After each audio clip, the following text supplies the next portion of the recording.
if you want to, it's all good. Professor's one time kind of guy. Yeah, I have been too. As long as he goes into the booth angry, we're good. I can't get no one there. Why are they trying to tilt you already? We haven't even got bars. I study on my own, but experience. But you're closer than I coach you, so I have a coach. But he Traffic really is. You won't tell me who his coach is. It's like he's really good. They won't tell me who it is. She is a coach? Oh my god, all these people. Oh my god. Brittany's been playing pretty well. I do not have a coach.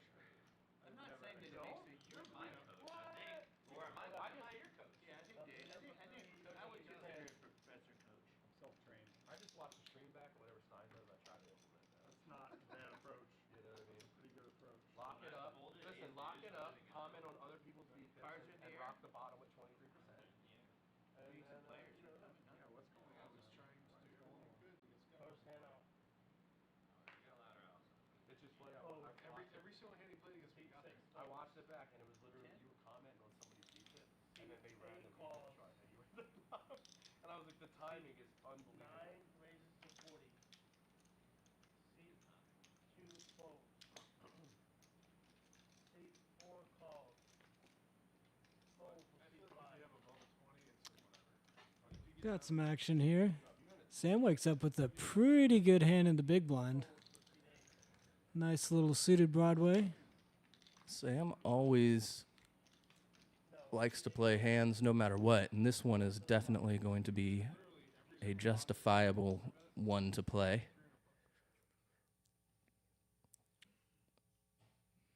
Looks like we're going to have 130 in the pot going to the flop.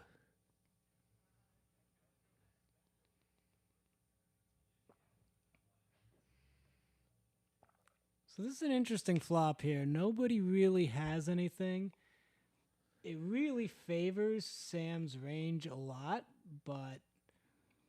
Yeah, Garrett shouldn't really have too many fives, fours, or deuces, but yeah, Sam definitely the player that has a lot more of those in his range. The ace high is still ahead for Garrett, though. Looking for a 3, but Sam hits his 10. Goes with the small bet. $30. Going to keep Garrett around, I imagine. Garrett can hit any ace or 3 on the river.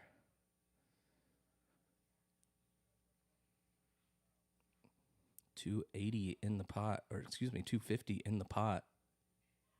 Going to the river. It's a queen. Does bring in the backdoor flush. Sam's checking it back. A little trappy. Actually, I think he bet. He bet 110. Oh, did he? Yes, he did. The graphic was just in the way right there, but it's okay. And it is going to take it down. Goes for about a half pot value size there. With the best hand. But Yeah, hard to get called by ace high there. Sometimes, but... Sometimes perhaps, but first hand of the stream, probably not going to be a bluff right there that we need to catch with just ace high, I don't think. No, I mean, if you're Sam, you're just hoping that Garrett has like ace 5 or something, you know. Something like that where he has something he could call with, pay him off a pretty decent value bet.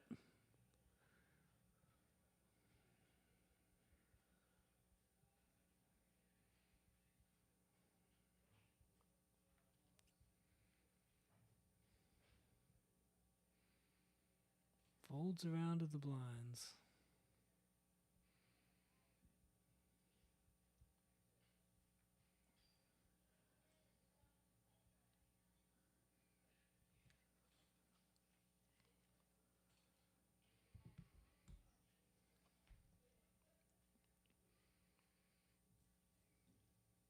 So this looks like a limp pot. 4 ways. Stein limped in the button and the blinds, and Straddle limped in behind. Nobody with the spade.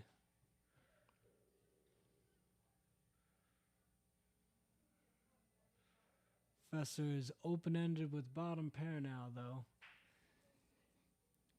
Folds. Sam also open-ended with the 9, so he did bet and takes that one down. Yeah. Professor not going to go after the straight this early. Surprised. Perhaps thinking that even if he does hit one of his straight cards, if it is a spade, that he would be no good, obviously. Yeah. And he would have been, but It's also one of those spots where, you know, if you just have your pair and then he bets again, are you going to call it down? yes, exactly. It sucks very much. So Professor does get away. Cannot fault him for that there. Garrett now. First premium hand that we've seen tonight. King, queen suited.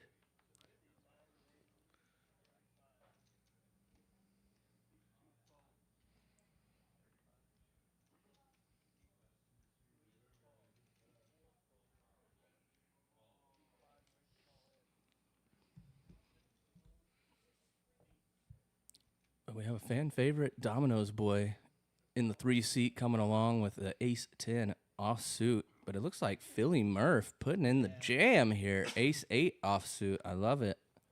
Very nice spot to find a squeeze with a hand such as that. And he's going to get Garrett to make the call. So we are heads up, all in, pre-flop, $648 in the middle. First all in of the night. Hand number 3.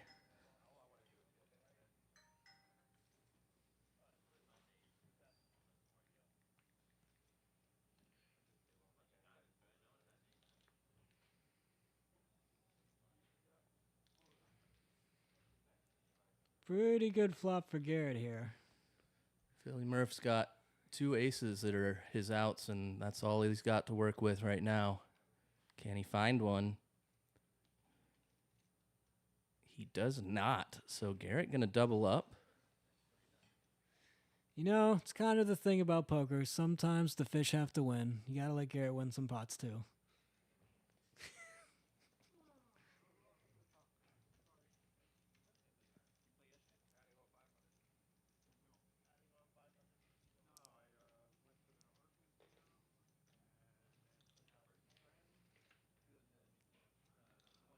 You know, usually when people buy in for these short stacks, it's because you want to be able to shove pretty light in the nit game.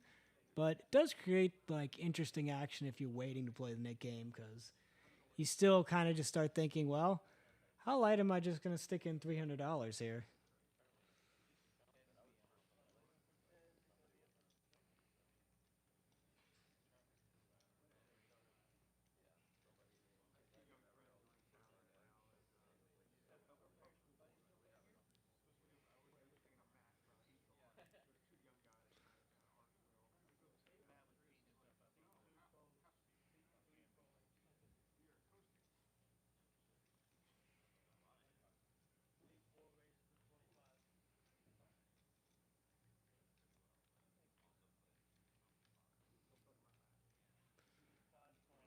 Sam with the Ducks. Another King Queen by Philly Murph. Leort's got a pretty nice hand to call with in big blind or raise. I think both are valid options.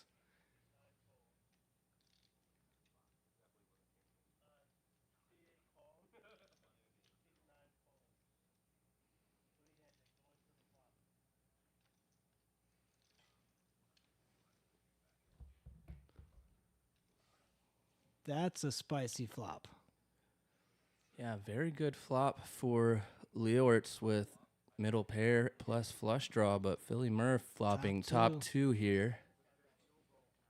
I mean, I think we're going to see all the money going in here. Probably on the turn, but yeah, depends what Murph decides to do here. If he just makes the call, it's going in on the turn, I imagine, somehow. We'll see what the turn brings, though. I think he's going to call a lot here. You know, no reason to scare away your opponent's bluffs. Yeah, ace of spades, not the best card for Leortz now. Now, Leortz might check here and try to realize. No, he's going to go ahead and continue betting.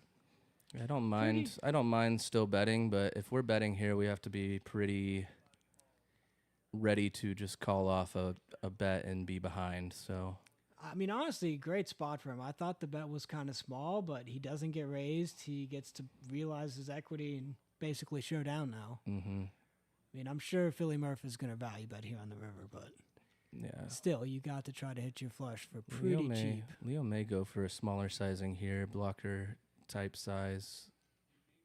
Looks like he's counting out about half pot, 150, 175-ish there. It's an interesting bet here. It does kind of make it tough for Philly Murph to raise you when you bet here. Whereas if we don't bet, Murph is going to be kind of setting the price. He actually goes a bit bigger. He goes 250 here. So this is an interesting spot. Do you think he thinks he's value betting or bluffing here? I think that Leo thinks that he's bluffing right now for sure. It's interesting sizing for that. I yeah, think, and it does just Murph does just make the call because of that size, because he can be behind sometimes once the ace came, and so I don't mind it how Leortz played it. Yeah, I mean, I think on the river there, though, you have to either check and then decide if you want to call with your queen or go bigger. Like, you have to shove if you're going to go for the bluff. Maybe I'm wrong, but if I'm bluffing, I'm shoving. Because you got to think on that board, I mean, you have ace, king, queen. Like, if you're really going to bet again on the river, you should really only have strong hands, 2-pair plus, like a set, something like that. Yeah, Jack sometimes 10. even Broadway, exactly. Yeah, so you really, I mean, I think you just got to stick it in.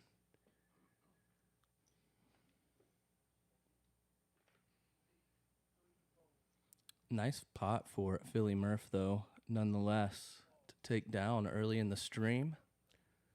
We are just getting started here. Right after, it's nice little get that rebate right after the ace-8 hand. Yeah, for sure. Yeah, back to where he started basically now. Maybe a little bit over where he started. Most of these players coming in for $1,000 to start the night, and we will see those stacks grow tremendously throughout the stream. Professor, nice little pocket pair. Think we're going to see Sam and Leortz call. No, he folds. Sam folds the 8-6-0. And Professor folds as well. Fives. I'm a little bit surprised to see Professor fold the 5s there after making the call. Especially on the button. But, yeah, 5's just not doing too great. Wanted to see if he could see a flop for cheap. But decided the extra 50, not worth it. How much did Leortz buy back in for? Is that 400 right there? I think he was in for 8 total. So I don't think he added on at all. I think that he's just... So if you are a Professor here, it kind of makes sense to fold because you have to get at least 10-1 if you think you're set mining to make it profitable. And if he only has 400, he bets 55. He made it 60. So it's we're already basically assuming that we're going to be playing for his stack there as well. It's yeah. If he has a little bit more money, it's probably a mandatory call. But I think you can fold it with that stack def. Yeah, I don't mind it either way. I think in this game we're just Sam limping the queens. Interesting. And the 7-deuce game is on, so Leort's going to be going for it. It's going to be a very nice play for the queens. Leort's going to be trying to win that bonus with the 7-deuce in his hand. $20. A little Alan Jackson too. Yep, $20 from every player if Leortz can win this. Stein not loving this spot, seeing the limp, the call, I think he's the thinking raise. about raising. I think Stein's going to raise. I believe he's going to raise, but he does go 250. Just a little over 3x the raise from Leortz.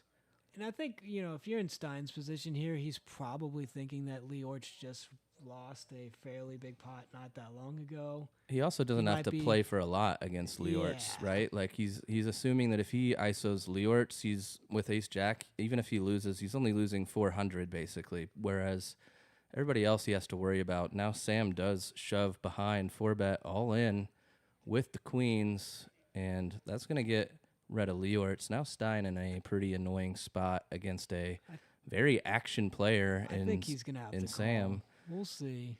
I would assume that we are going to see a call, but still very annoying spot when you have ace-jack. Ace-queen, the chips would have already been in probably, but ace-jack just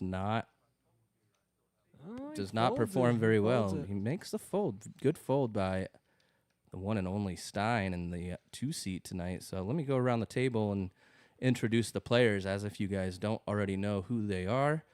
In the 1 seat, we're going to have Henry. He's a little late in traffic right now, but he'll be here nonetheless, and he's ready to fire some chips at these pots. I promise you that. Stein in the 2 seat. We got Domino's boy back in the 3 seat. Love to see it. 4 seat, Sam, the GOAT.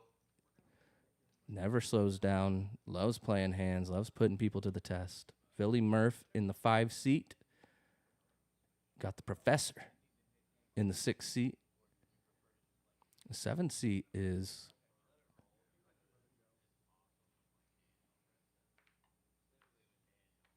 the one and only Tuition Dan. He's coming in for 1,000 tonight. Gonna be playing some hands. My good buddy Leortz in the 8 seat, and then your good buddy Garrett in the 9 seat. So great lineup tonight as we are just getting started. This is hand number 7, I believe. Ducks versus ace-jack. It's an interesting spot for Stein. It's like you have a pair, but he's probably thinking he's set mining a lot here, or just going to go straight for trying to turn it into a bluff. Yeah, that's what is really difficult when we play. When we go back a couple of hands to see Professor with 5s, right? 5s, 4s, 3s, 2s. They're really difficult to play post-flop unless we happen to hit a set. This is not the worst flop for deuces, though. You know, you have a low paired board. There's one high card. I mean, it's tough with Sam because he could have. He can have a 3. He can have a 3. He can have a 6. He can have an 8. Right. He can have a queen. As played, I think that we are assuming our deuces are good at this point when it checks through. So Stein going to take that one down. I think that Stein probably would have called a bet even on the river as played. But Sam did not get out of line and put a bet in. Just took his. I mean, he has ace-jack. It's pretty good. I think it depends on the sizing you go there, to be honest. Because, like, Stein with deuces against Sam, Sam could have any pair. And if you overbet the pot, he's going to be in a very difficult spot. This is true. This is very true. And it would not be, you know, it's not like Sam has never turned, like, middle pair or low pair into a bluff. So you could easily think you're bluff catching and still be wrong and lose. And I think in a lot of cases, Stein would probably fold there because he's going to be considering that, like, you know, do I even beat all his bluffs? Yeah, that's true for sure. No, there's definitely bluffs that you don't beat. Tuition Dan waking up with ace-queen of clubs.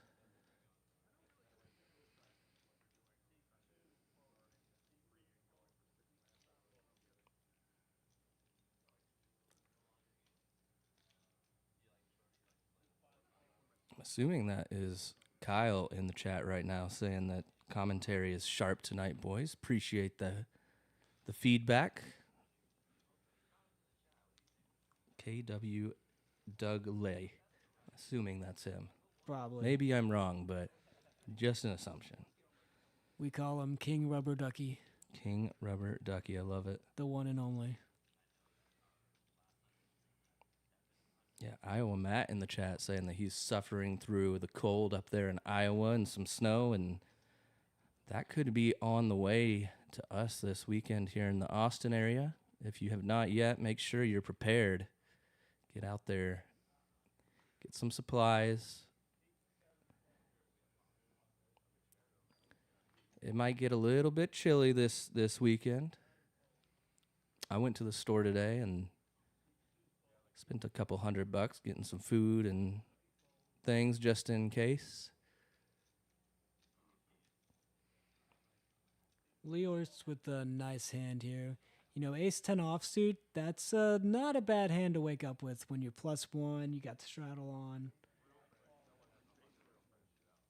I see Sam, though, making the call.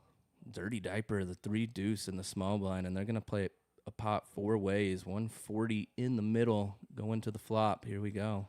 Professor has one of my lucky hands.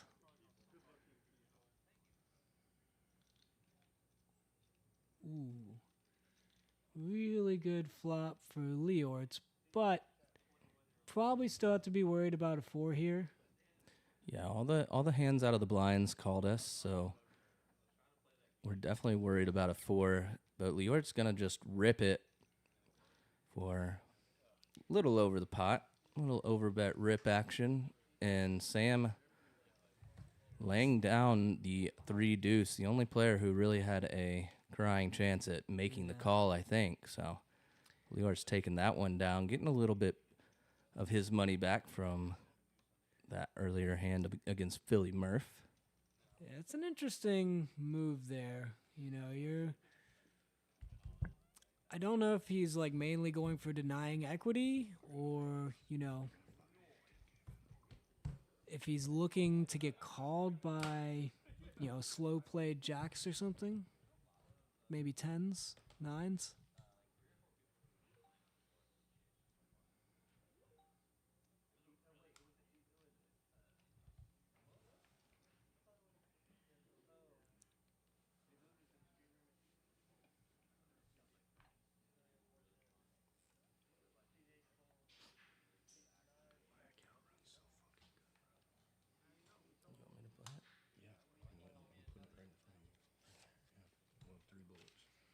Domino's boy waking up with a giraffe hand.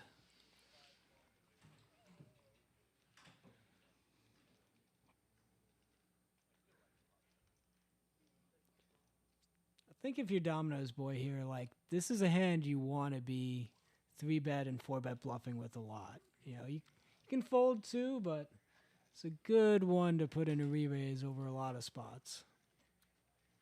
In between hands. Mute yells much.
Interesting pot developing here. Yeah, Professor putting in the 3-bet with the ace-queen, takes it down.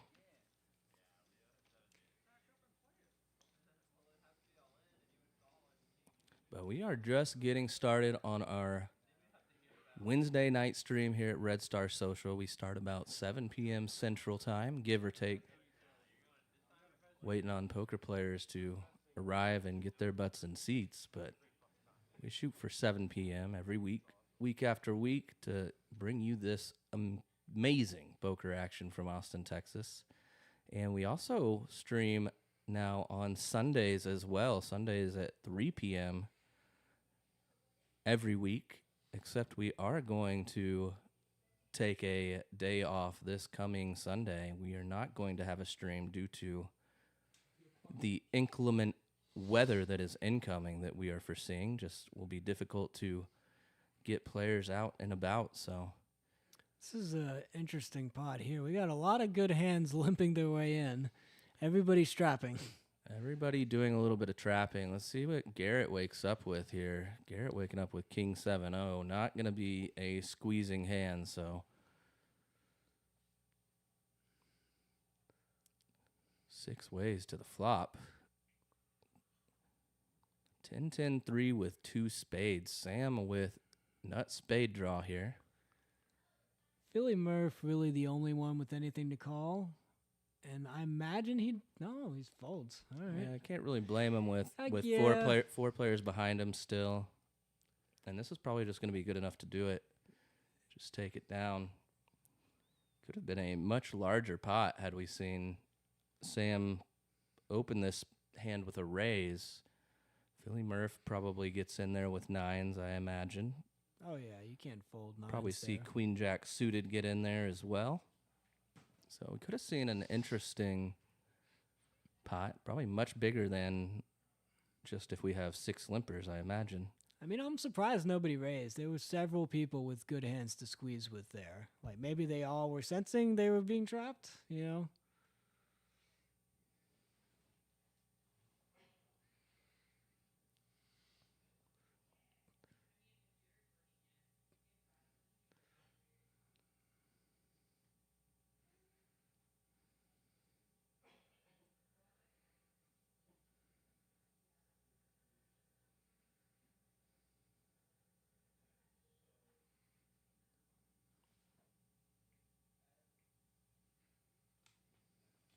Domino's boy with the ace-10 of clubs, and it seems like we're seeing a theme tonight with the limping in so far.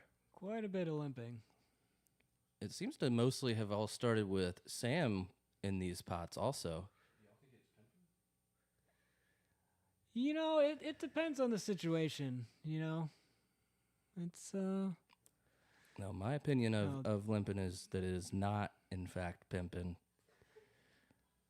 But I mean, I don't mind limping sometimes under the gun to re-raise, but I don't like it very much later than that. Maybe +1s occasionally. here we're going to see Sam flopping the flush draw. Domino's boy coming along with a gutter. Does not hit here. Flush draw does not come in, but the 7 in Sam's hand is best at the moment. Sam taking down another one, so good start for Sam tonight.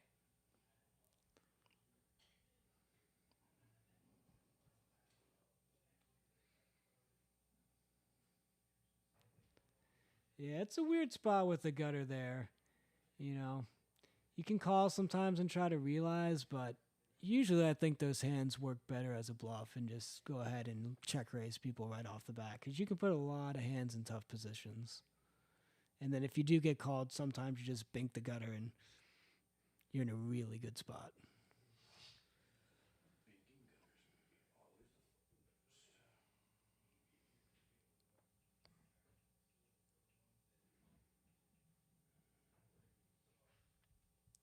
Got a handful of y'all in the chat. 32, in fact. Here we go. Already. Now we got the Nick game going. Hanging out. This is what we've been waiting for. And exactly what they were looking for, all 32 of them. The Nick game is getting underway. I imagine that means Henry coming into the 1 seat. It does, in fact. Look at that.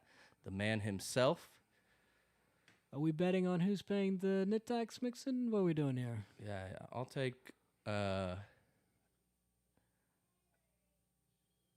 I think Garrett will pay the net tax. I think it might be Professor tonight. All right. We'll push on everybody else, and then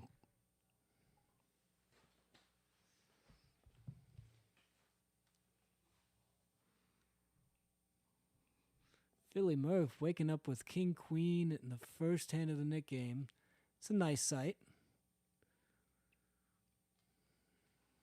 Oh yeah, I told Anthony, but there's a cheesecake in the fridge out there.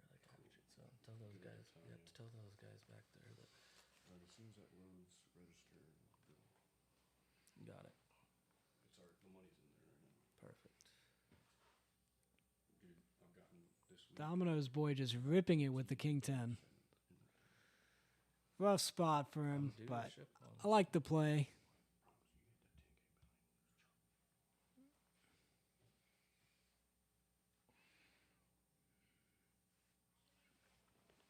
So he does go all in. We're going to see an all in between king, queen, and king 10. And Philly Murph does not look too pumped to be against king 10 right now.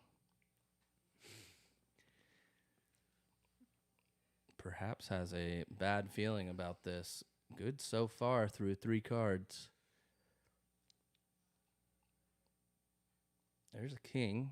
That doesn't change anything. Domino's boy looking for a 10 now still. 2 outs. Oh, does not Jack. come, so. The king queen holds. It's a good feeling to be the first one out of the net game. You know, part of the reason it's so advantageous in this game and why it's so sometimes good to do this with a short stack is because once you shove and you just get over with and get out, you just get so many good spots with everybody else fighting to get out of the tax. Like, the more hands you can play in that position, just the more EV you should be generating.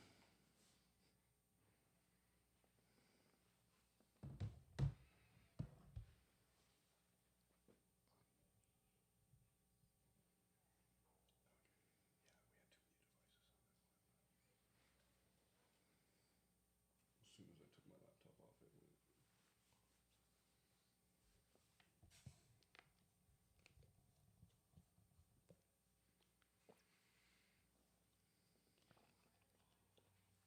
So, Philly Murph, the first to get rid of his nit button. Still 8 buttons. The game that they are playing with the nit game will be a $100 tax to a splash pot after the nit game, plus $20 going to the dealer. $20 to our boy Kurt. Yeah, I really like the whole, like, the mandatory tip out of the splash pot to the dealers. You always want to make sure you're taking care of your dealers. Yes, And absolutely. it's just like a good way to, like, it makes it seem like it's just guaranteed they're going to have it. You know, you want them to be excited to be dealing at the table knowing that that tip is coming no matter what. Yes, absolutely. It keeps them involved and getting hands out quicker, I think, too, in the long run. So Garrett has the giraffe hand this hand. 7-8 from Sam. Ace. Ace, deuce, jack, so Domino's boy, the only ace. Leortz, though, with a gut shot, going to be looking for a 4. Garrett with backdoor diamonds. Garrett with the shades on now, looking dapper. If you're Garrett here, I think you have to bet a lot of the time. Yeah, we should be betting in position here, especially with the Nick game on. I think when you go this many ways to a flop, though, you want to be careful and not go too big. So this is good sizing. He chose third a pot's nice about size. what you want. I could argue for smaller even, to be honest, but 55 is about the max threshold I would like to see. I'd probably go something like 40 or 45 personally here, but $15 isn't making or breaking our Leortz with the gutter. EV. Leort's going to come along, like I said, so looking for a 4. Domino's boy way in the lead still. 4 of diamonds one time on the turn would be a nice card. Does not come. Garrett does pick up some outs to Broadway, though. I think if you're Garrett here, if you get checked too, you have to bet. He has to bet again, for sure.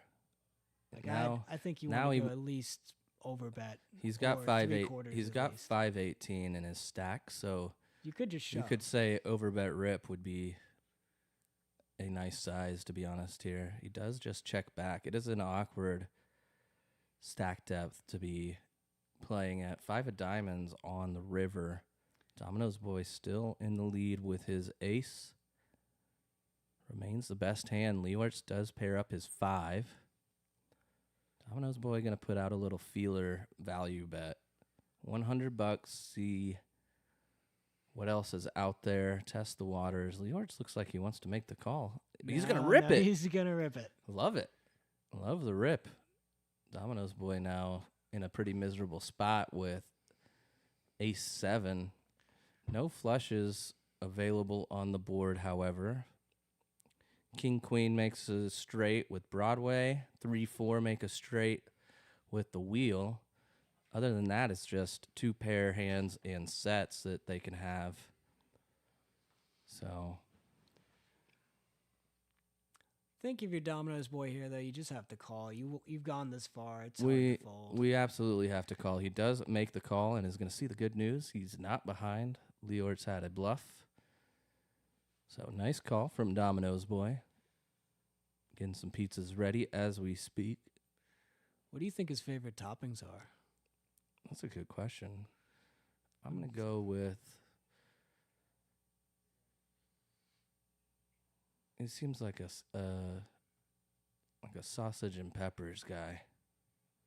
Maybe a little mushroom action. Yeah, that's what I was thinking. Probably some onions. Some onions on there. A little bit of cebolla. A little cebolla action. Yeah.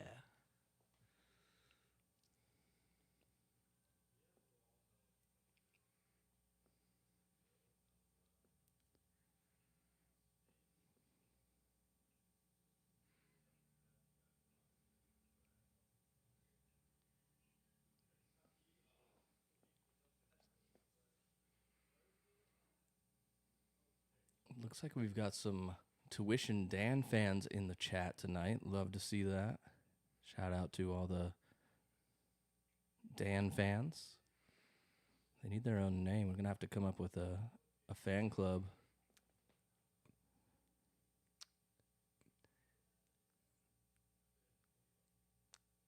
Call them Danny's Fanny Pack. That's not bad. Hmm? The fanny pack. It's like a pack of Pokemon cards. Never know what you're going to get.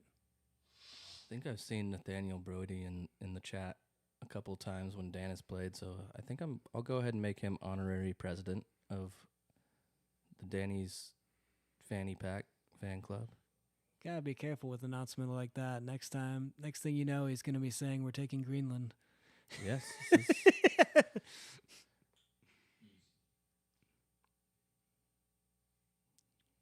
see here. We've got Leortz with the king at 9 of diamonds. Henry making the call with the king as well, so both drawing to a jack, but Leortz got a little backdoor flush action too. now they are likely going to be chopping this pot unless Leortz finds a 9. And both making Broadway on the river, so might see a bunch of chips get in and see it chop 2 ways. But you never know. Crazier things have happened. Don't foresee them folding, though, to any bet. I think we're either going to player. see Leortz bet and Henry shove. That's my guess.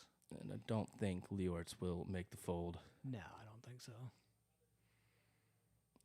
Leortz goes 150. Henry 926 back.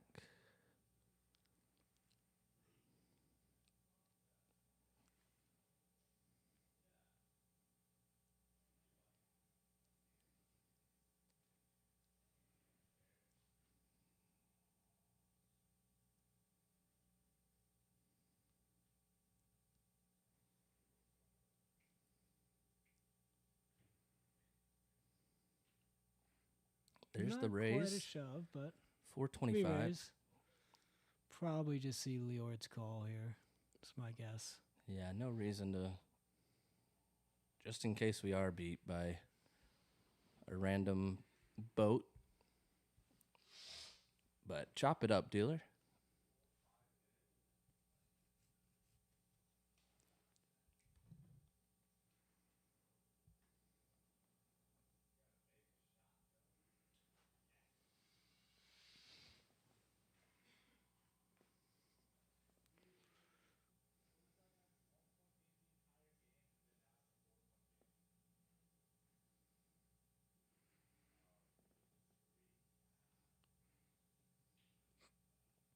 Both of our horses still in the game. Looking good. Looking good. Yep, looking good for us there on that front.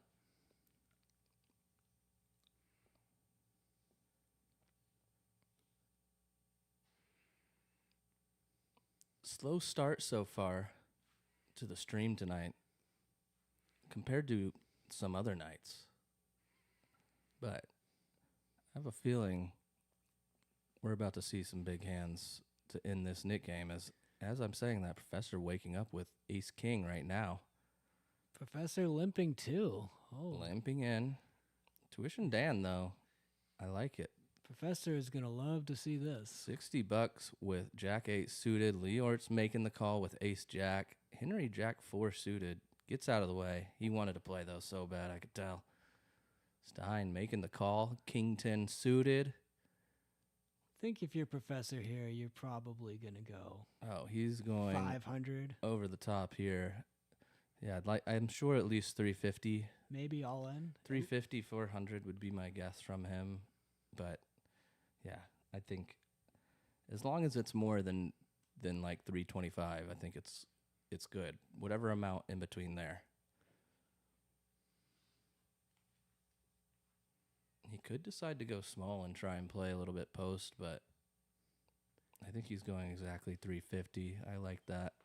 It's a good size, good size. You put everybody in individually tough positions. Oh, is that 3 or 4? Oh, he goes, 550, excuse me. Okay, see, I like that size better because... I mean, I like bigger better, but just with his stack, right? Like now it's all in on the flop no matter what. Whereas if we go something like 350 and leave ourselves 650 behind, we have a little bit more maneuverability, and it still kind of accomplishes the same thing in a cash game. Leort's making the call, so big pot brewing right now, 1,300 almost in the middle. Both players with around 450 behind. I mean, I think we're going to see it go all in no matter what here, basically. Yeah, exactly. Professor is going to ship it no matter what and hope that Leortz doesn't have a queen. Even if he does, you can never fold, so you might as well just try to put the pressure on and then hope you bink your ace or king. Yeah, absolutely. And it's just going to work this time, I imagine, take down this pot. I mean, Leortz may just decide to make the call, too, with all the money out there. 1,700 in the middle, 400 for him to call, so... Yeah, it's the tricky spot about calling a bet like this because now you're kind of almost priced in with anything. Right, exactly. 440 for him to call and a pot of, what is that, 1175 almost? Yeah. So, or 2175 I meant to say. Professor doesn't like it, but he's actually ahead. He thinks he's behind right now. Professor in great shape here. Needs to dodge a jack. Only one remaining jack from the deck. What would be a sweaty turn? A 10? Yeah, 10 would have been something for sure. But Professor is going to hold and get the full double up. So biggest pot of the night so far. Going Professor's way, $2,173 in that one. Nicely done by Professor. Getting rid of his nip button, and your horse is out, buddy.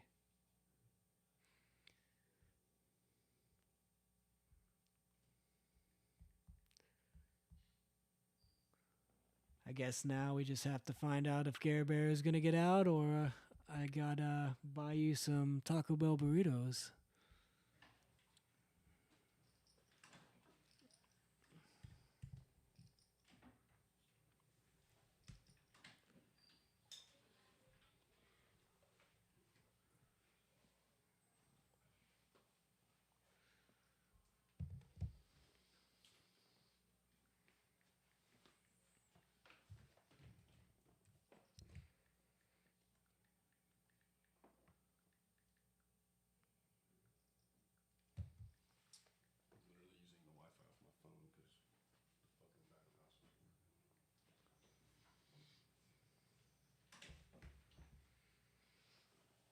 Henry having a nice hand here.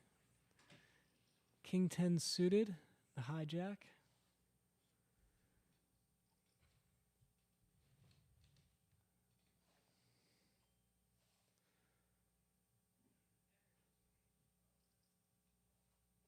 Two suited hands, Queen 5 and King 10. A lot of interesting things can happen in this hand. And Sam gets there with the 5 so far.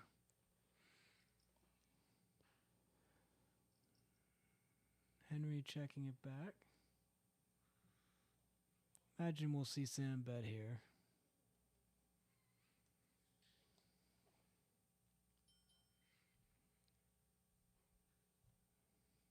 About half pot.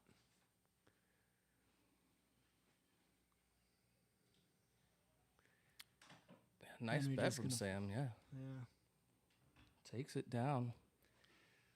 It's a good size to deny equity. You know, Henry's going to have a lot of just ace something there with no pair. Might be more tempted to call if you go smaller, where when you got the 5, you're going big enough where you can put him in a bad spot to call those hands.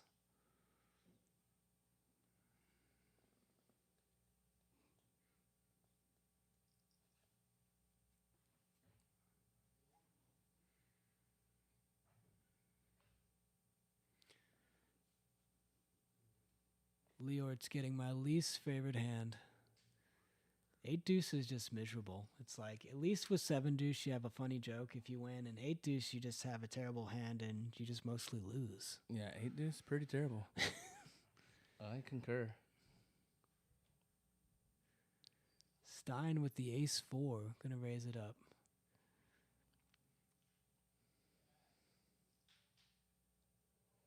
Twish and Dan, queen-8. Both got the hearts going.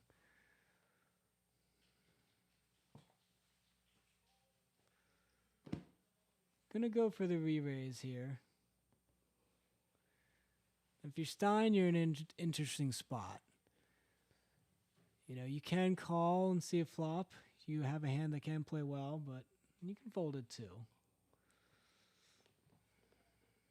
He does fold it, sees the queen 8 of hearts he was dominating.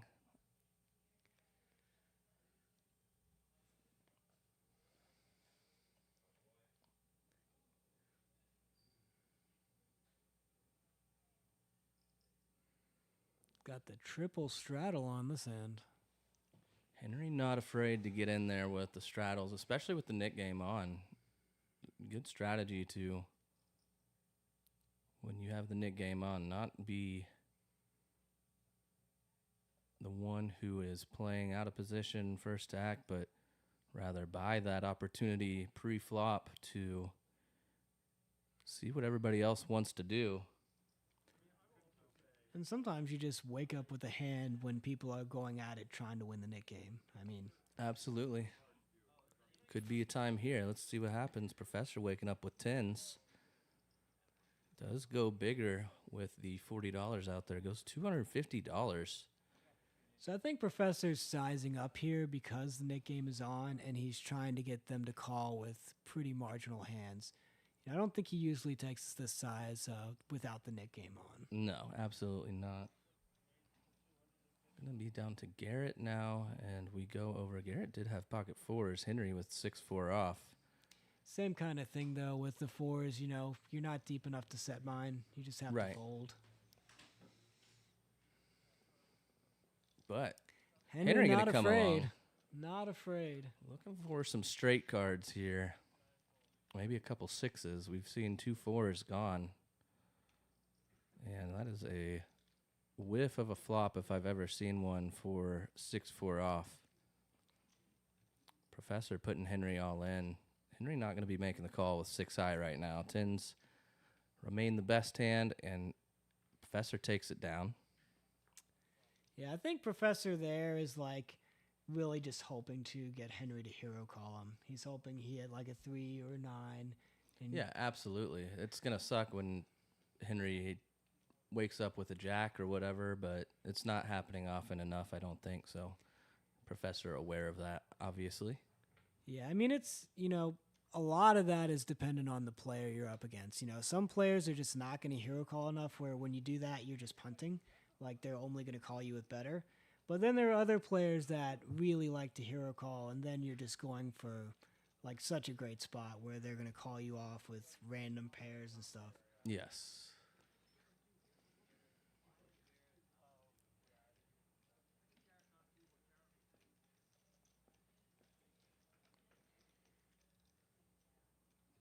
So Henry putting on the double straddle again. Now we see $20 out there Folds to Professor on the button. 6-deuce off. Not going to play that one. Tuition Dan with 8-deuce. Leortz with 10-4, good buddy. Makes the call. Garrett going to be making the call. And we're going to see Henry squeeze here a lot of the time, regardless of what hand he has. 6-3 off may not be one of those hands, though. He does just check it back.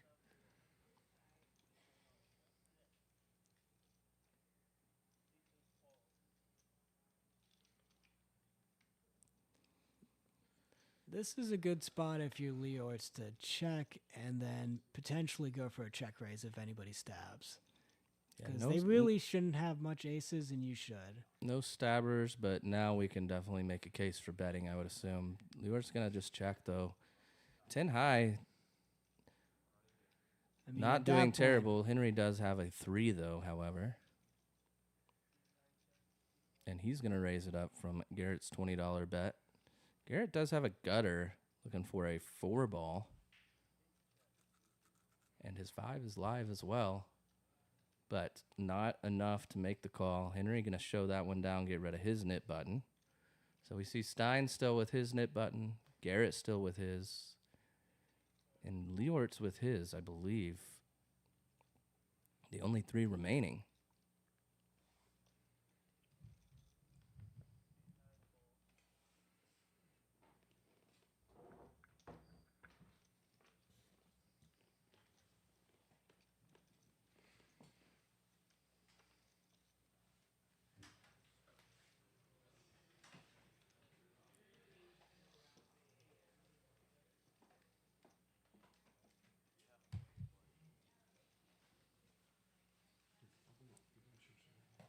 Got the double straddle on from Stein. Looking to get that last action pre-flop with the Nick game on. Domino's boy going to wake up with ace-king. Go ahead and raise. Sam making the call, pocket 3s. Getting a good price to set mine right now, especially with players behind you if you can see a flop here. Yeah, definitely some potential for more money to go into this pot from all of those other players. Stein with a very playable hand in the double straddle. The king-queen going to be looking to get rid of his nit button, but in pretty rough shape at the moment.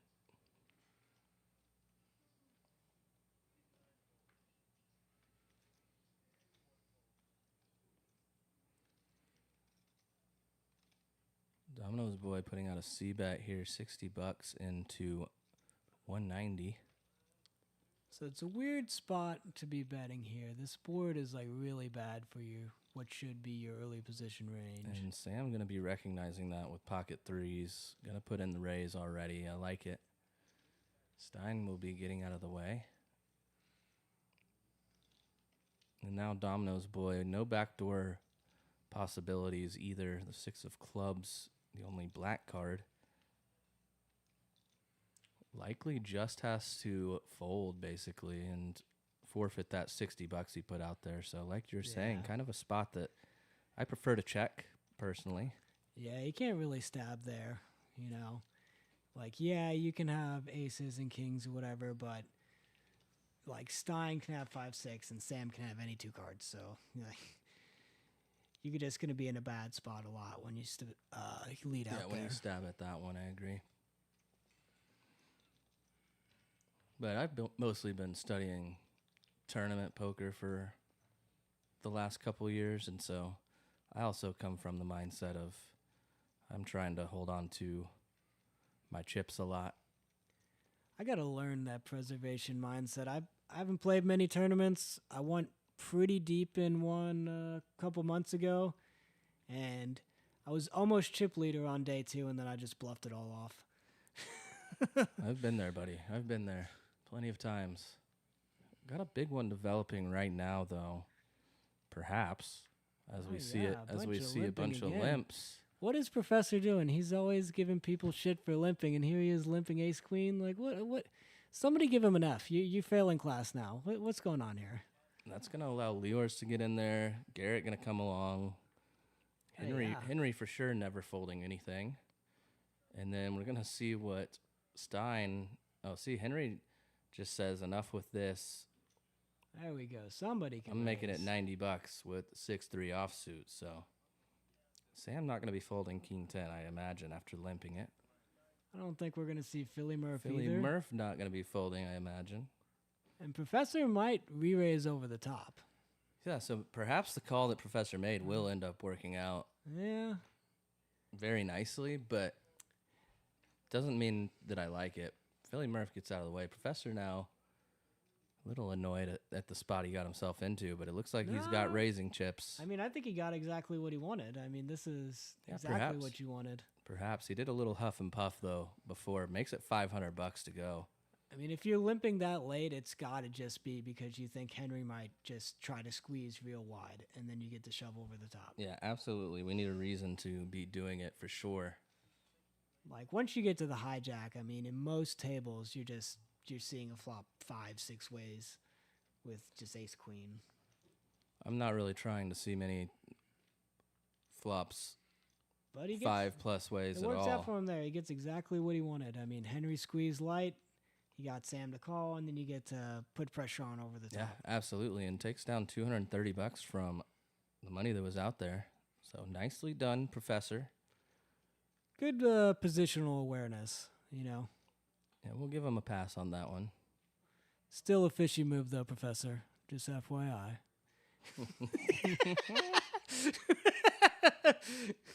Great shot of beautiful chips here from Red Star.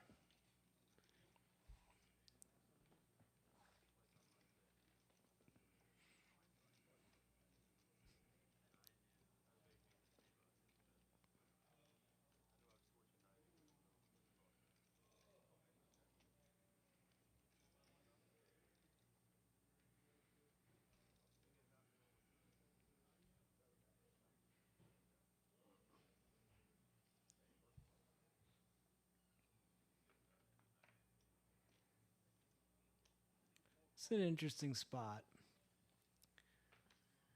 Garrett and Leortz both in late position. Nick game on. Somewhat Stein. playable hands to open in late position, but now... Yeah, now Stein you with end up- 9s too, and also still a nip button in front of him as well. Surprised Stein didn't squeeze here. Like, you're in a pretty good spot to just put in a raise. He might just want to try to set mine, though, with his hand.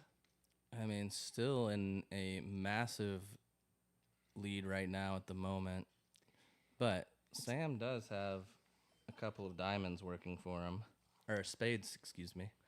It's also hard to know that, though, when you've gone to the flop this many ways. I mean, so many times somebody just has ace-3 or ace-5 Yes, or absolutely. something. Absolutely.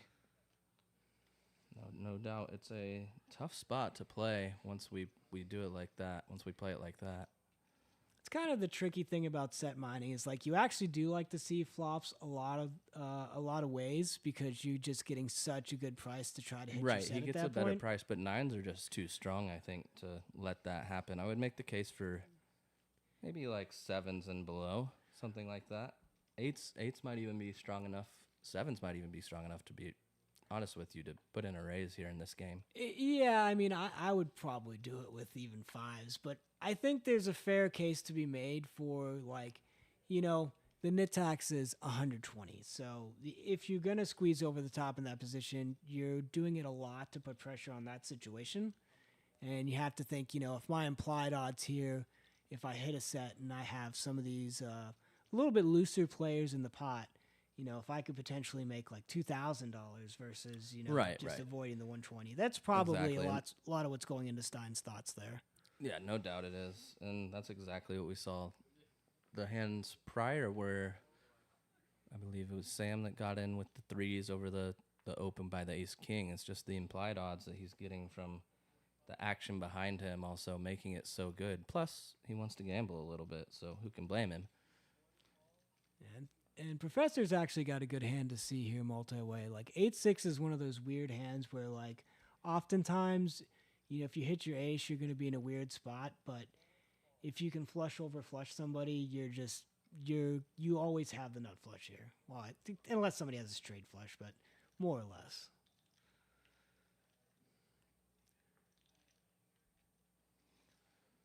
9987. Professor with the 6 in his hand. The only available. Well, I guess Dan could hit a 10. Should a 10 come? And ace-6 is still best here. See if anybody stabs at this. I think no. Just taking showdown value.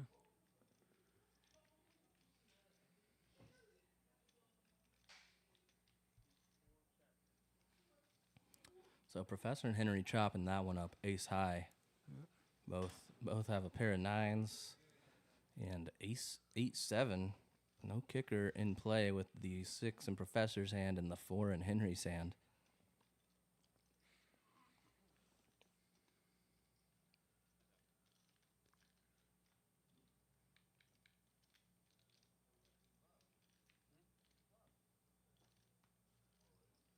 As we move on to hand number 26 for the night. We're breezing through hands tonight, Lateralus. We're only about an hour in, so getting 26 hands in less than an hour. That's pretty good for a stream game. You know, the stream games usually go a little bit slower than public games, and to get that many hands in an hour, I mean, that's just your dealer's doing a really good job. Yeah, that's really my goal is when I'm watching back here. I like to see at least like 20 to 22 hands an hour, but if we can hit 25, 26, that's obviously incredible. Here we go. We've got a big one brewing right now. Tuition Dan with ace-queen. Garrett ripping it all in with ace-king. Or King-jack. King-jack, I should say. Excuse me. Yeah, definitely Nick game dynamics going on here. I'm a little rusty after being gone for a week and a half, not doing commentary. Sam folds the ace-3, Professor 10-8. Tuition Dan's probably just going to call here. Yeah, I don't think you're going to fold do ace see the queen. call. So Garrett looking to get rid of his nip button. Needs the Not in a terrible kings spot. You and got jacks. 40% equity, and No, it's a great spot. with Nick game, only yeah. 3 people left. Absolutely. When you're running the numbers here, it's basically, effectively, it's a flip, right? If you look at the equities right now, does flop a king, puts him way in the lead. And when you consider how much he has on the table, Can we get a only club 400. here? Let's get a sweaty club. Oh, 8. Pretty clean card. So looking for an ace. Tuition Dan needs an ace. Only 2 left. It does not come. So Garrett going to get rid of his nip button, and that's going to be a wash on our bet.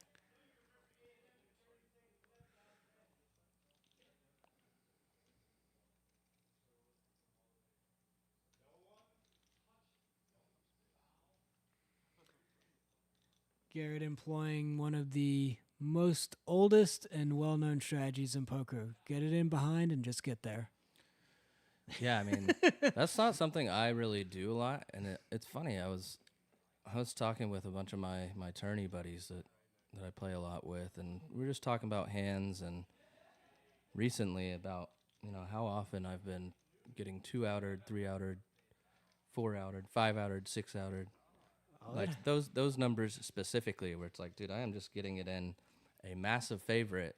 Yet whenever I do it, it doesn't seem like I win. However, I do have to realize that I'm probably getting it in as a dog to most of those players, probably maybe 5% of the amount of time that they're getting it in versus me in those spots, right? So, I mean, eventually the numbers are just going to play out how they're going to play out. Like, you're going to have some variance, some Absolutely. unlucky spots along the way, but... No, absolutely. Stein with the 7-deuce still has his nit button. Not gonna play for it. Oh, what a nit. Come on, Stein. What a nit. Stein, you deserve to lose in that game now. What Not a even nit. going for the 7 Dewey?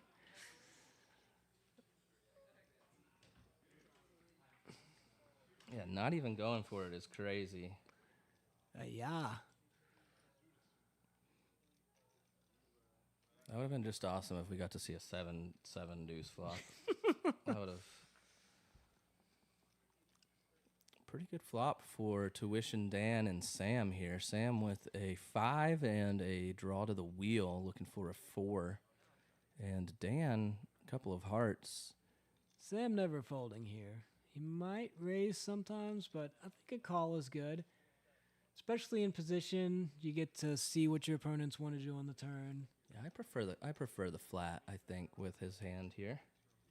Oh, wait, he's out of position. Yeah, I think I still prefer flatting on the flop, to be honest, though. Your tuition Dan here, you have to continue bet. Like, Yeah, he's gonna just rip it here for 450. And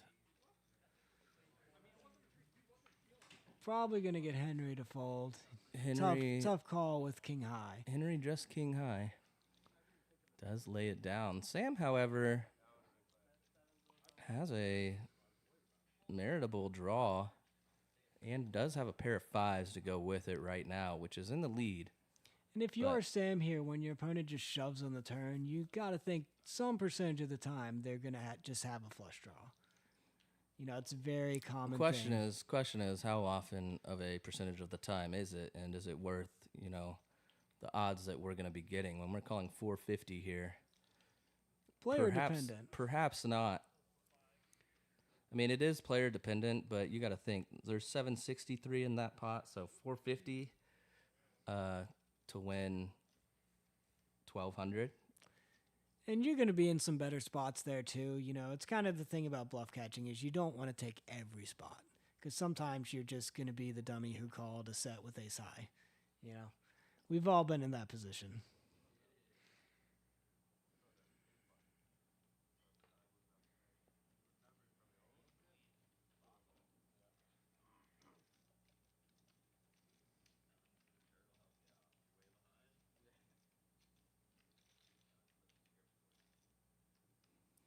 So Leort's still a nip button in front of him, waking up with pocket sevens here, 949. I think in his stack. Leortz can either ship it or limp. I think those are the two options here. Yeah, I wouldn't mind to see a limp ship, to be honest with you.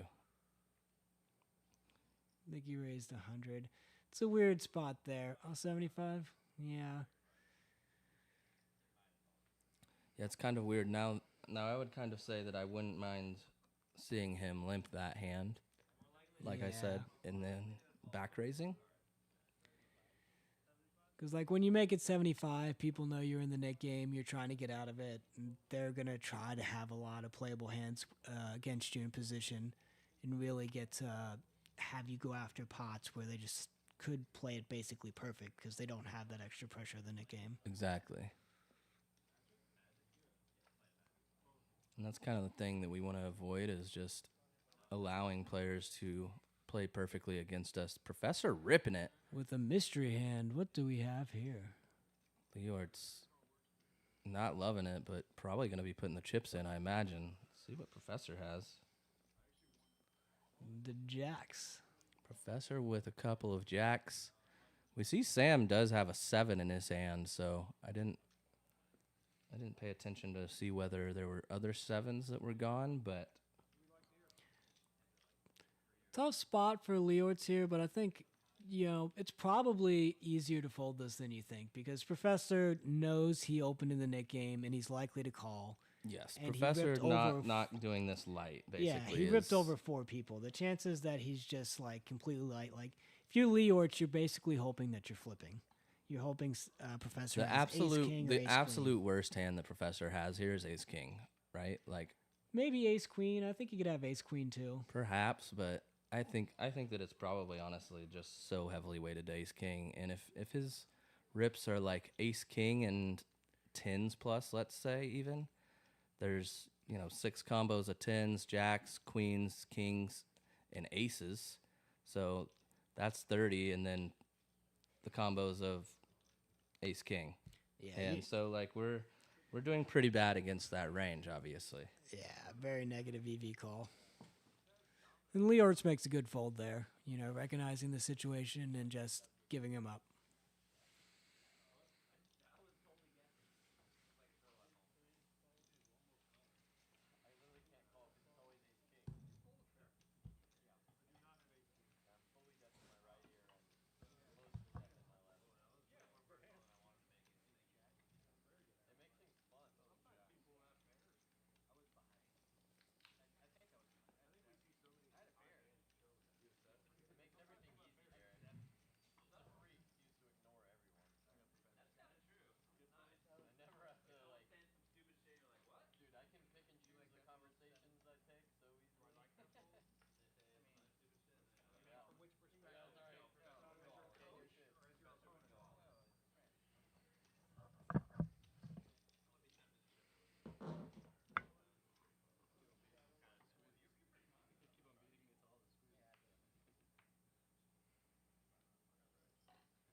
Leortz with the 7 Dewey, and actually in a really good spot to go for it.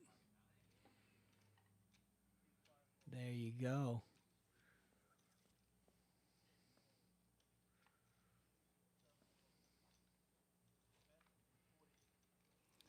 And yeah, I mean, That's going to get it done. And the 7 Dewey, which means Stein's going to be... paying the nit tax. Totally deserved, Stein. You can't fold 7-deuce pre-flop. What is this? Come on. And he gets to lose it to 7-deuce. I mean, that is just perfect karma. Perfect That's karma. Love to see it.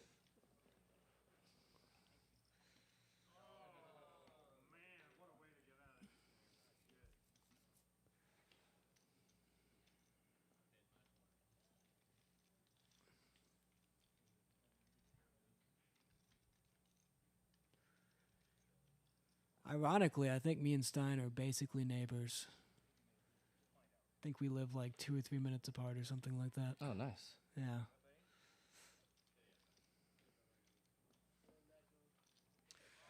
I'm going to have to go over there at some point and get him a talking to about folding the 7-deuce.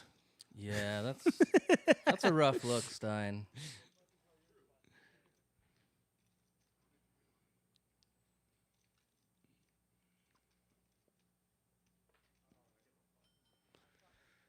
See how this splash pot goes. So splash pot after that Nick game is completed. Stein paying the tax. It's $100 going to the middle for the splash pot that the players can win. Did anybody straddle, or is there no straddles in this hand? Doesn't look like there's a straddle. Wow. Oh no no, straddles. maybe Henry straddles. Yeah, I would think Henry would straddle. It would be very out of character to not. I mean, it's such a good spot when you have the extra 100 in there to get that last action pre-flop. Yes, absolutely. For only like $20, I mean. Yeah, you can't beat that. Stein ripping ripping it out the gate though. I love it. Trying to get that splash pot I hope money his hand back. is bad. I mean, the quattros. Yeah, that I think I would that, qualify. I would classify this as a bad hand. I like it. All right. Yeah, I like We're gonna redeem Stein the hate from losing the Nick game and not playing the 7-deuce during the Nick game. You're redeemed for this rip. Welcome back to the good side, Redbeard. Do you think Stein was a pirate in a past life? Definitely. Oh, rough spot though. Henry waking up with aces. Ah, yeah. Did he straddle 80 or did he bet? I didn't see. I think he straddled to some amount, but I didn't see if it was 80 or what it was. That would be a might have big been like I think he just 40. opened. That would be a huge straddle. Could have just been an open as well. Sometimes, even guys that would normally straddle in a certain spot or whatever, sometimes you just forget and don't see it. So perhaps was one of those times. Stein looking for a 4. Needs one at the left. one remaining 4. Otherwise, spades. Henry going to be doubling back up to where he started the night. And it does not this come. time. It was a two-sided 5, though. In rough spot for Stein there. I still like the play, though. A lot of times, you're just going to get folds. I mean, Henry has aces this time, so of course he's not we're going to folding. give him that one, too, for Yeah. sure. Got to admire the heart. I think a lot of times, though, especially when you have like a tighter image like Stein does, like people are going to give you a lot of respect. Like, obviously, they're not going to fold aces or kings or something like that, but you might be able to get like 10s to fold. Maybe jacks from some players occasionally. Probably not very much, though. I think people are just going to stick it in with jacks. But even still, if you have 4s and you can get people to fold 10s, that's it's a really good equity denial spot.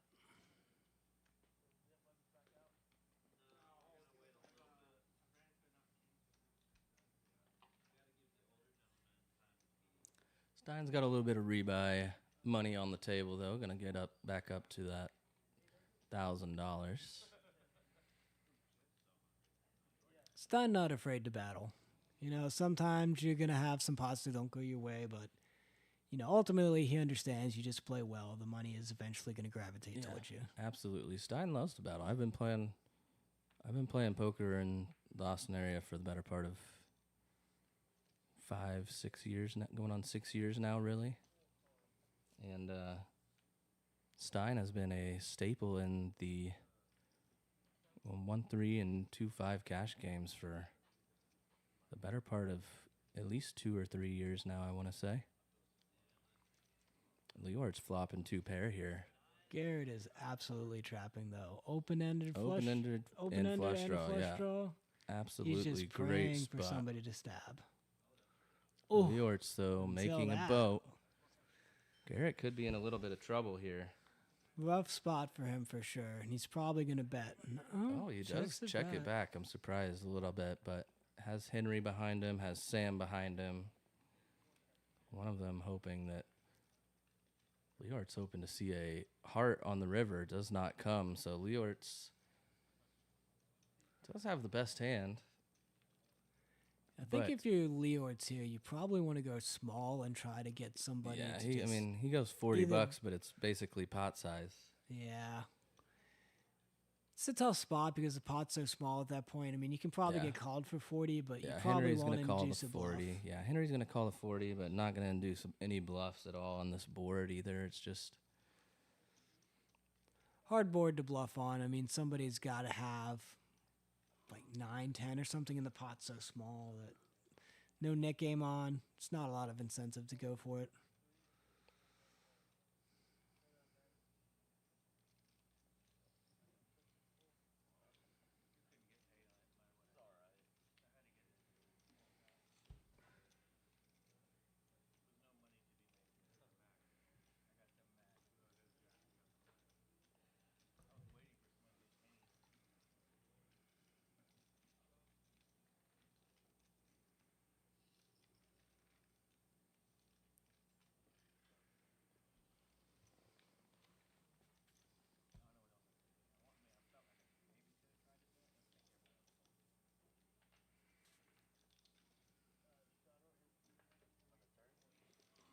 And we are on to hand number 32. Coming at you live on location from Red Star Social on this beautiful Wednesday night.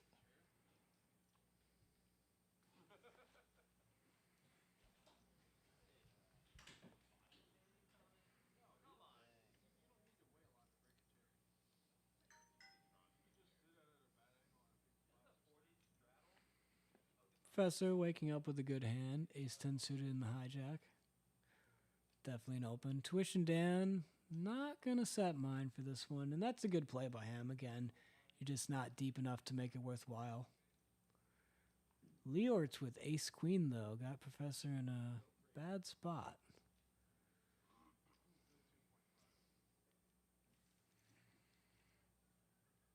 And Sam loves to see flops. You know, it looks like a loose hand, and it is, but when your opponents have this hands, it's not terrible because you know that you're not going to hit many flops, but when you do hit flops like this, you know that it's unlikely that almost anybody else did. Especially when you have the 6, you're blocking top set. I mean, there's not many combos that people are going to be calling that size with that hit this board. Could have overpairs, but you still have all the straights or sets.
Double straddle on this hand by Sam.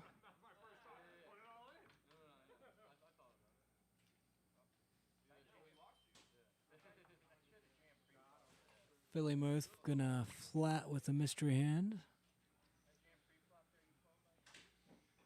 King Queen. Been a lot of King Queen tonight. Twishing Dan with a nice hand to raise here, 7-8. Don't want to do it all the time, but definitely a good hand to mix in there. You know, the thing about these hands is when you see a flop, oftentimes you get to represent the Broadway cards, whether you have them or not. And then when you do have your hand, nobody thinks that you have it. You know, you hit that 7-8 flop, and if somebody does have an overpair, they're just never going to believe that you have them beat.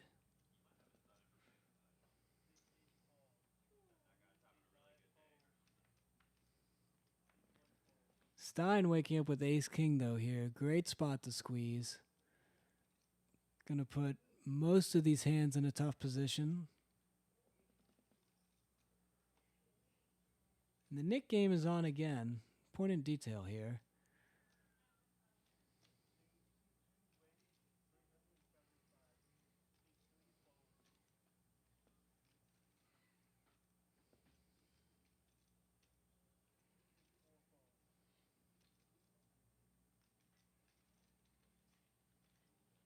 I think this is just going to get through.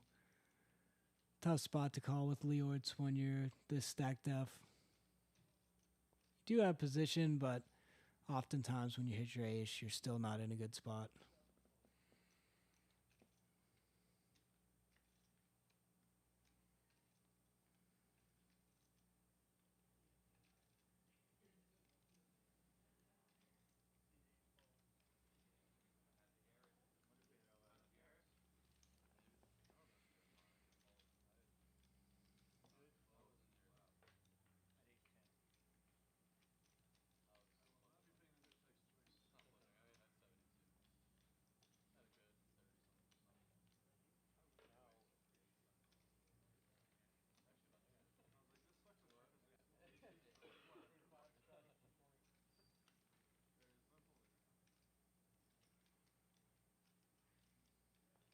Professor waking up with aces. This is definitely a good spot to limp.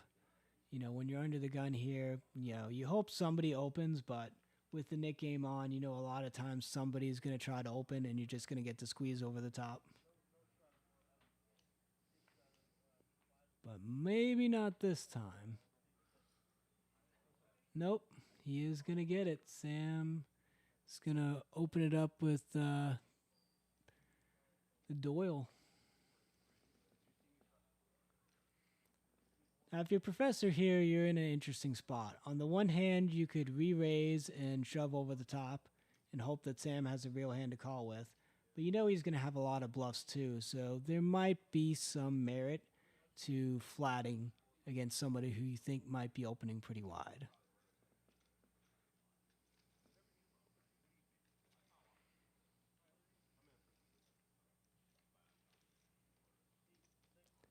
And in this spot, Sam's probably just going to fold. You know, you get basically min-clicked once you squeeze over top people. You know, so many times when you're getting min-click like this, it's just aces. Like, people generally don't use this size a lot with most other hands.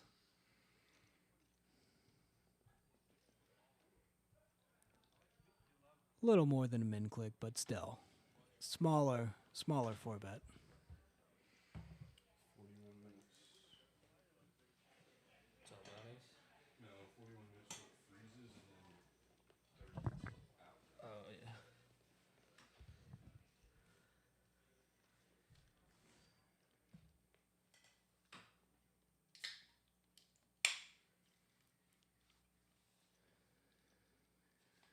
Damn, Stein's munching on a big old beef jerky stick. That thing's like 2 feet long.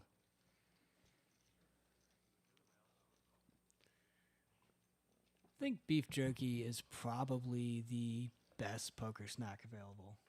Beef jerky is an S tier poker stack for sure. It's hard to beat. Shout out to my buddy Jake Stein, the owner of TKO Jerky here in town. Give him a little plug, and big shout out to Ricky Hirsch as well, the owner of Think Jerky, another big jerky company both of which have been very gracious to me as a poker player. I gotta try some of this local jerky. In fact, I'm wearing a TKO jerky shirt right now. Shout out. Nice. There's a free advertisement. You guys go to tkojerky.com and get you some. Henry waking up with the giraffe hand here. If anybody doesn't know, this is called the giraffe hand because a high stakes pro and coach called Poker Giraffe put out a pretty prominent video on using this in your 3-bet and 4-bet bluffing ranges. And it's a very favored hand because a lot of times you're unblocking the other 3-bet and 4-bet bluffs, like the ace-5, the ace-3, the ace-4. Yes. And sometimes you're going to see a flop, and your opponent's just going to have like ace-king or aces, and you're going to get to cooler the wheel. Yes, absolutely. Plus, you have like a good flush draw, you know, most of the time. If you do hit your king high flush, you're going to be good.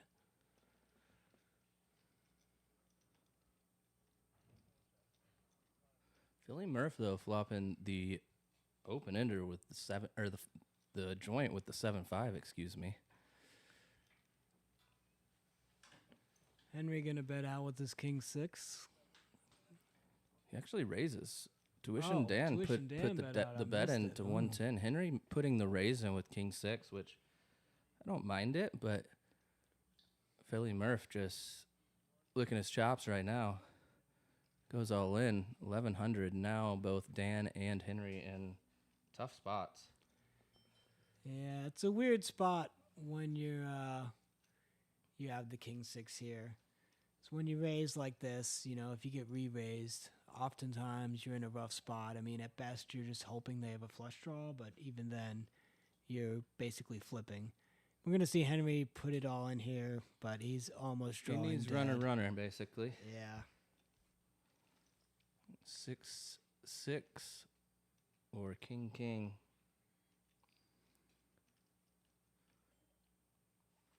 Or 6-3 or 6-4. Well, there's a king. A little sweat here, a little sweat. So he's got a chance. Any king or 6 now. Oh, I thought it was for a half a second. Does not come, though. Philly Murph taking that one down. Oh, 7-5. I love 7-5. 7-5 is a great hand. Because sometimes when you flop the nuts, there's like no way that you can ever have the nuts. And then you just do like that. I mean, 7-5 is one of those ones, even, like, you can 3-bet it occasionally pre-flop because it's that situation where, like, so many times nobody's ever going to believe you have it.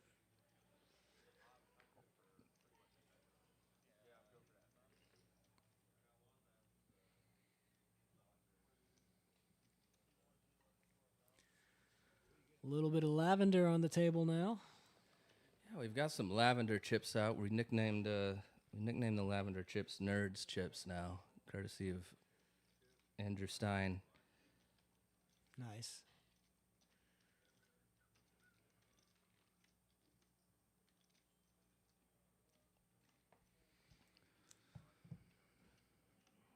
Leortz now, Ooh, pocket the kings. Cowboys. Looks like they have begun a new Nick game while I was out of the room. Yeah, it's a weird thing to do here when you're Leortz. I mean, when you open under the gun like this, you can probably get called a decent amount, but you're unlikely going to get a chance to re-raise. Yeah, I don't mind it though. I mean, I think that 120 might be pretty large though.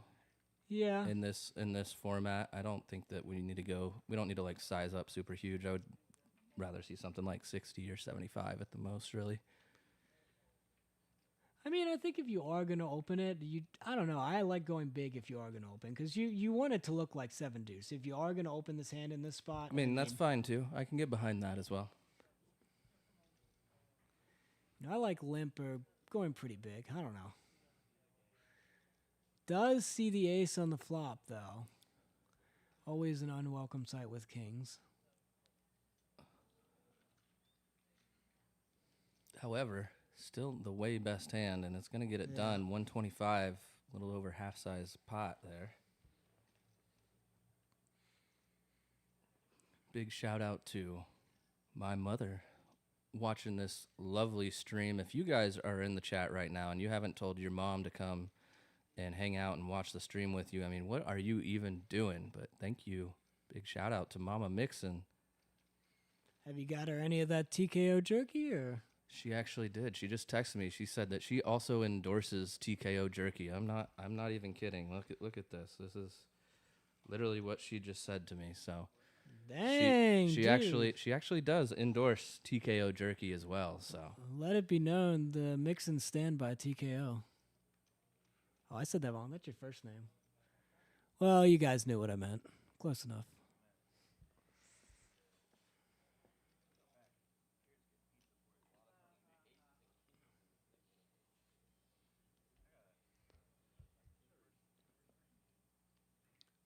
Domino's waking up with the Cowboys now.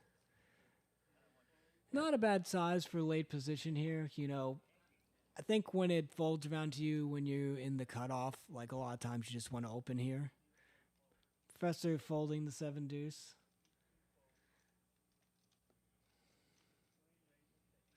Probably a fair fold in this spot. I mean, if you have people fighting over the nip button, you know, how much are you going to really get to the fold with 7-deuce?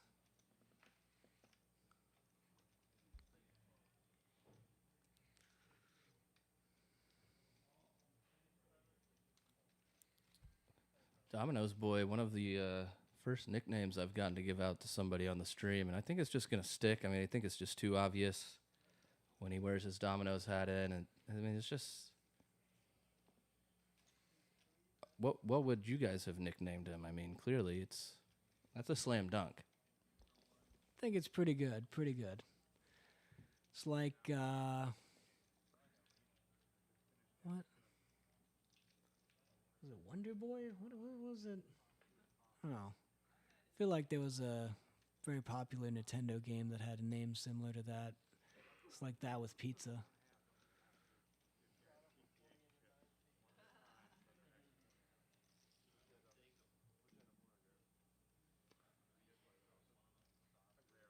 Henry gonna limp the 10-6, trying to get out of the Nick game. Sam gonna flat with King-Jack suited. Surprised to see that. It's a good spot to raise here a lot if you're Sam.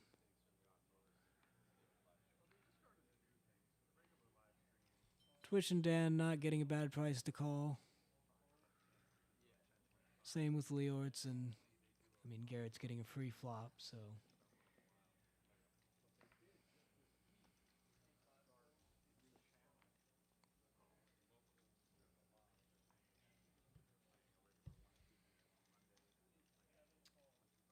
Queen 7-4. Garrett hitting the only pair here, but not the best thing you want to see going multi-way. Yeah, with a pair of sevens as well, middle pair. He does lead out here. You do get heads up with Sam, which is probably a welcome sight. And just bank it on the turn. I mean, that really makes the game quite easy. Now Garrett's checking here, hoping to induce a bluff. You know, he's likely going to continue that story on the flop here. Maybe a interesting card to check as well, but gonna go ahead and try and go for some value, and it's just not gonna work. Yeah. Not gonna get called by King High very much there. Would have been curious to see what happened if he checked. Yeah, like if you're in that spot, you know, I think you either go much bigger and try to make it look like a bluff yourself, or you go really small or check. You know, Yeah, something like I would have liked to check. Yeah, I think it would have been nice. Also, like $15. Yeah, Something 15 about- would have been goofy. Yeah, for Something sure. about the 15 just seems insulting, and your opponents are just going to take that and want to raise with almost anything. There's that dynamic as well, for sure, where it's...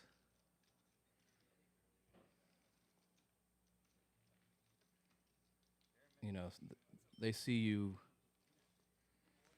bet a really goofy small amount and think that they absolutely have to put in a raise over it because it just makes no sense. So, yeah, there's some merit to that as well. Sam with the jacks here. I kind of like that strategy a bit more if there's more people in the pot, though, I think, rather than just heads up. Yeah. I'm not 100% sure. Be the only argument I would make. I mean, it doesn't really make that much of a difference, but... Nah, it's going to be pretty close.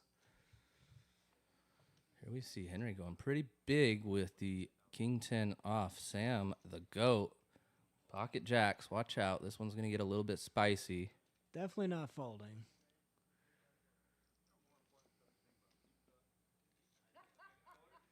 And Henry's kind of made this a big size where on the flop, you know, you're going to be in a real weird spot. You know, I don't know if you have to put your stack in on almost any flop at this point, but I mean, if you have almost any equity, you're basically going to have to go with it. Ace, ace, 7. Not the flop that either player was looking for, but this might be tough to fold jacks on this flop. And the thing to notice about this is like how fast Henry put in that bet. And Sam does make the call, 560. So Henry needs a little bit of help here. Going to need a king and a king only. Sam probably picked up on that. You'll notice like a lot of times on flops like this when people just shove it in, like they have high cards a lot. Yeah, high card bluffs a lot of the time. Yeah, they're just trying to get the bluff over with. They don't want to sit there and marinate with the thought. So nice call by Sam. Sam taking down a $1,784 pot. And Henry reaches behind himself to grab some more chips to put on the table. He's not done yet. You know him. He's a fighter.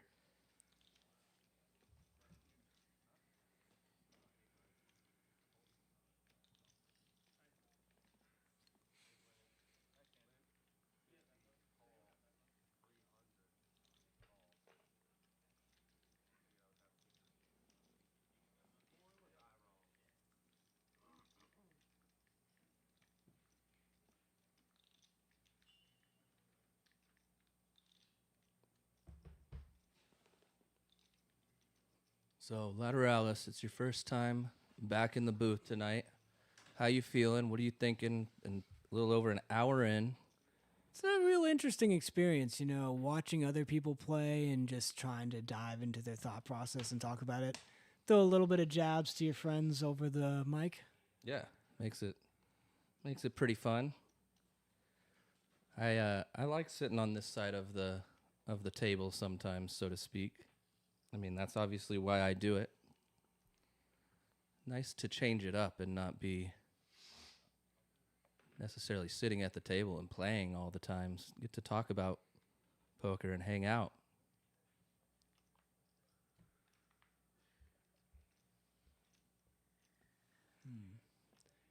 Interesting to see the flap from Professor here. I guess he doesn't have a nit button, but I would expect you're going to raise this hand a lot of the time in the cutoff. I would think so as well. It does allow for Henry to do this. Makes it 300 with King 10. Henry picking a very nice spot to do this, as he does pretty often. Going to get rid of Stein, who had the only pair with the pocket eights.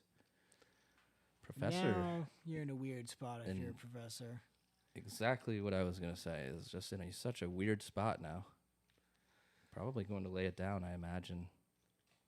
Yeah. Think you can lay it down or shove here, but like Henry does not like folding, so probably most of the time you just let it go. Yeah, and with Dan behind him as well, gives me more reason to not want to lay it, or to not want to play it, I should say. So we do see Dan rip and Henry call. They both got King 10. Both the same hand, but different draws. Yeah, no dominating suits. All the suits are live here. Let's see. Do we get any flush draw flops here?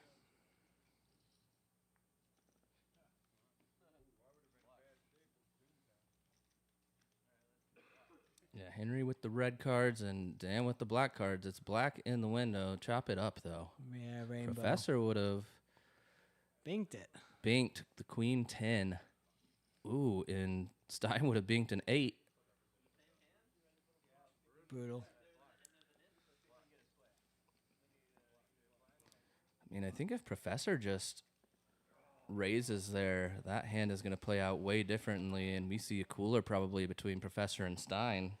Yeah, I mean, I don't think we're going to see Henry and No, Tuition Dan just shoving over the top if Professor opens. I don't think so. So, Henry effectively saving Professor at least a few hundred. But probably... Was there a king out there? I think Professor would have won, right? It was Queen 10, but it was an 8 on the turn, and Stein had 8s. Oh, so yeah. I think Stein's probably calling, too. That's a good point. Yeah, that's he what would have got a great point. I think we see it. I think we see a cooler between Stein and Professor had we not limped in. So definitely right. Limping in, perhaps saving, or just flatting the 30, I should say, not limping, but perhaps saving Professor. Whatever Stein has back, 1,000 or so. And he's probably, thinking he missed a shot there with that. But, actually, sometimes it's the one that you think you missed that you're actually glad you just never got to see.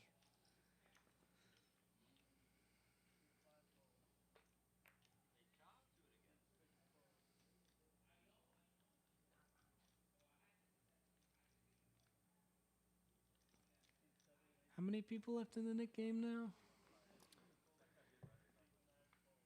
Ooh, boy. Jack 3 for Henry. Yeah, the very disguised Jack 3 2 pair. I mean, the beauty of when you play these hands is like nobody ever sees this one coming. Tuition Dan with top pair is probably just not getting away. I imagine we're going to see him probably get stacked here. Yeah, with 480 behind. Although he could bink a 10. He can bink some 10s and some 8s.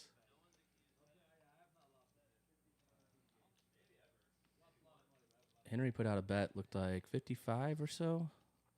Oh, that's going to lock it up, though. Yeah. Yeah, and Dan called. Dan thinking this is probably a pretty good card for him, actually, though. Yeah, I'm sure he is. Like, he might rip it himself here.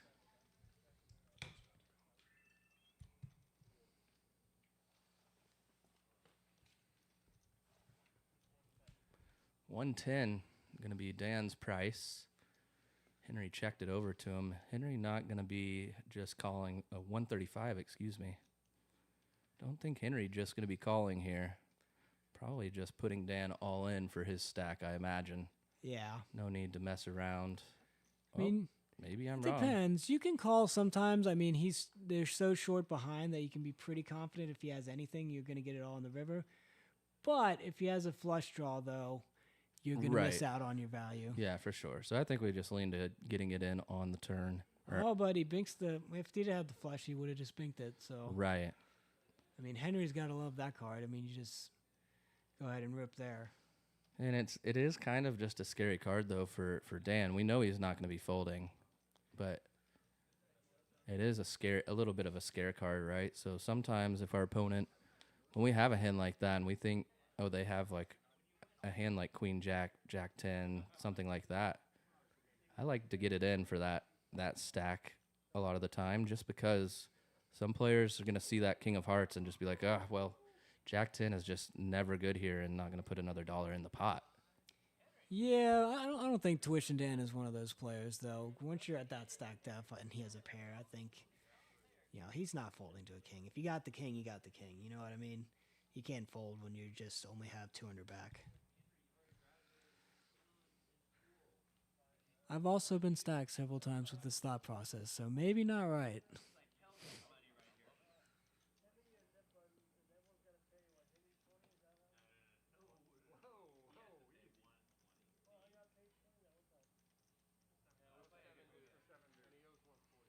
Is that the end of the Nick game?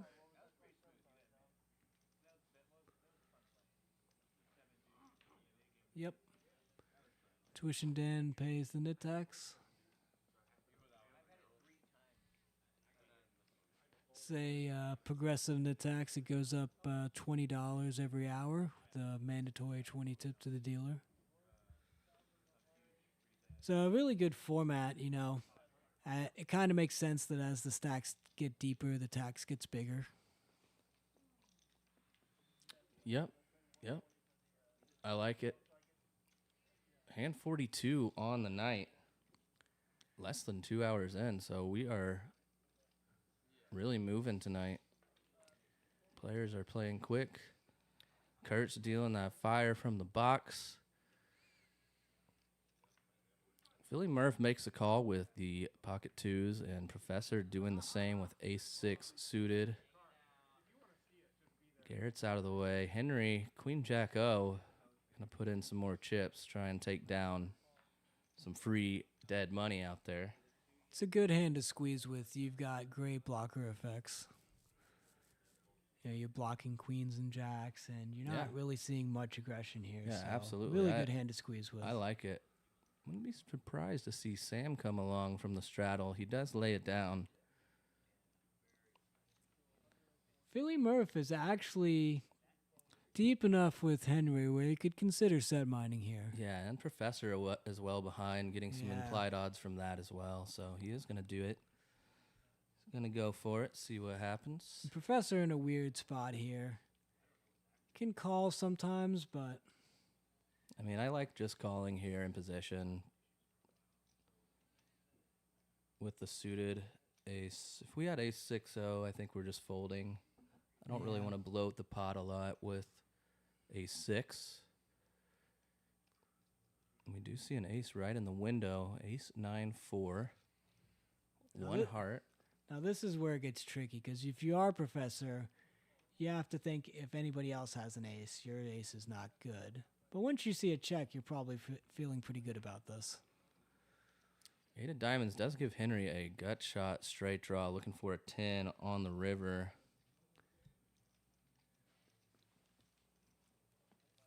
Professor does stab at this. This would be a really good spot to check raise if you're Henry. Yeah, Professor probably thinking that also. Professor very acutely aware of things like that, and Henry definitely a player capable of making a play like that as well. Professor, goes 275 into 450. That is not a size that Henry will check raise against, though. So, yeah, like all that often, not with his stack behind. His check raise has to be a rip, basically. I think you got to just fold here if you're Henry, though. You're not getting the price to hit the gutter. But he's going to try it. Let's see. 1,000 in the middle. About pot size bet left behind for Henry. Just a little over with 1,100 in his stack. It's another 8. So it's actually a pretty good card for Henry. Professor now gets checked to and just going to be able to take his showdown value. Yeah, he's just going to check it back. So nicely played hand by Professor. Yeah, Henry could have really put Professor in a bad spot with a rip on the river when the 8 pairs, because Henry has all of the 8s, obviously, I think, in this pot, the way it was played. Yeah, but in that configuration, I don't think Professor's going to fold. No, I don't think he's going to fold, but Henry, you know, not one to shy down from pots, likes to put people to the test a lot and as often as he can. So sometimes he is going to have it, and sometimes players are going to need to fold. Yeah, I mean, I think if you're Henry there, the spot to try that is on the turn. If you want to do that, just check raise jam. Put the Professor in a really tough spot. I just don't think the Professor's folding the turn either, so maybe not. Henry kind of seeing, could he realize some equity and go to the river like that, I suppose. So, and it's also fair, you know, Henry knows that he has the, you know, more loose bluffy image, so he knows that his fold equity is going to be less. So making plays like that is very risky against someone like Professor who will just call. Yeah, Leort's now just flatting with the aces from the hijack. Here we go. Tuition Dan had opened it up with King 8 of hearts. Stein's going to lay it down. Domino's boys out of there. Sam the goat, though. Queen 4 of diamonds making the call. We're going to go 4 ways, $30 a piece, 124 in the middle. As we see some of these stacks start to balloon a little bit as the night has progressed. Sam, you see in the graphic right now, sitting on 2,200 in his stack. Everybody else about 1,000 deep.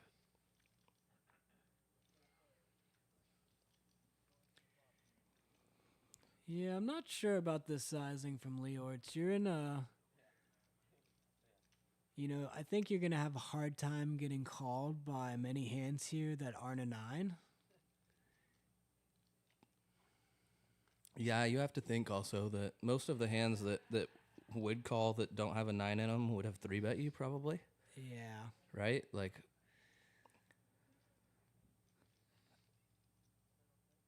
except for like, you know, like 9-10, ace-9, maybe 9-8, 9-7, and pocket 7s, right? Like everything else, 10s plus, probably 3-betting in that hand. Yeah. Yeah, I think if you're Leortz there, it's better to just go smaller. You know, try to keep in much weaker ranges. You know, if you're ahead, you're probably way ahead, and if you're behind, you're also way behind. Right, absolutely. I 100% agree.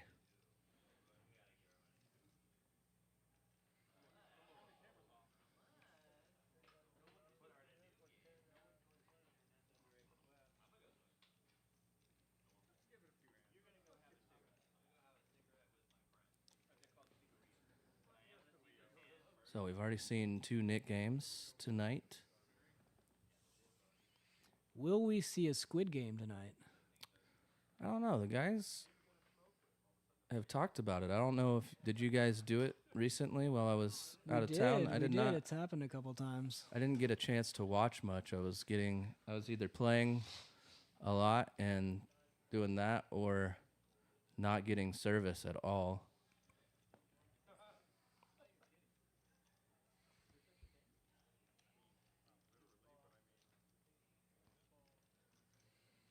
Surprised to see Stein flat here with the ace-10. I think on the button, a lot of times you just want to go ahead and open this hand. It's not a terrible hand to see the flops multi-way, though. I mean, if you do have the flush board, you have that flush over flush opportunity, and you're not blocking the king or the queen, so somebody does have a king high, queen high, or even jack high flush. I mean, you're just going to get it all in. But Sam doing a good job of picking up that nobody really wanted this pot and putting in the raise.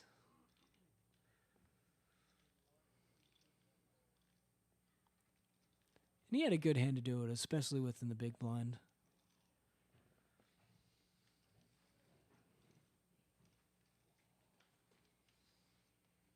Some VPIP numbers here. Sam at the top of the charts. Get that man a medal.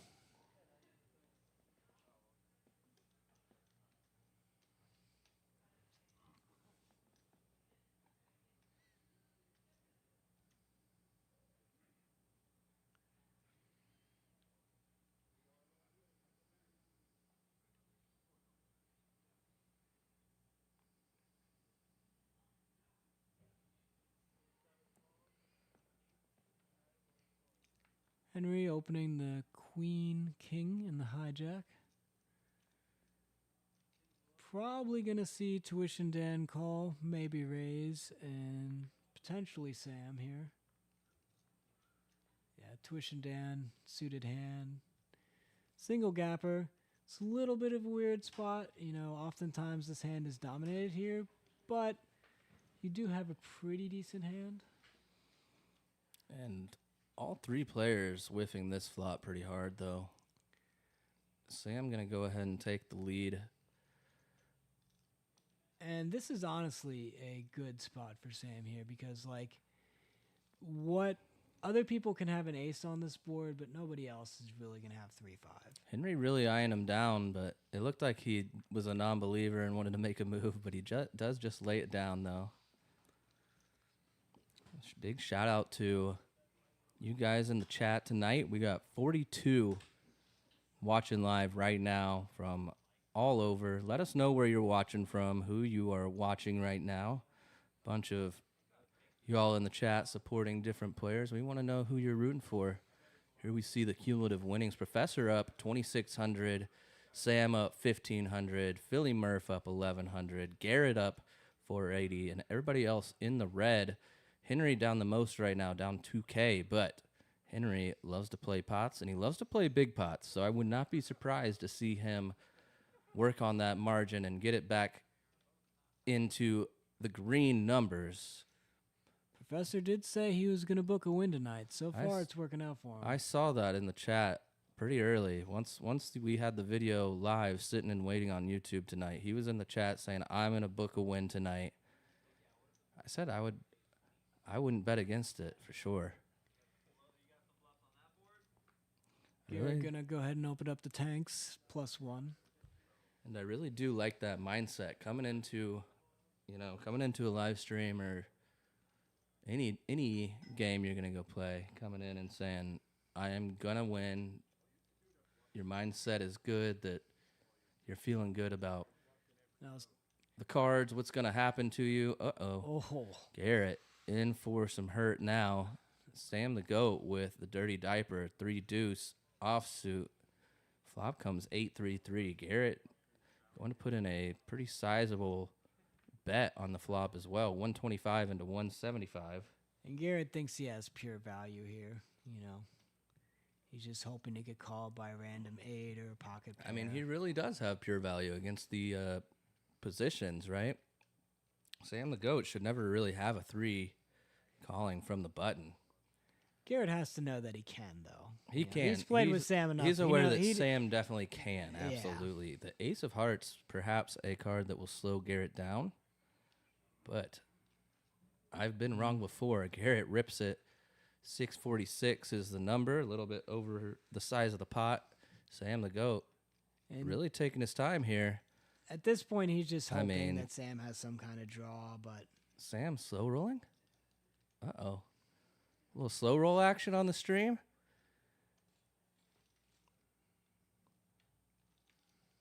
There's the call. So Garrett looking for one remaining 10, the 10 of spades, $1,700 in the pot. Does not come. Sam, another pot going his way. It has been a good night for Sam the Goat. Life is good when you open the dirty diaper and flop trips. Yeah, so far it has been anyway, I should say.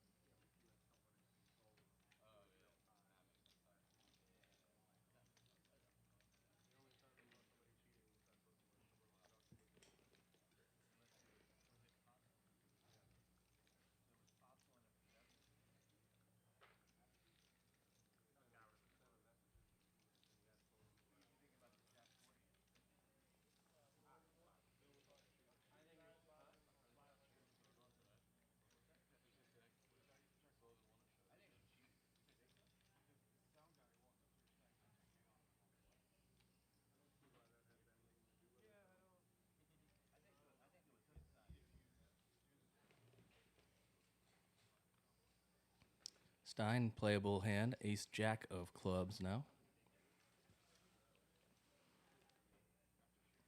Sam making the call, 750. Professor with pocket 4s in the small blind. Getting a pretty good price. Great price to set mine.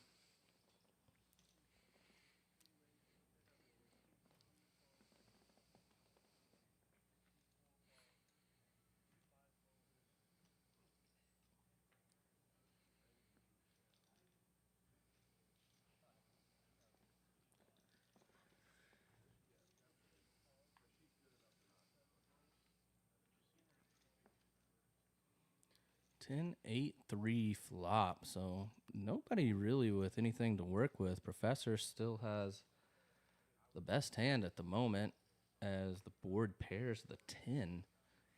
Yeah, I'm surprised Stein didn't bet out here. I think He was the pre-flop open, right? I think Henry opened, and then Stein just flatted. Stein does get there on the river, though, so... This is probably just going to go check all the way through, I think. I think Stein's going to go for a little value now. Huh? He does go 135. Bigger bet. And it's just going to work and get through, I imagine. No need to call if you're Professor. Yeah. Henry, not really a candidate to call or bluff with either. Yeah, I'm not sure about that sizing from Stein. It's like you're going to have a hard time getting called by much worse there. Yeah, And the only thing we get called by it is a hand that beats us, probably. Yeah, I think if you want to go for value, you need to go much smaller. And honestly, you know, especially against players like Henry or even Professor, you know, if you go small and like faint weakness, a lot of times you can induce a bluff. And Sure. that's where you're going to get the most value. And then it is an uncomfortable spot when you have a jack, but, you know, I think you just call a lot of the time. Yeah, I can get behind that for sure.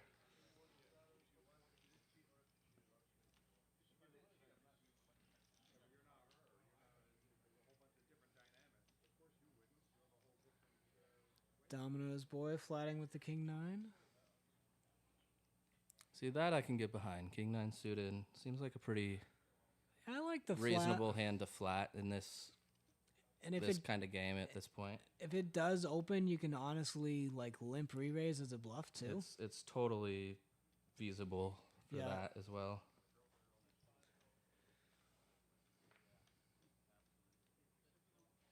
Ace Queen 8. Henry does have an 8, and we know that Henry does not like to fold when he has a pair. Yeah, weird spot for Domino's boy here too, because you don't really have the betting lead. It's, you know, limp pot. Oh, but he does get there. Does get there with a king.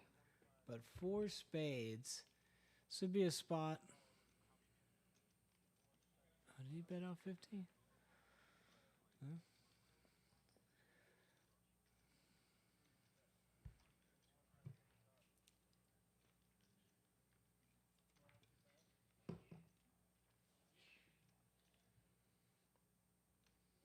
Yeah, not much for Domino's boy to work with, really, though, so far tonight. So nice time to win a little pot.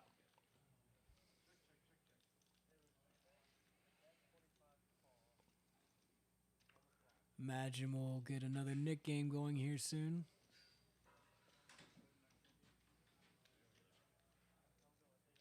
We're playing 1-3, no limit Holdem with a mandatory $10 straddle. The player under the gun, you see Henry right now in the 1 seat next to our dealer, has the $10 out. And the buy-in structure is very simple. We keep it $200 minimum buy-in and a $1,000 cap to the buy-in at any point. So these players, the most they can buy in for is $1,000.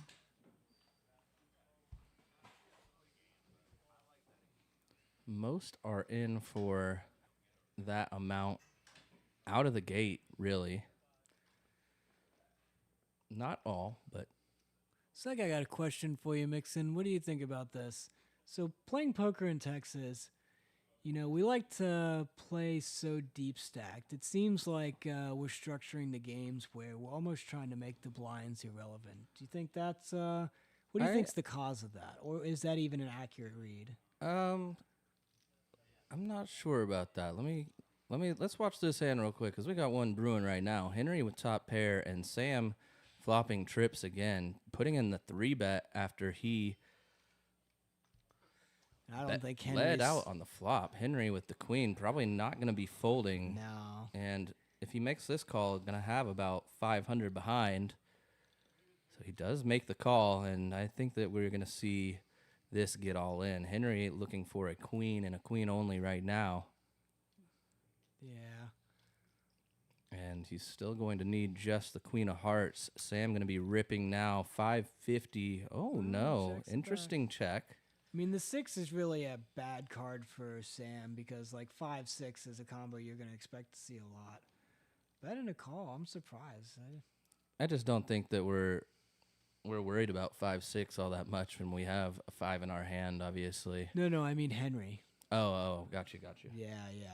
You know, if just the 5 and you're thinking, could be some 5s here, but Sure.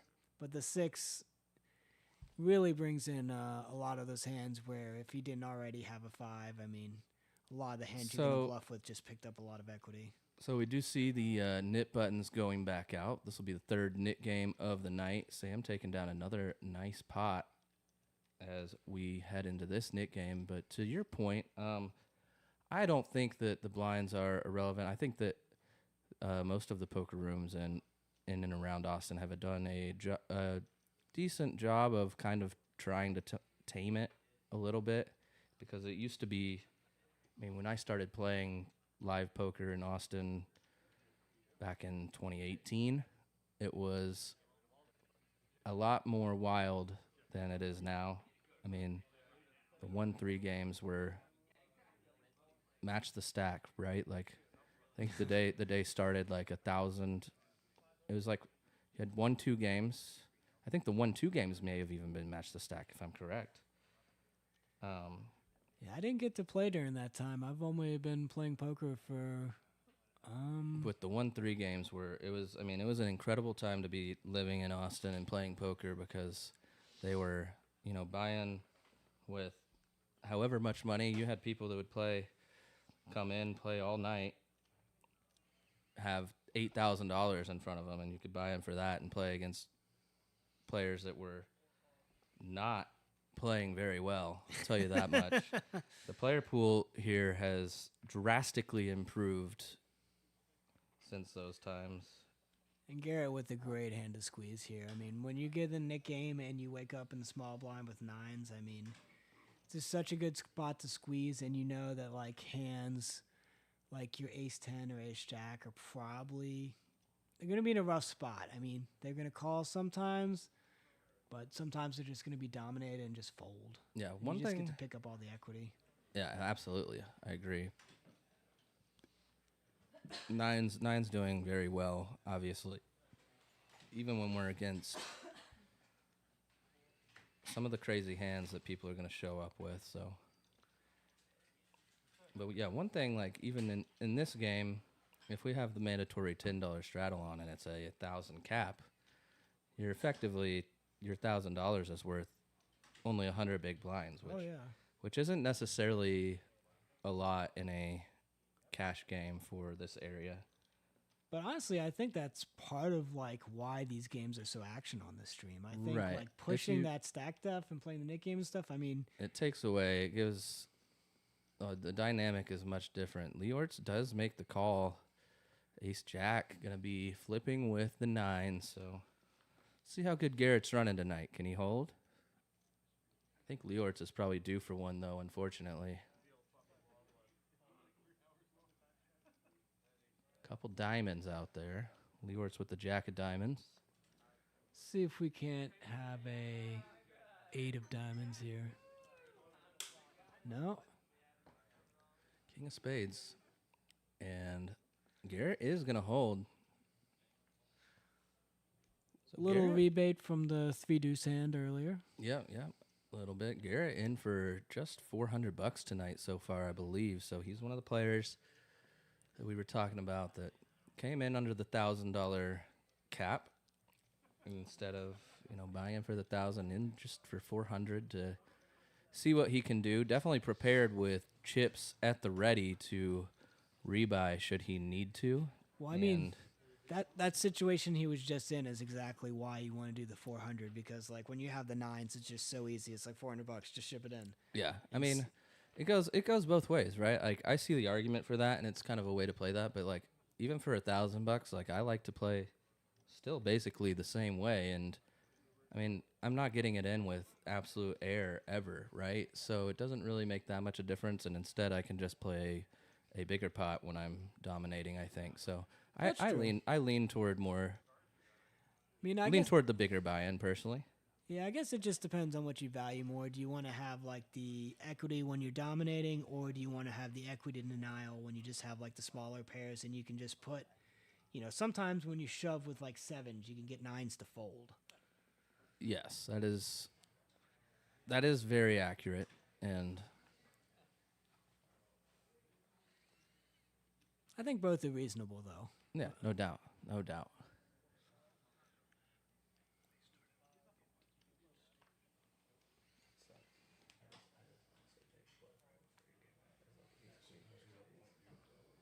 Oh no, not that one, not that one.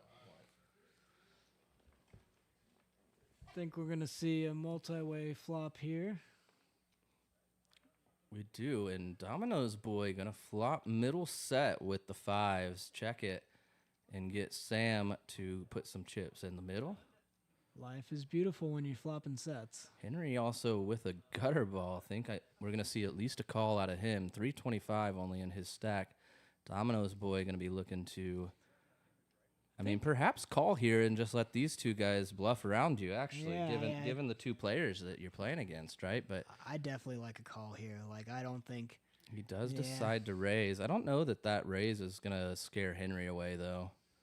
Henry thinking he has not that much behind. He might just stick it in. I think he'd stick it in, yeah. So it makes no difference with Henry's stack, really. Henry looking for a 3 and a 3 only right now. Yeah, it's really not the only way he can get there. It's not bad, but you kind of want to keep Sam in this pot a lot. Yeah, I think so, especially him leading on this flop. Yeah. 4 changes nothing. He's a 3 still, does Henry. Oh my goodness, and it comes, Henry. Thinks it. The one outer. Domino's boy not able to hold with the set. Henry with the one outer on the river here. Pretty nice spot for him. Nothing's funner than runner runner. Good job.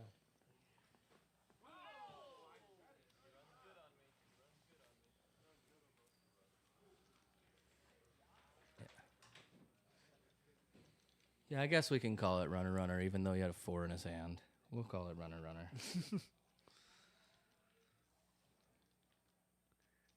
There's a great shot from the guys in the studio showing off these very neat red star chips. They really do pop under the lights. It's a very good color texture. If you don't know, the $1 chips are those little blue chips. And then you see the red chips worth $5, green chips worth $25, black chips worth $100. And there's a couple of lavender chips floating around the table. Those are worth $500. We've nicknamed them Nerds chips. They kind of remind you of a box of those grape Nerds from way back when. Leortz with a very playable hand here in the hijack. Jack 10 suited. Garrett with 9s again.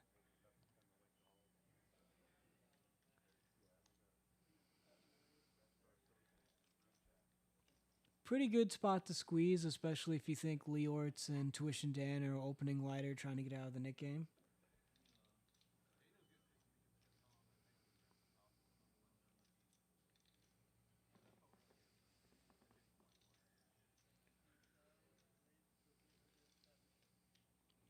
Yeah, it's a great hand. And Leort's at an awkward stack depth to call. You kind of forced him to go all in or fold. And I think we just see Leortz do it for sure. Oh, it looks like he is just making the call. So gonna be weird, a little bit weird post flop anyway, but Leort's not gonna have many folds, I don't imagine.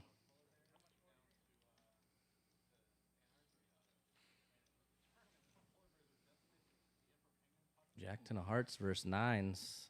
We got ourselves a flip here. Heart in the window, followed by another heart. Paired board. We're just going to see it all in here. It's definitely getting all in. Garrett's still ahead, but Leort's with the heart flush draw and the 2 overs. So basically a flip. Yeah, you'll see the equities adjust, but they're going to be still quite close. They're going to go to, what, roughly 60-40, I believe, after this. Or are they going to stay closer? I don't know if it updated. It still says the same. There's the heart immediately. Heart on the turn. I guess it did probably just stay the same. And another heart to finish it off, because why not? So Leort's finally taken down a pot. Well deserved. He's been battling.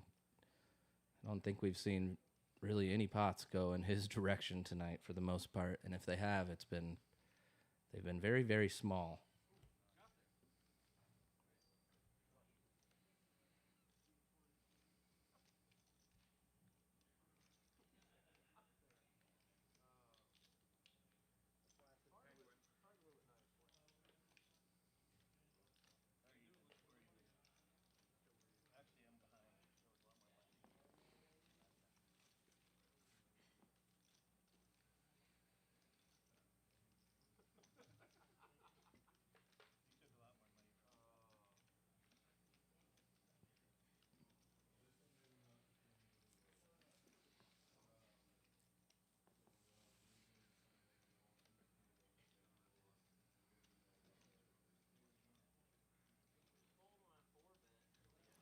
So, moving on to hand 53, we still see a few nit buttons out there. Professor with one, I believe. Sam with one.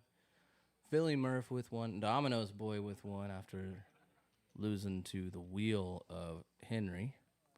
Tuition again. Got a nice hand open here. Queen jack off. Oh, and Stein also with a nit button still. Stein, I'm pretty convinced that the nit tax is just not enough. Stein just too rich, I guess. Doesn't care enough. I think he just picks his spots. Stein is really trying to get it in there with like high equity hands, and you know, you're gonna pay the nit tax a lot in this spot, but if you think that your equity when you're hitting your hands is just gonna outweigh that, it's somewhat reasonable. Yeah, Sam the Goat flopping an open-ended straight draw with 5-6 here. Has the good end of it, too. Nobody with 2 hearts. Henry with the ace of hearts, though, and a 4. Pair. I think Henry's going to call here. I don't think he's going to fold for this I'd price. be surprised to see him fold for sure. Tuition Dan might try re-raising. Don't really have a hard blocker, though. A lot of times in this spot, if you're going to go for it, you want at least some kind of blocker effect.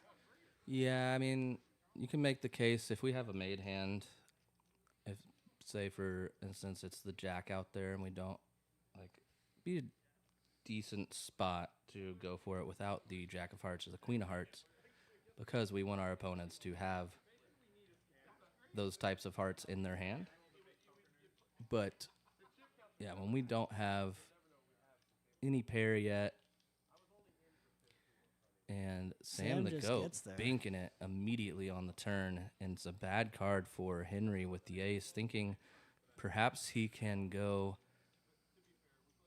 into this pot and just backdoor his way into a wheel again, and not going to be the case here.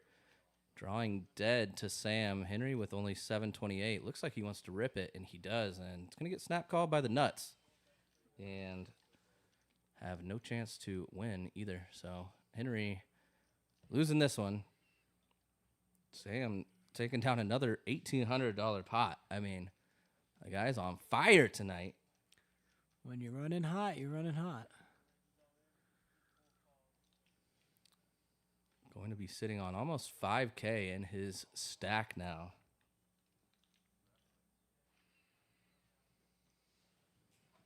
Look at that. Sam the Goat up over 3,800. Professor up over 2,500. Philly Murph, the only other winner, up 1,100.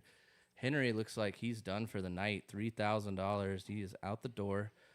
Not the best night for him. Leort's down 1,600. Climbing back. Tuition Dan down 1,200. Also climbing back. Stein, Domino's boy, and Garrett all down into the mid-hundreds.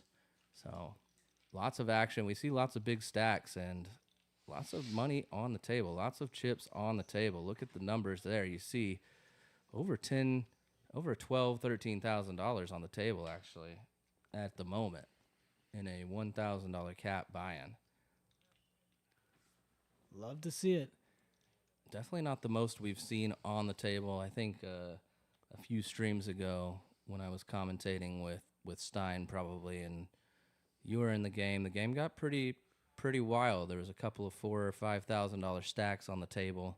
Yeah. Actually, at least like $3,000, $4,000 or $5,000 stacks on the table. it got pretty wild that night. So if you guys are new to the channel, want to watch some more content, some more poker content, go back. Let's see, I believe it would have been, tonight's Wednesday.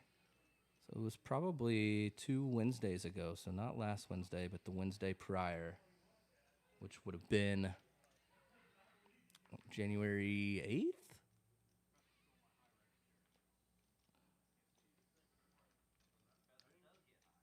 Or 7th? Interesting flop here. Not really the flop you want to see if you're Garrett, but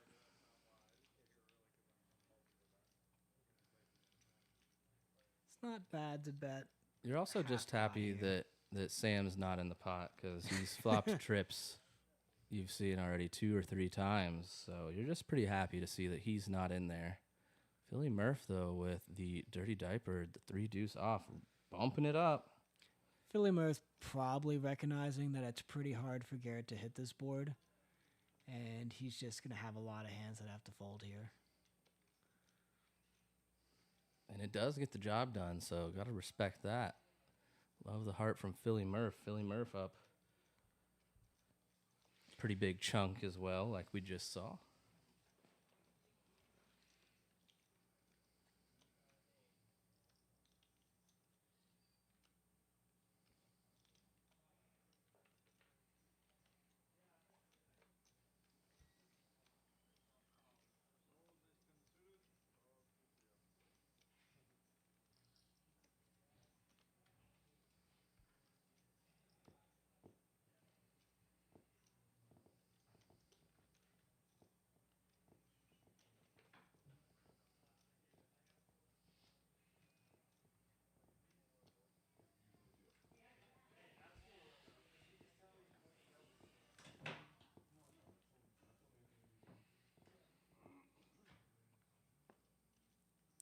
Garrett limping in with the pocket fives. Stein, not a fan of limping into pots. Prefers to have hands when he gets in. Queen Jack offsuit gets in there, makes it $50. And Sam on the button calls with the ace king of clubs. I think we're going to see Tuition Dan raise here. Yeah, Tuition Dan with a ripping stack, I feel like. Yeah, and he does rip it, so Garrett maybe with a calling stack, perhaps, given the implied odds he has behind him. In fact, in the Nick game on, I mean, I wouldn't be surprised to just take any of the pairs that we open and make them turn them into calls, even if we don't have a nit button in front of us. Yeah, I don't know. It's like Garrett not going to go with it, because you're either flipping or way behind. For sure, but I think as played right there, we're just probably not way behind all that often. And we only have 300-400, right? Sam going to be making the call or laying it down. I'm there sure he goes. he's Okay. calling. Yeah. He acted like he might lay it down. I'm not sure. Yeah, it wasn't super obvious to me which option he was going to choose there. But Tuition Dan in rough shape. Another $1,400 pot. Sam is way in the lead in a 3-1 favorite. Yeah, ace in the window. 2 hearts with a queen on the board, though. Can we see it, Jack? No. So Dan looking for 1 remaining queen. Tuition Dan losing a little bit of tuition money. That degree's getting harder and harder to earn by the second.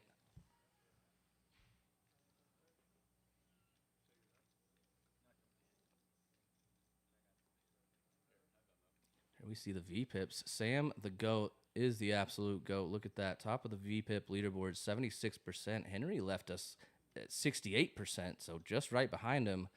Leort's up in the high 40s. Domino's boy. Everybody really in the 30s to mid-30s. Stein lacking a little bit tonight, 29%. Goodness.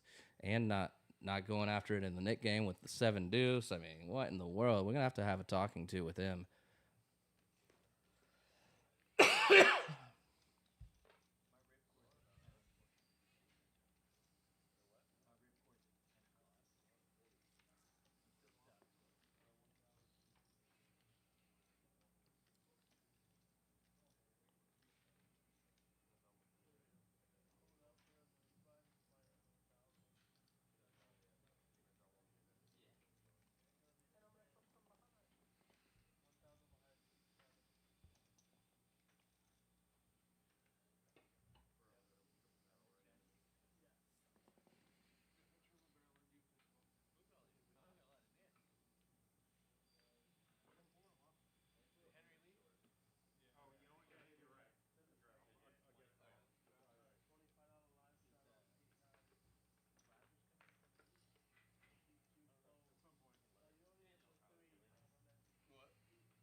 Uh-oh, we got old Cat Plays in the chat.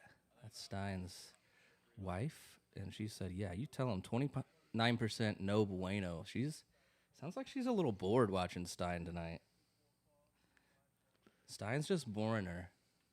She says he's not playing enough hands. He's not getting after it. She wants action. She wants entertainment. Come on, Stein. Figure it out, guy.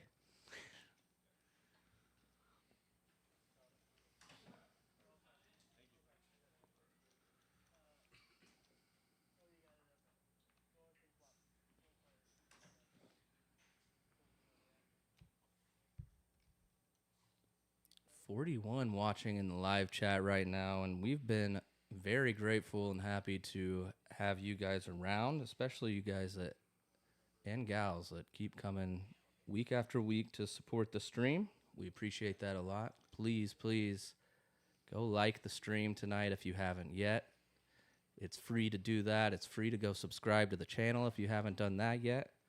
We stream every Wednesday night at 7 o'clock Central, and now we are moving and also adding on to our schedule Sundays. We've been going for a few weeks now, since the start of the year, every Sunday at 3 p.m. Central Time.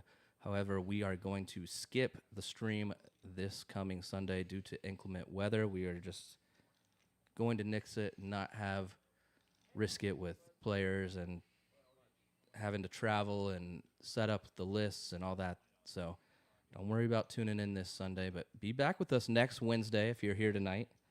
And then the following Sunday, of course, we want to see you. Love having you all in the chat. Makes my job much easier in the booth when I'm getting to interact with you all in the chat. And definitely reach out to Mixon if you want to play. I think this might be the best low-stakes game in Austin. I think it is the best low-stakes game that you could probably play in the Austin area. I don't know of any better. I've played a lot. I've played a lot of hours in 1-2 and 1-3 games and 2-5 games and everything here, there, and in between over the last 5-6 years. But I would say this is definitely in the top 3 that you can play. And I think it's number 1.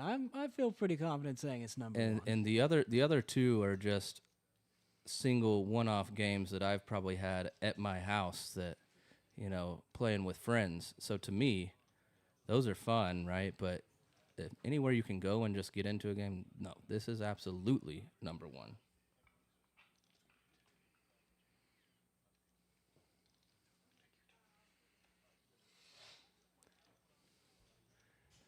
Very action game, great group of guys. The table dynamic's always fun. Yeah, absolutely. It is a great group of regulars that we've put together here at Red Star to play this game. Great dealers, great club. Everything about it's an awesome experience. It is A1. And we say goodbye to Kurt. Kurt is gonzo, and we welcome in Tanya. Looks like the players got a little pizza action that Is just Domino's arrived. boy getting pizza? Is this some Domino's boy pizza? Courtesy of Domino's boy? Uh-oh, that would be incredible. So this is when we do some shout-outs, home slice. But as we just heard, it sounds like this is home slice. Sounds like it's a little home slice pizza. So home slice, very good. Local pizza chain. Yeah, get some napkins, Philly Murph. We don't need your greasy hands on the cards now.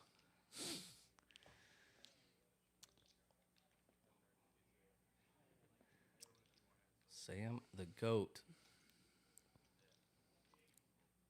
King 10 of Hearts. Oh, we're going to have grease all over these cards. Home slice is it's a greasy za in general.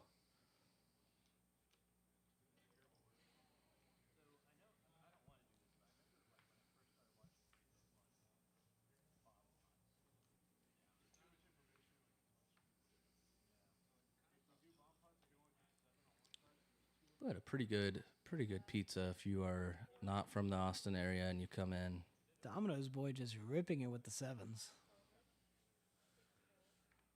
You think that's against his contract? You know, especially on a stream to be eating a competitor pizza? Probably a clause in there. Gonna see another flip. Yep, King 10 versus 7s, so can Domino's boy hold? Or will he be driving, delivering a lot of pizzas over the next couple weeks? So far, so good. Needs to dodge a king or a 10. Ooh, Oh, and bank on the river. The bank for Sam the Goat. I mean, it just keeps getting better for Sam. Seems too easy. I mean, when you're running hot, you're running hot. Sometimes you just sit down and you just can't miss any flops. And, you know, those are the times you love to see in poker.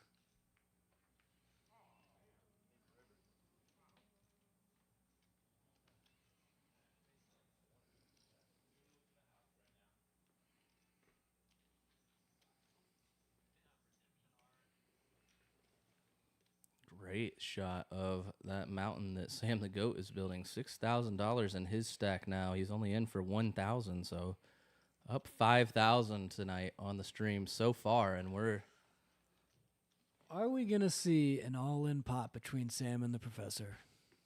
I mean, we're only 2.5 hours in or so right now. We usually go at least 4.5 hours on Wednesday nights, so it's not out of the equation that we see a $6,000, $7,000 pot tonight in this stream. Would be one of the biggest pots ever for the Red Star live stream, as we have just gotten back up and running.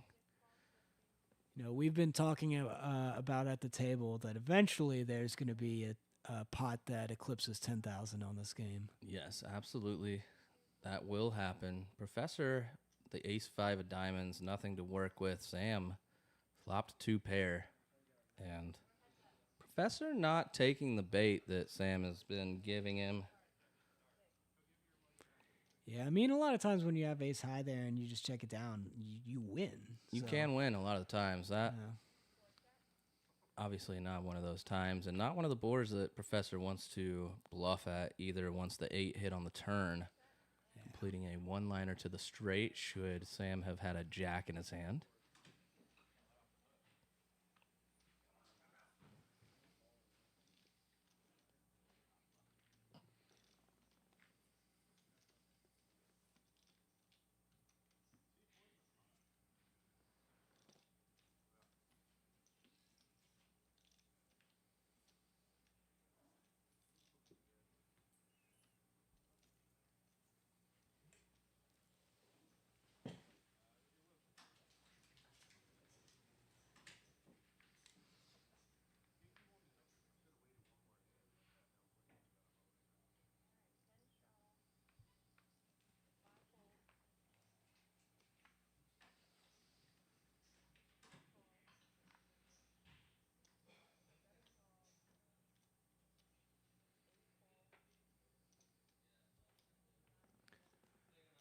See some interesting hands here.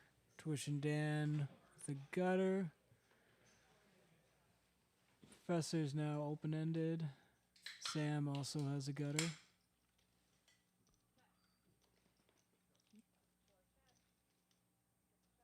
Oh. So Professor binking. Oh, yeah. Making he the just binks it straight there. with Never the- with mind. the 8. Yeah, with the 8. Looks like putting out a bet called by Domino's boy. Just a 9, drawing to a chop, and bad river for Ooh. his 9. And a knit button. I think we might just see Domino's boy. No, Oh, he checks. He checks. I think Professor's going to shove then. Yeah, Professor definitely putting them all in. Only 355 behind.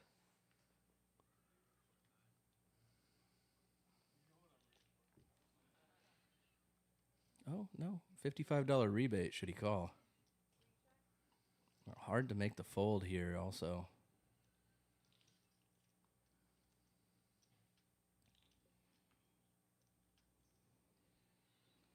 makes the call. Bad news. Professor does have the straight.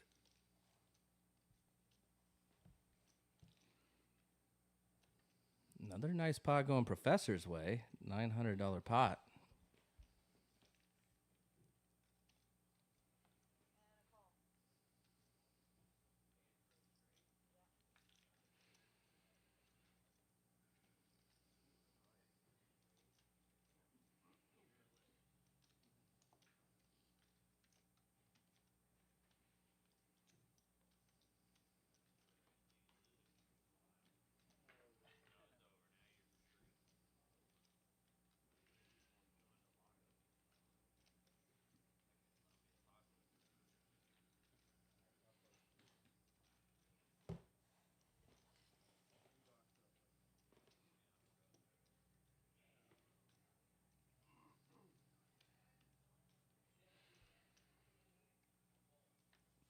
Garrett with King Queen here. I've seen a lot of King Queen tonight. I think that's maybe been the most popular hand. Yeah, it seems like we have seen a lot of that. You're right. Garrett finding it this time and just going to take down the pot pre-flop. No nip buttons to worry about in his stack, or Leortz to his right, who was in the blind, or the straddle, I should say. Or no, he opened, excuse me, or limped in, but... Sam and Domino's boy left in the Nick game? Or Stein and Domino's boy left in the Nick game? Yes, I believe just those two left in the Nick game. I mean, Domino's boy didn't rebuy. He's giving himself the chance to stick it in real Yeah, which I like. I think Yeah, that's ideal. You know, here you can basically just hit any pair, any Broadway cards, and just stick it in. Hope for the best. I mean, now, on the button, he can be really wide. Particularly if Stein plays a hand, he can just get it all in. Yeah, there it is.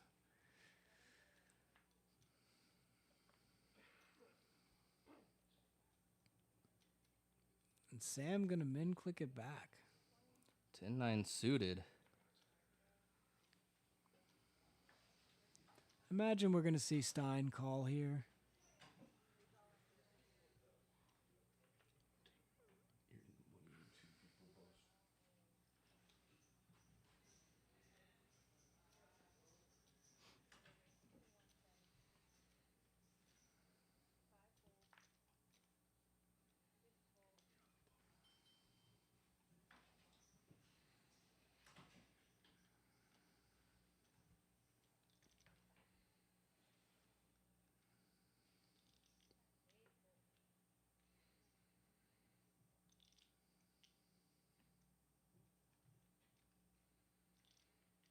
And Domino's boy banks the 8 right away. Stein with the gutter, though.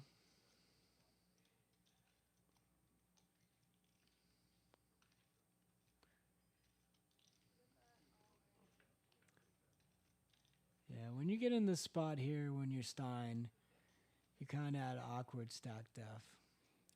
Yeah, it's annoying for sure. But you do know Sam can be pretty wide, and King High is going to be good some of the time.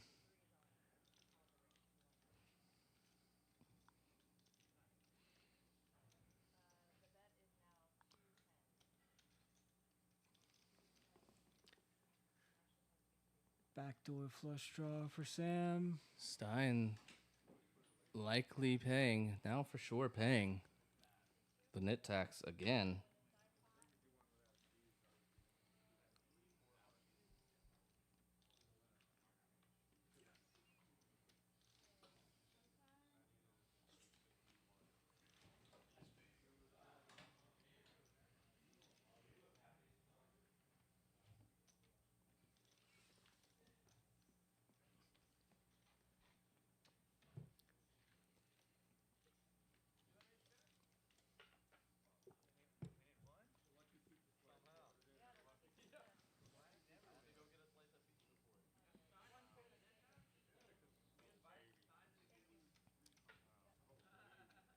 So the nit tax for that round this was the third nit game we've played tonight. So $140 going to the splash pot. Tanya getting $20 also, so 160 total coming from Mr. Stein in the 2-seat.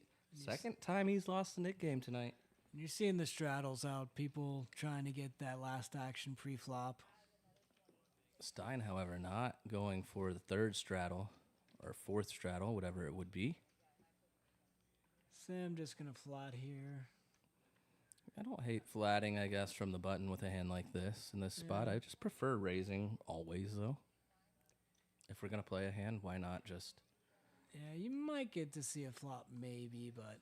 Probably not often enough for it to I agree. warrant flat, like limping or whatever we're going to say, right? No. I mean, in general, you know, if the options are flatting or raising, raising is almost always the better option. And Garrett is just going to put it all in here. You know, you wake up with the suited connectors. Nobody's really shown any aggression. You know your opponents can be flatting pretty wide here. It's a pretty good spot to do this. Pretty great spot. And like I said, had Sam opened that button up to a pretty nice sizing, I think we just see most of these hands fold and get out of the way. So Sam would have probably taken down the pot pre, taken down the extra straddle money, and taken down the dead money that's in there from the nit tax splash pot. And instead, he's giving away essentially $40 in position that he didn't really necessarily have to. Garrett finding a nice spot here to take down all this money. Leort actually thinking about it here with 10-8. He might just make a F it call. But it's a decent amount of money. It's almost $500. Are you willing to put in $500 with 10-8 offsuit, sir? Let's find out. Yeah, weird spot. I suppose at this point, though, you do know you're going to realize 100% of your equity. We much rather want to have something like 10-9, Jack 10, I think, right? Yeah. Versus 10-8. 10-8's just not... We're hoping, like, we're thinking our cards are live. But we're also unaware that they're this live. He does lay it down. Garrett, gonna show everybody. I love it. Wants to show the table what he was doing it with. Say, yep, well, I was getting out of line. That's a new-ish rule we're trying to enforce. We have to show for the splash pot. You do have to show for the splash pot as well. I was not factoring that. But regardless, I think he would have shown. Oh, yeah. you want to show those hands. I think he would have shown.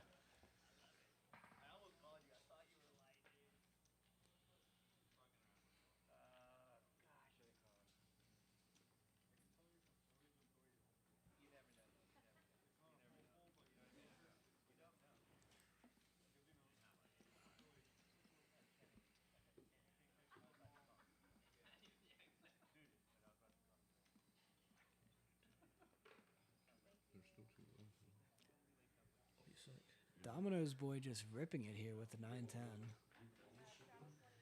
Mm-hmm. Oh, no, and he's going to be in a lot of trouble. Professor with pocket tens. Yeah, he's... Professor going to put in a 3-bet something like 600, 700, I imagine. Yeah, this is kind of the problem when you rip hands like this is, like, a lot of times when you do get called, you're just in a really bad spot. Yeah, Professor did make it 600 with the action that was pending behind him. However, ends up being a call.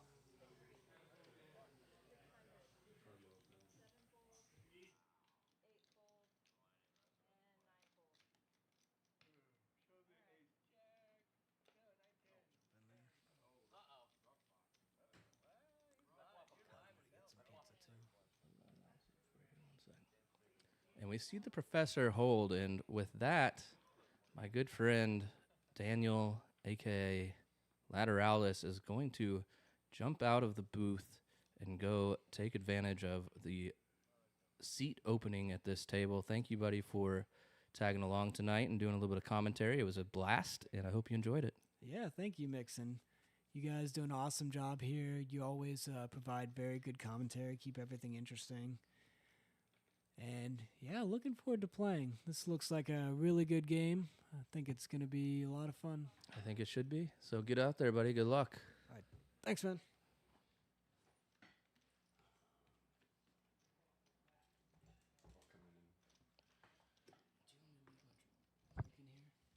be sick if you did, actually.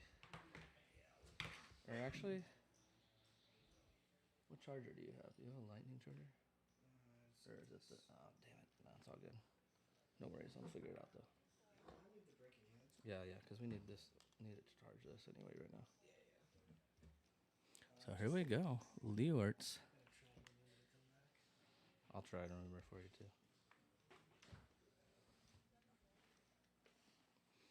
Leortz putting in a 3-bet with Ace King for $140. Philly Murph making the call.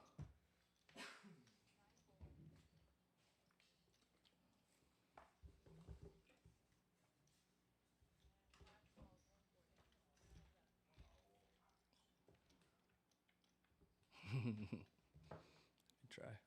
Good try.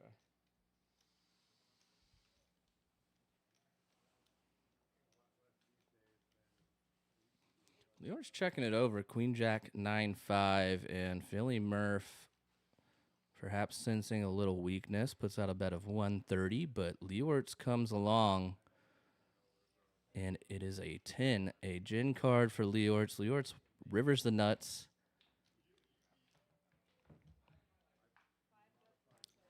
Praying, hoping Philly Murph has a king. Decides to put out a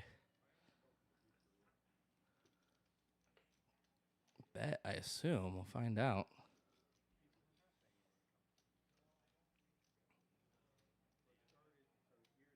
Looked like he wanted to, then he looked like he thought about checking. He's going to go 205.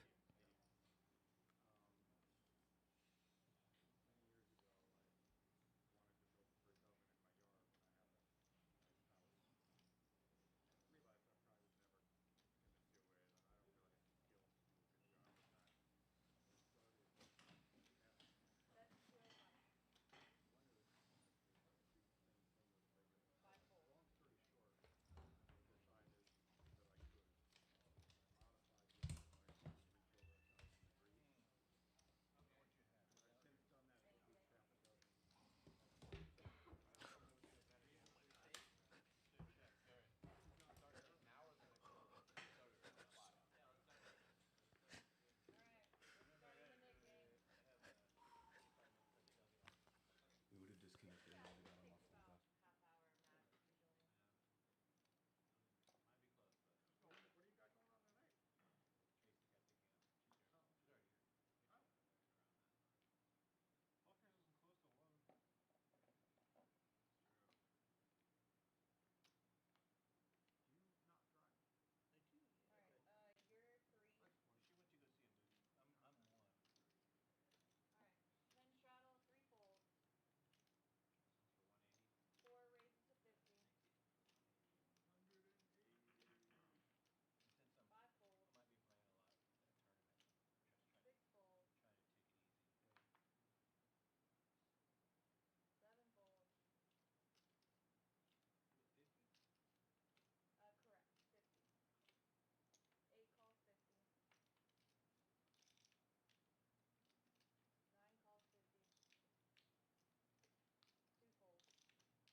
And we see Sam, looks like going to be putting in a raise on the turn now. Just a min raise to Leortz.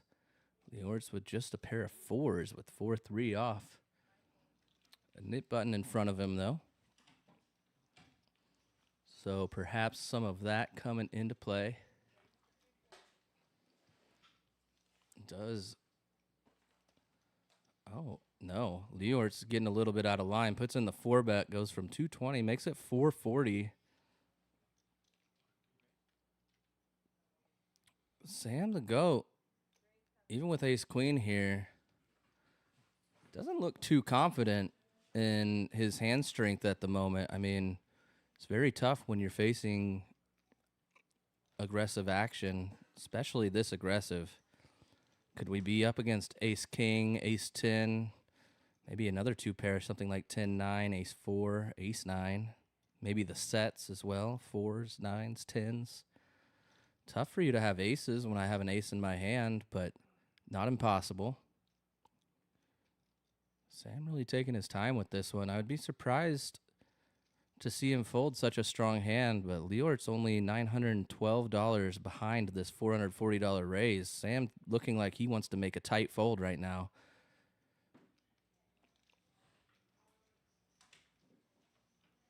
And he's going to lay it down, or, I mean, he's in full folding formation. He does. He lays it down. Leort's getting it done with 4-3 offsuit. Gotta admire the heart from this guy. I mean, that is just a well-deserved pot, a hard-fought pot with 4-3 offsuit. Love to see it. Getting rid of his nip button, feeling himself a little bit, gaining a little bit of momentum. Nicely done, Leortz. Leort's a good buddy of mine for past few years here in Austin. Plays a lot of poker.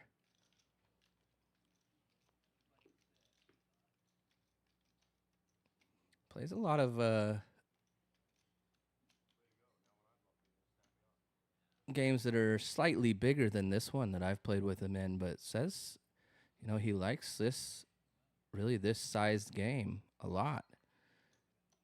Allows him to play a little bit more freely. He gets to play with people who are playing more freely and not play against, you know, the super pros all the time. So he's really enjoyed. He's been on the stream a couple times now, so happy to have him. And a really great guy. Happy to see him take down a pot. As we see the action resume, Domino's boy with a king here. Sam the GOAT with bottom pair with a 3 and a 6 in his hand. It is the 6 of clubs, the only club between these three players. Tuition Dan, though, in position. Ace-7 of diamonds. Does put out a small bet, $30. Domino's boy going nowhere. Sam going nowhere either. Still 3 ways to the turn. Domino's boy now picking up the open-ended straight draw to go with his king. Sam with a gut shot straight draw. Should a 5 come, that could be pretty gross. Domino's boy would be hitting 2 pair with king 5. Looks like Sam the GOAT put out $200. Domino's boy ripping it in with the king. He's got the best hand at the moment. And Sam never folding for $225 more at this point. I'm going to see the hands get flipped up. Sam needs a 5 or a 3. 6 no good, as it would give Domino's boy straight. Does not come. Domino's boy now back up over $1,000 in his stack after that one. We thought he was going to be dead and gone. He was left with $55. Didn't lose the net game. Comes back, and now look at him. He's got over $1,000 in his stack. Great shot from the guys in the back in the studio. Again, of these Red Star chips. I just love the $100 chips with the stripes on them, the yellow and red stripes. They look great.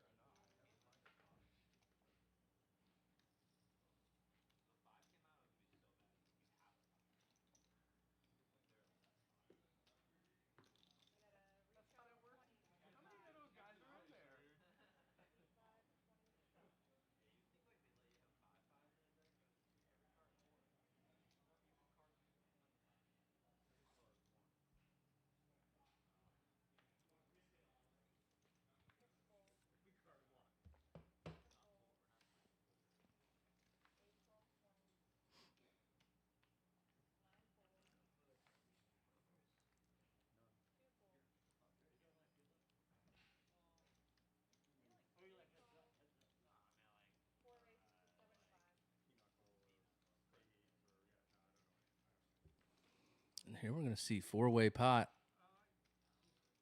Sam the GOAT and raise this one up, $75.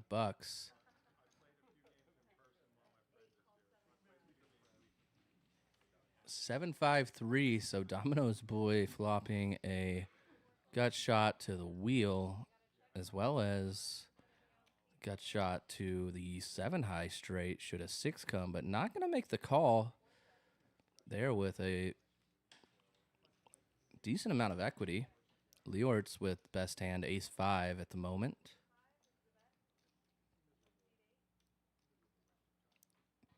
It is a 10 on the turn. Leort's still in the lead. Goes check, check. And a 10 on the river. Leortz has to think he has the best hand here. Probably a decent amount of time on this board. Puts out a bet, and Leortz quickly calls Sam's bet correctly. Like I said, has to think that he's got the best hand a decent amount of the time. So Sam bleeding a little bit of chips the last couple of hands. Perhaps on that winner's tilt high and willing to give a little bit back when he's only in for 1,000 in the game, still sitting on looks like 5,000 or something like that.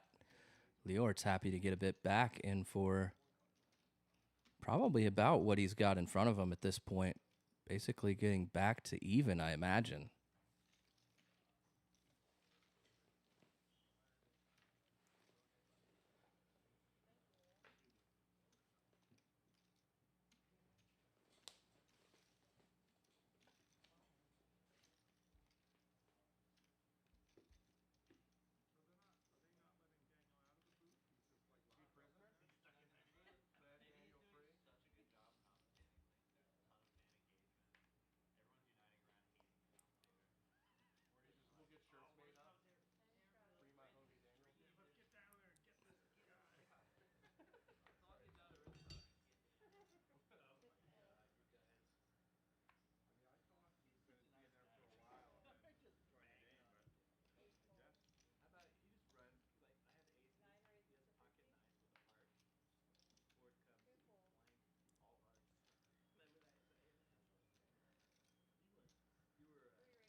Here we see Domino's boy taking a pot down with the 7 Dewey.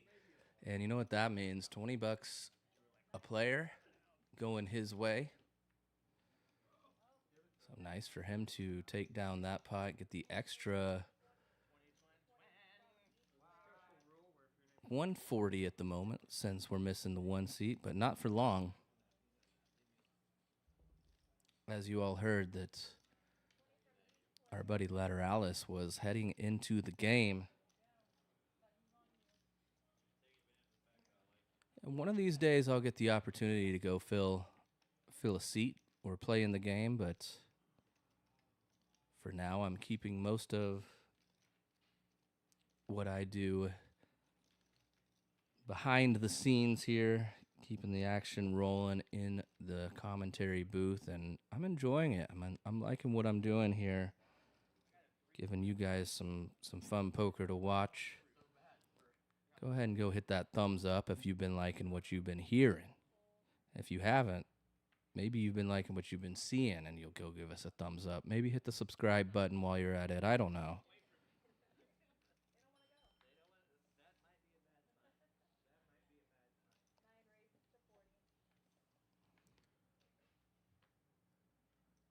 I mean, it doesn't get much better than some $1, $3, $10 poker action from Austin, Texas here at Red Star Social. So very hard to beat.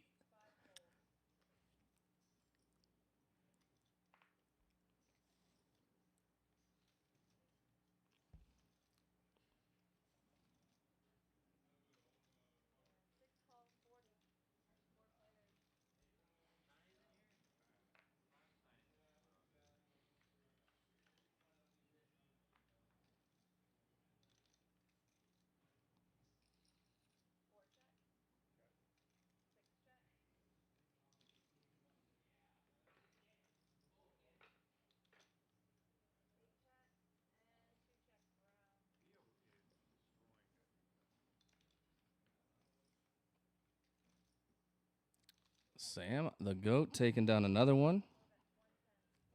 As we've seen Stein folding another one. Players really enjoying this pizza that they got. Here's the cumulative winnings. Sam the GOAT up 4,000. Professor up 3,000. Philly Murph up over 800. Everybody else in the red. Henry left us down 3,000. Tuition Dan down 2,000 currently. Stein almost down 1,000. The only player close to that number. Everybody else in the mid hundreds range as far as how much they're down, but nobody getting too crushed.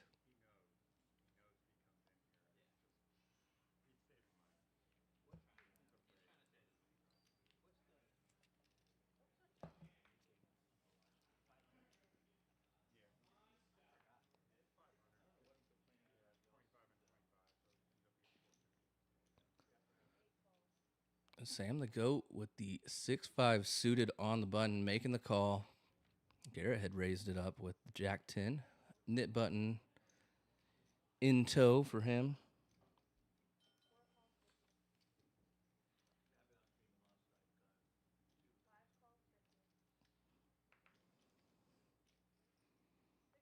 Here we go. 6 deuce deuce flop. So Sam the GOAT, the only 6, does have 2 pair. The only 2 pair out there at the moment for any of these players.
All right.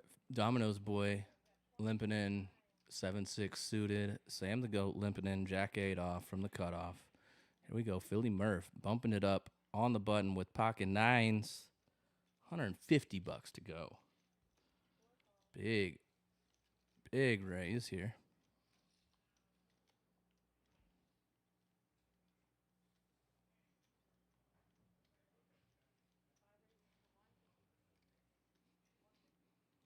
That game is on, though, so like to see it. Leort's making the call with the Jack 10 of clubs.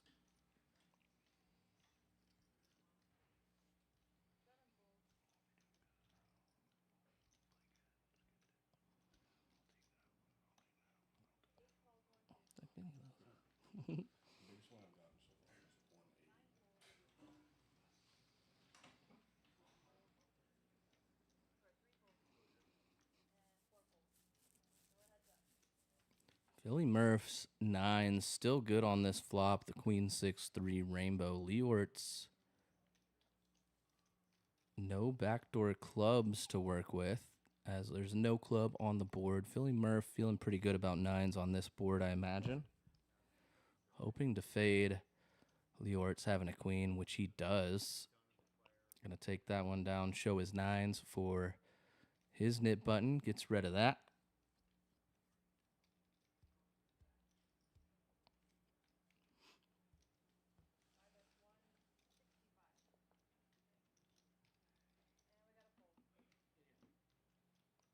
I mean, look at that mountain Sam has in front of him. 3,000 in green right there alone in the stacks. Another 1,500 plus maybe in black. It's not a bad night playing some 1-3 no limit Texas Holdem here in Austin, Texas. Definitely had worse. It's in a $5,600 stack right now, in for just 1,000.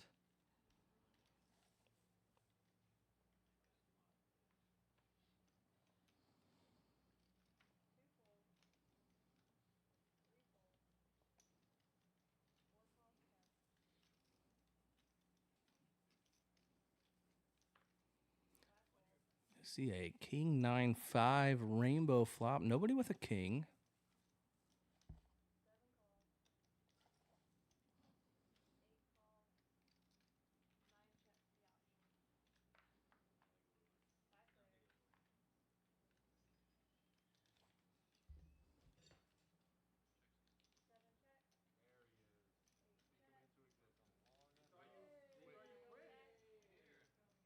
Highbrew in the hand. I started thinking you like the booth more than the table. Will be fish, just so you know. I'm sure. Did they hear you calling fish, or was it like? And yet you were hiding from us. How bad do you really think we are?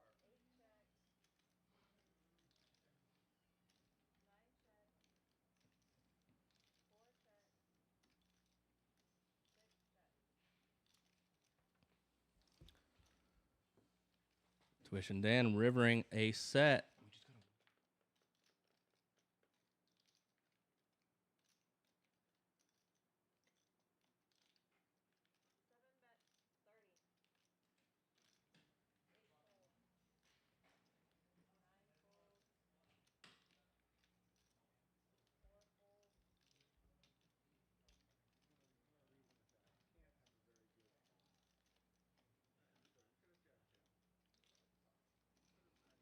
Professor really thinking this over for this $30 bet, though. I guess it's just a side call. I'll give you action, kid. Here's a little bit of tuition money. I was a professor once. Set of threes, good.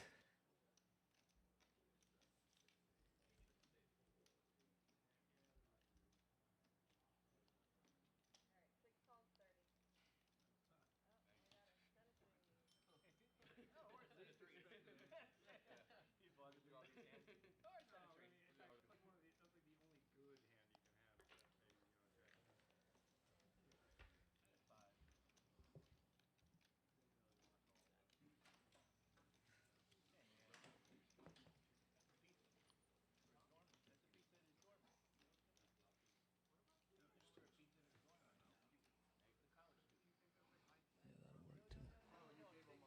Five. Here we go. Philly Murph with the Queen 3-0. Lays it down. Professor makes the call. Limping in.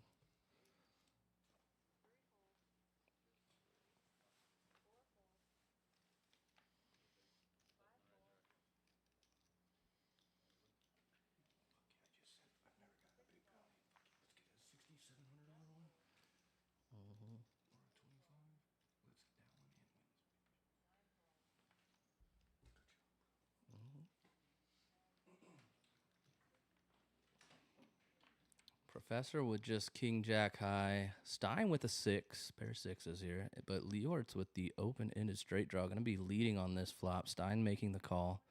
Professor making the call with 2 overs. 7 will be an interesting card, and it does come. So Stein making 2 pair. Leortz with now a pair of 7s and...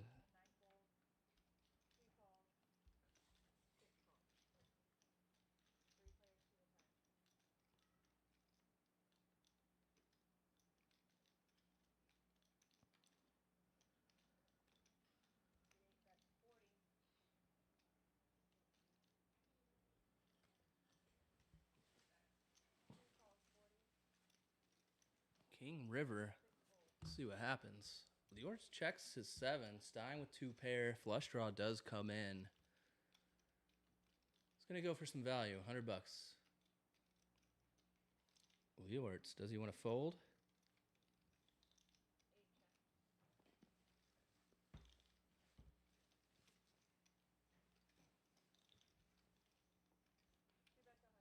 Does he want a hero call? Let's find out. Stein winning one of the first pots that we've seen him win maybe of the night. Right now. Perfect. Nice pot for Stein, finally.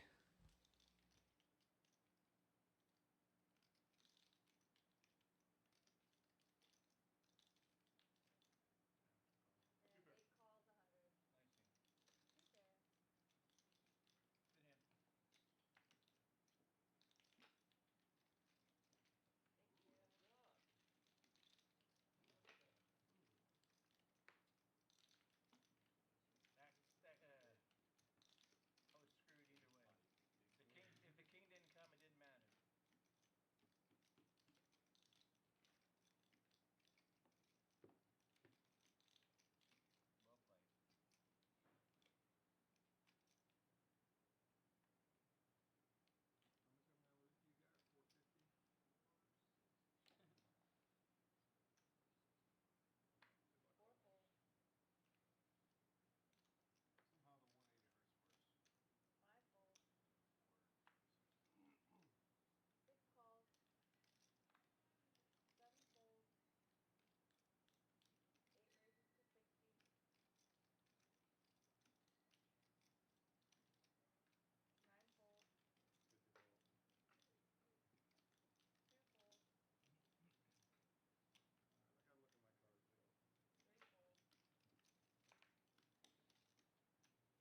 All right, my apologies, chat. I am back. I had to take a little short break.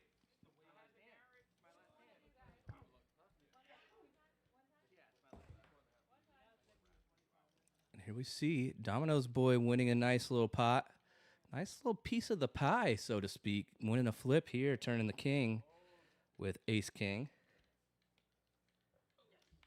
Not a bad spot. Domino's boy climbing back up.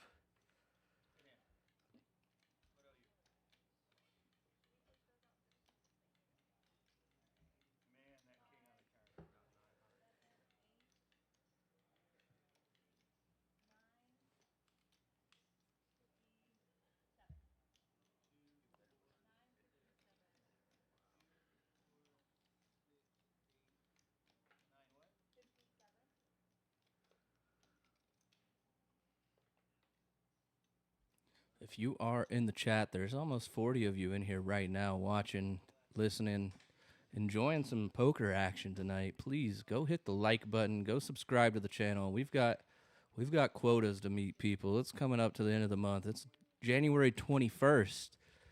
So we need you guys out here repping Red Star Social, helping us along the way. We appreciate all of you so far who have helped us along this journey, and there's a lot more to come. We'll be giving you guys a lot more poker action in the future. We stream every week, every Wednesday at 7 p.m. Central Time, and every Sunday at 3 p.m. Central Time. However, we do have a break this coming Sunday due to some inclement weather forecasts here in the Austin area, but we will be back next Sunday and next Wednesday as well. So tune in with us Wednesday. Wednesday will be another banger game. We might try and just get this same lineup out there, see if we can't make some magic happen with people wanting to, go after their losses, chase their losses, perhaps exponentially increase their wins against the same players. But seems like we've really formulated a good group of guys to play together on this stream pretty regularly and come in and play. However, if you're looking for a seat in this game, you hit me up at Mixin' Poker on Instagram is the best way to get a hold of me. I try and check it daily. Sometimes things get missed or fall through the cracks. But if you want to see in this game, let me know. We can set up a time, or set up a date, rather, for you to come out and come play. Love getting new players out onto the stream. And this isn't going to be the only stream format we do. It won't all be 1-3 Holdem. We're looking to do some, perhaps, PLO streams in the future. We've done a sit and go or two, and we're going to have some more of those coming up, and as well as a little bit of tournament action in the near future that we're going to announce soon. So you guys be on the lookout. Keep tuning into the stream. I'll try and give you guys the best updates I can week after week as we see Garrett and Sam going to battle it out. Garrett with the best hand here. Sam with 6 high right now.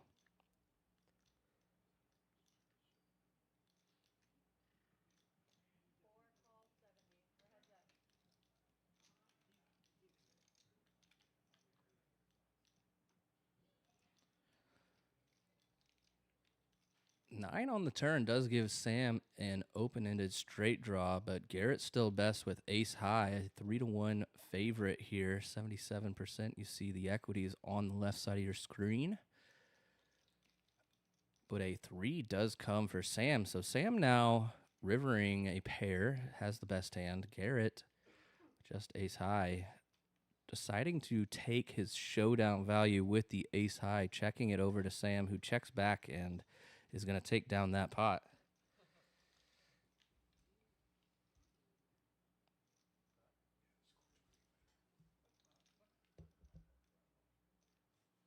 Thank you, all 42 of you in the chat right now. For we even got a couple new likes as I said that. So thank you all for going out of there. Oh, Yeah, look, Cullen got 50 last time around.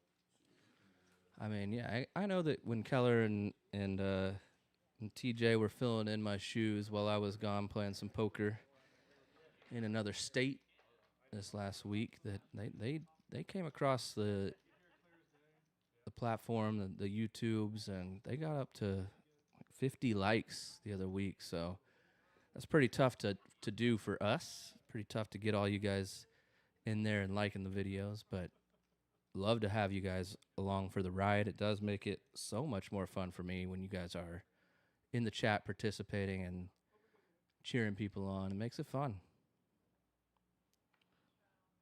Let me know if you're still around, you know, where you're watching from, who you're cheering on. Let's hear it.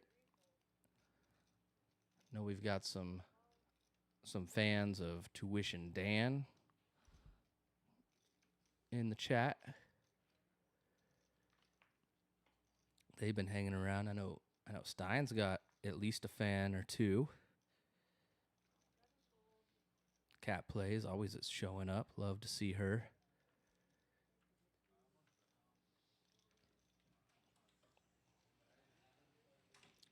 I wonder if Professor has any former students that watch. That'd be pretty interesting.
Knit button's still out in full force.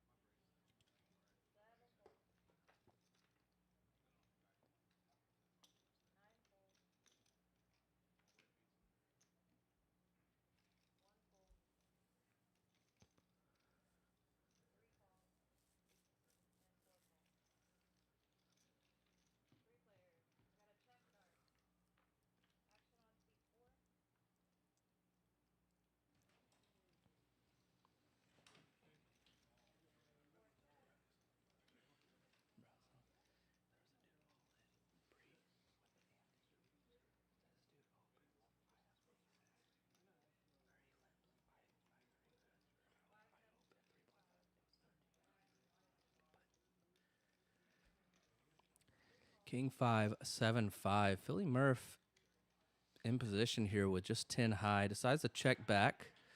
And 10 high is actually still good at this point, but none of these players are going to be thinking that they're good at this point, I imagine. It's going to be the first player to bet that will take it down. Domino's boy going to oblige and be that first player.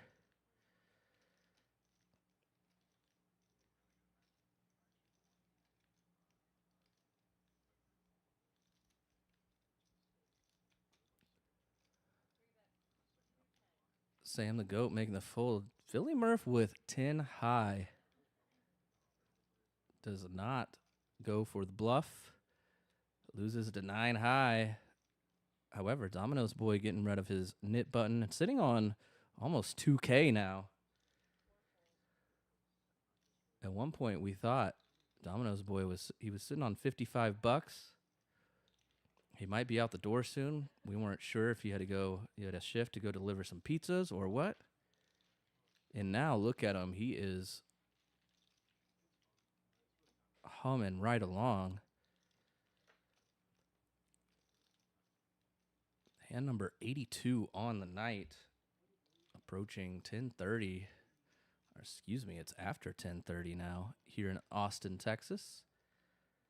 We get started about 7 o'clock Central Time tonight, just shortly after 7 o'clock was our start time. And so pretty good for 3.5 hours on a stream game, getting in 82 hands already. Both the players and the dealers alike tonight doing a very good job playing quick, getting hands in, getting hands done. It has worked out very well. Stein now with his knit button making the call with 7-deuce, so perhaps he has some ideas for later streets. Let's see what happens on the flop. A deuce on the flop, so that is the best hand at the moment. Sam the Goat, though, seems like he always picks up a piece of the board. Does have the nut flush draw right now. And 2 overs to the board somehow with ace-7. Stein making the call with the 7-deuce. A 7 would be pretty nasty right here. Does not come. 10 of hearts. Stein checks it. And Sam goes 200 pretty quickly. Is Stein going to be a believer? He is not going to be a believer. He's going to go ahead and make the call. Can we see a 7 on the river now? It is a 4 river. Stein's still good with 7-deuce. And I think that no matter what Sam bets, Stein's going to be making this call with how much is in the pot. $300 or $400. Pretty annoying spot, but Stein has been pretty quiet tonight. Perhaps this is the time where he wants to get out of line a little bit. Tough spot with what's left in his stack. He realizes he loses to a lot of the hands that Sam has.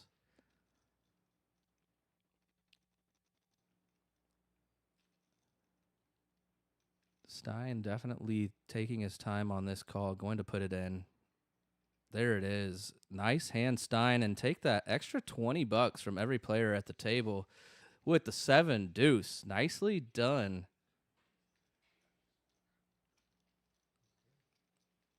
Stein been very patient tonight. Not much to work with. Some would call him a nit. Others would call him patient. Who knows?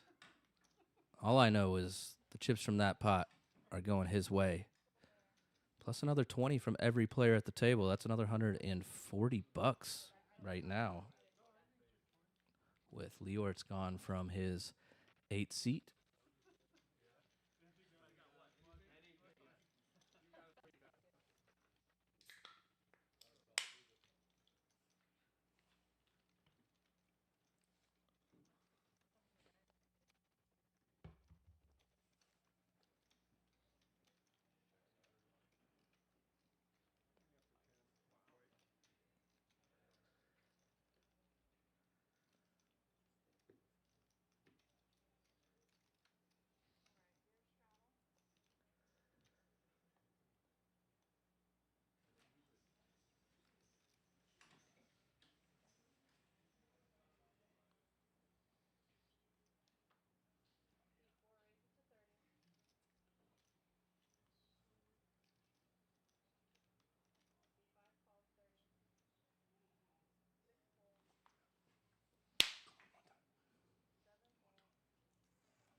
Another diamond on the turn. Sam the Goat never out of a pot. Promise you that. Philly Murph picking up a 10. Pair of 10s best at the moment. You see 74% equity next to his name in this pot. And Domino's boy pretty far behind with just ace-5 right now. Ace high. Not worth very much equity on this board when we have hearts.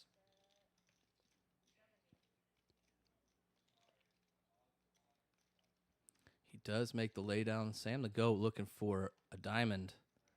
Does not come. He does hit a 4, though, so picks up some showdown value.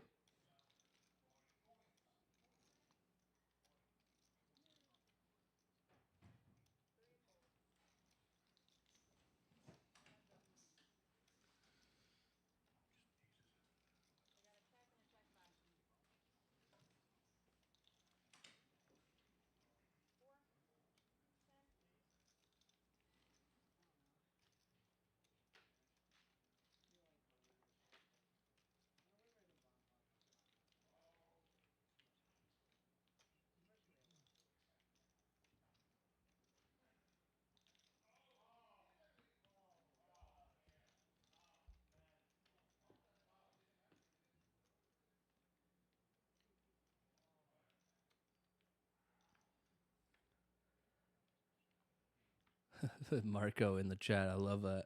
Love to see Stein's patience paying off, flopping bottom pair and stacking off.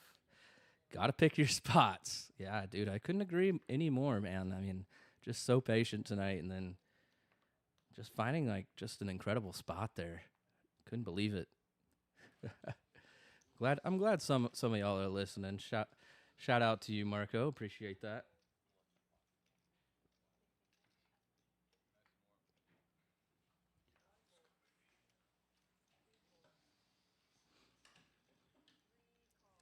Professor finding a nice 3-bet hand with ace king here.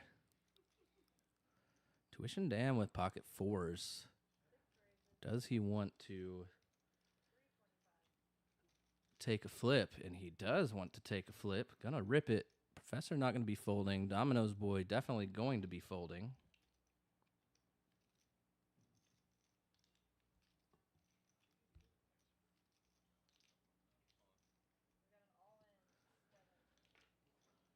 And here we go. 4s versus ace king. Professor said he was going to have a winning session. He's going to really need to win this one to have a considerable sized winning session.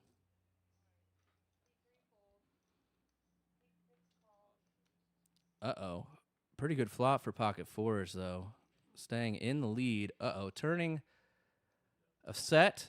Professor's got some chop outs. Can he find them? 7 or deuce? Does not come. So Tuition Dan making a boat.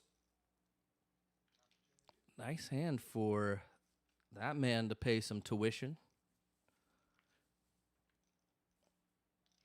He is out here grinding for some tuition, man. I'll tell you. You got to respect it.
Tuition Dan bumping this one up, feeling himself a little bit. Ace-8 suited, feeling himself after that win. Lateralus, though, who was my partner in the booth for the first 2/3 of this stream or so, goes in to fill this seat. Gonna put in a 3-bet from the cutoff, Queen 7 of hearts. And Sam makes the call. 117 was his call. He was in the big blind, so 120 was the bet from Lateralus. Tuition Dan coming along. Garrett, Queen 7-0. Queen 7 they call the computer hand, but not going to get after it. So we do see two of Lateralis's outs, so to speak, at the moment gone.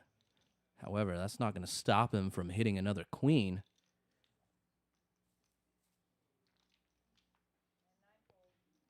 Sam with pocket fives has to think that this is a pretty decent flop for pocket fives. Lateralis going to put in a $100 bet.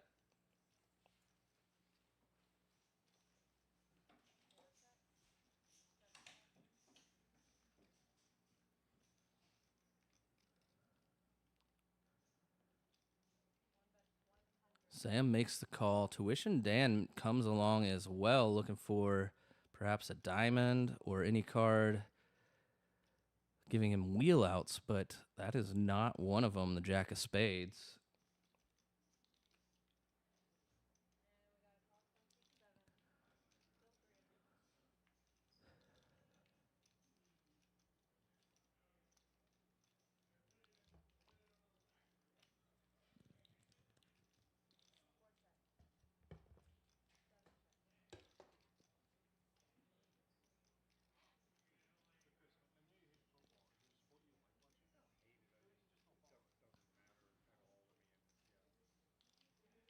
Checks to Lateralis, who rips it all in. Looks like he's got about 756, 766, something like that. Sam going to fold. Tuition Dan going to fold. Lateralis going to take that pot down, get rid of his knit button as well. So a nice pot for him. I did not see how much he was in for exactly to start, but I'm going to assume he was in for like 400 or 500 or something. Zach Davis, Tuition Dan, is in the 7 seat in that red shirt.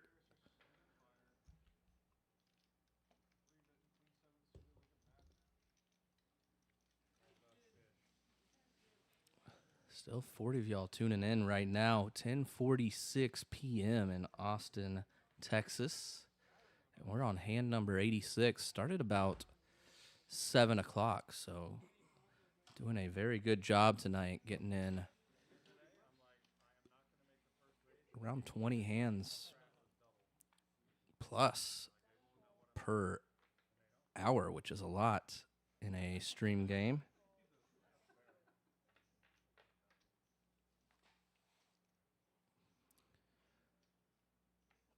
Sam the Goat basically always calling any hand pre-flop, wants to see if he can see something for cheap. Philly Murph going to flop top pair with the better kicker. Professor flopping top pair as well with a 7. Domino's boy looking for a little 10 spot after you deliver his pizza right now. Looking for that gutter ball. Gonna check around. Interesting. So let's see a turn here. Queen on the turn. So Domino's boy picking up a pair as well. Philly Murph picking up the straight draw as well now. Gonna bet. Professor thinks there's some merit to being in this pot with his king. Gonna bump it up to 90 to perhaps dissuade the people behind him. Not going to work against Domino's boy, who now has the queen with a jack kicker, looking for a 10 as well. Philly Murph looking for the jack. Gonna make the call. Philly Murph still in the lead by a mile. Professor needing a 7. Does not come. So Philly Murph still the best hand. Will he stay in the pot to hang on?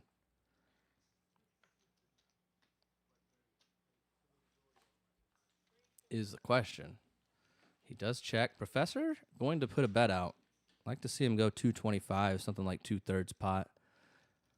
Doesn't look like a bluff really ever. Puts something like King 10 in a rough spot. Yeah, 175 does the job just as well. It actually gets Domino's boy to come along, and now Philly Murph with King 10 seeing it go bet and call. He does make the call correctly. Nice call by Philly Murph. Got to be not super comfortable once it goes bet call. But a really nice pot for Philly Murph to pick up. $835 going his way, adding another $560 to his stack. Yeah, I think Professor perhaps, I mean, it's apples to oranges, right? But perhaps if he goes to 25 or so, like I said, it makes it a little bit different, that extra $50 from the 175. I'm not sure if Domino's boy was calling 175, it probably doesn't really change much for him.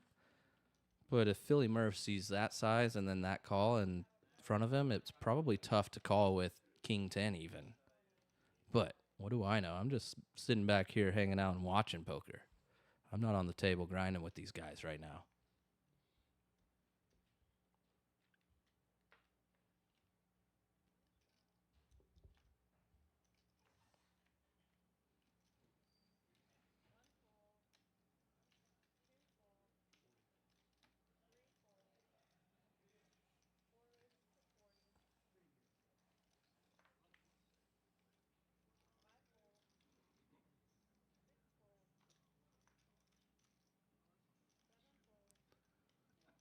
Couple of nip buttons still out there. Sam the GOAT with one of them in front of him. Garrett with one in front of him. Professor with one in front of him, which prompted him to play that hand as he did. And we see Garrett ahead with his pair of jacks. He also has a gut shot to the straight with his 7. But Sam the GOAT, he's got ace 4 of clubs right now. Looking for any club or any ace would do the job for him. And a lot of outs going to the river. The 10, not one of his outs. Garrett's still the best hand with his pair of jacks. Should he hang in the pot? Garrett going to be ripping this, I imagine. Oh, no, going small.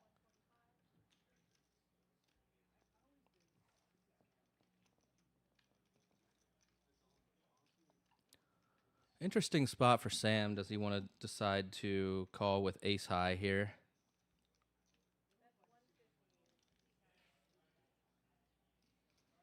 He does not.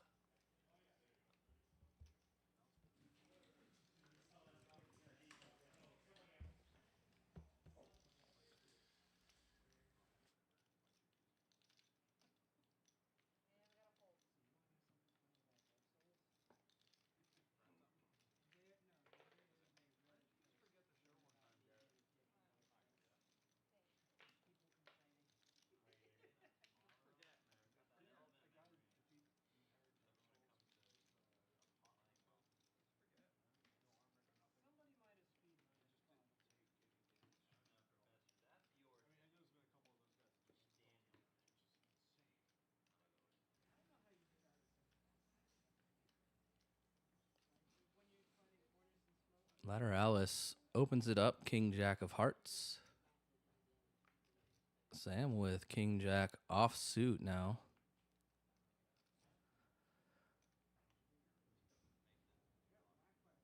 Professor 10-9 suited. Very pretty hand. Very playable hand. I'd like a 3-bet with this hand some of the time. Some of the time call.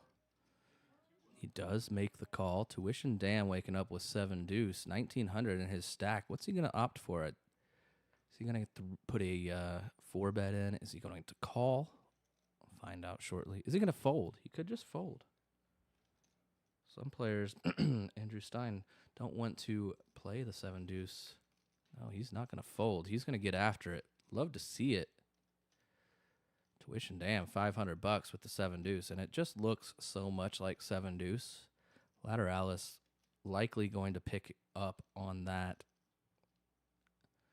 He does only have King Jack suited, but Lateralus a very smart player. You could tell from his commentary in the booth earlier tonight.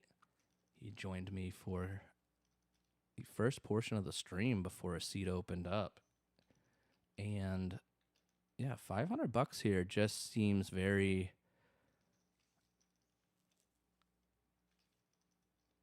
it's very fishy, right? Something's going on that we're not sure of. perhaps Queen Jack is, or King Jack, excuse me, wasn't the hand that we want to use to attack that, if that's our read, but Lateralus did have some alarm bells going off. You see Sam call and Professor making the call. So we got a big pot brewing, 1,500 brewing, and it's a great window card for Professor. It's an 8 of diamonds, followed by an 8 and a 9 on the flop. So Professor flopping 2 pair with his 9. The best hand at the moment. Sam the Goat. Well, we see Tuition Dan just ripping it right now for the pot. Pot size rip, so we've got a 3K pot already without anybody calling. Sam not going to be making this call, I don't imagine, but Professor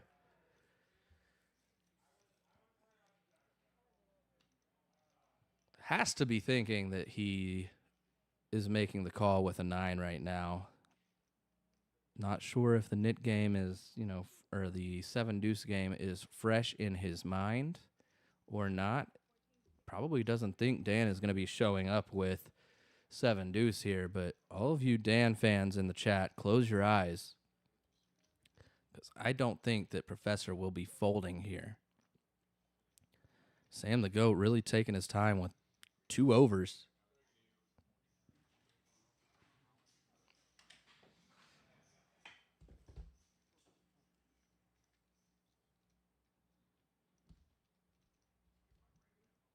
Does lay it down. Professor now going to think about it, but I imagine not going to be folding. This is when you make or break in your poker session, people. He hates it, but he's got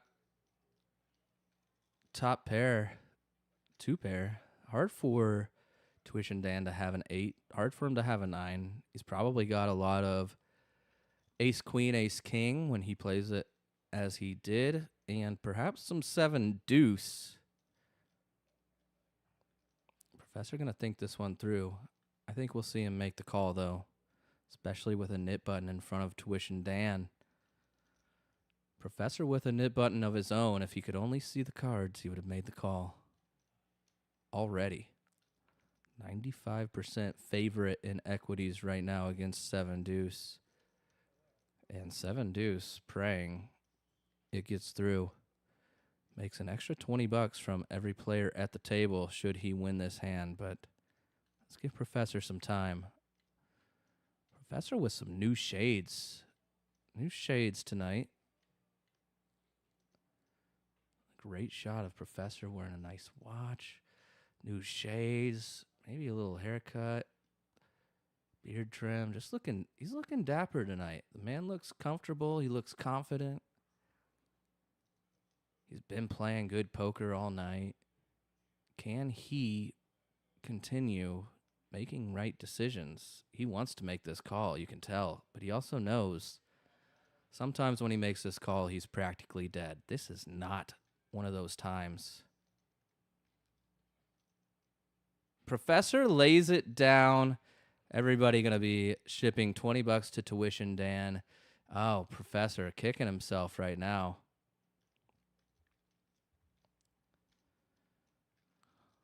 Where's my Tuition Dan fans in the chat? Where's the fanny pack at?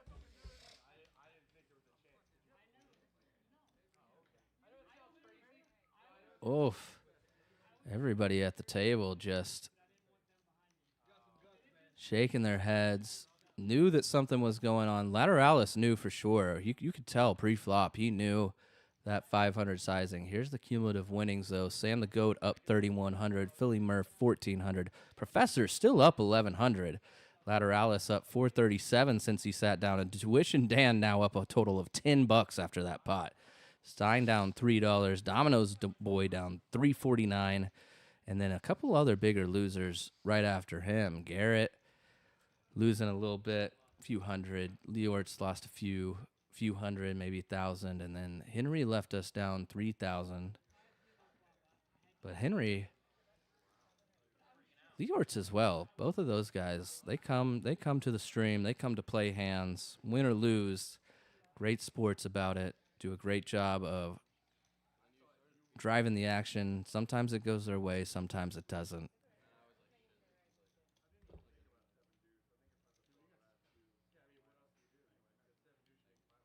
Yeah, there we go. There we go. The fanny pack, the Tuition Dan fanny pack fans in the chat, showing out, putting in their love for their boy Dan. Love to see it. Taking it down with 7-deuce. He's not afraid. Stein could have probably done that earlier, but he was afraid.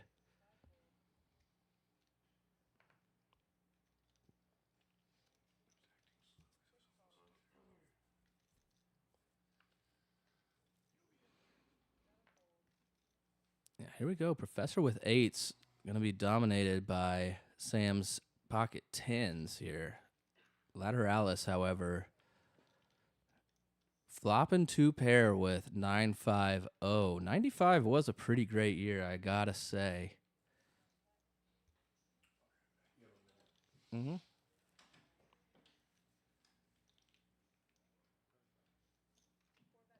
See what Lateralus decides to do here. Looks like Sam bet 75. Professor call with 8s. Lateralus just making the call. Love that. Love that in this spot. Professor needs a 7. Does not come. So Lateralus still a big favorite in this pot.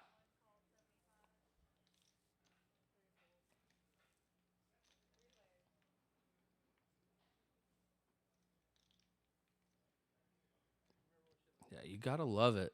Gotta love the heart from that man, Tuition Dan. Sam the GOAT betting 250. Professor making the call. Lateralus just in a great spot now with 2 pair still. Don't mind either decision here, but call just probably allows them to bluff at us. Lateralus needs to dodge a 7, 8, or 10. Ooh, Lateralus does not dodge the 7, 8, or 10.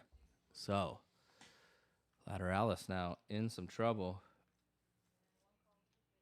Professor making the straight with pocket 8's gonna get. He's gonna win a pot this hand. Not going to bet with the diamond draw coming in on the river.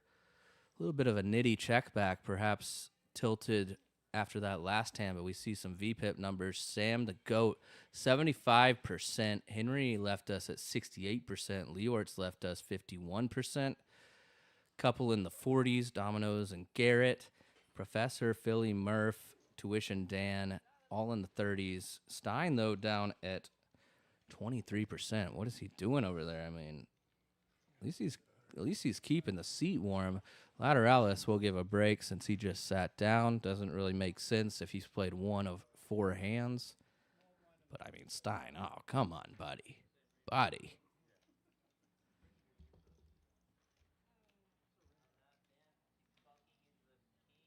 It's all love, though. You guys know. If you tune into the stream, you know I get to commentate and watch a lot of these guys consistently, week after week. Stein, a good buddy of mine. Oh, man, we got cat plays in the chat saying 23%. I mean, that's abysmal. Hopefully I get a chance to talk to him after the stream tonight, but I mean, if I don't, once he gets home, you're going to have to really lay it on him. Stein is a very good player, very good cash player from the Austin area.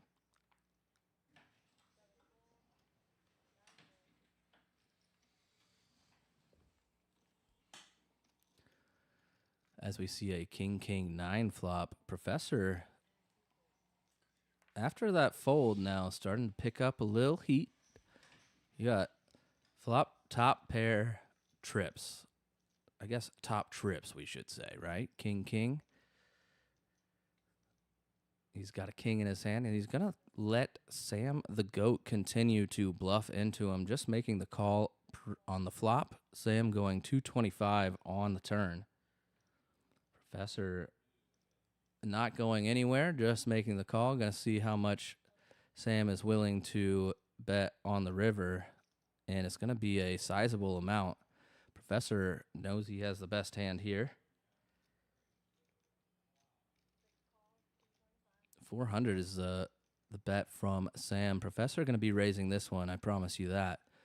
Probably looking to go something like 11. A little more than 2x. A little under 3x. Something like that. But we'll see. Professor just decides all in, which don't mind either. He's just not ever getting called in this spot, so it doesn't matter. However, he does get to get rid of his nit button as well. That's why he's showing his King 10 there.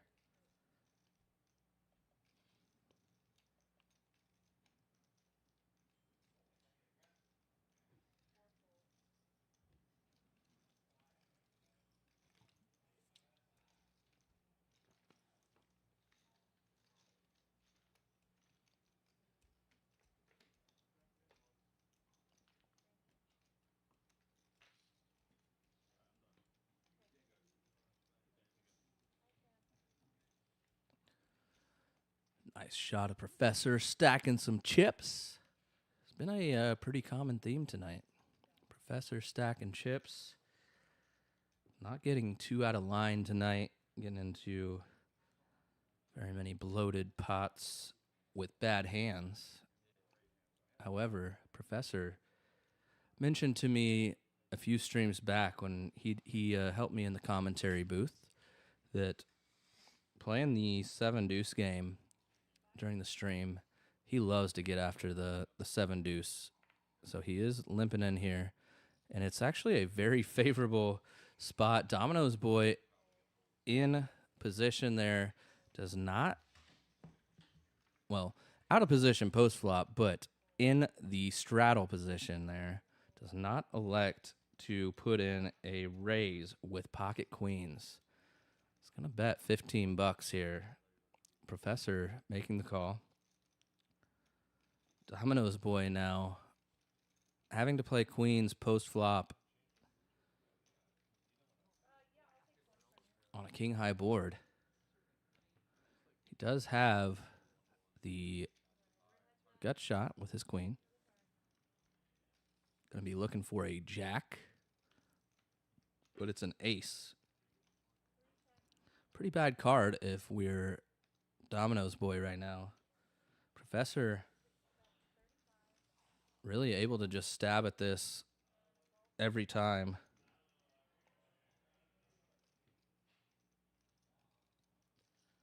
And put Domino's boy in a rough spot.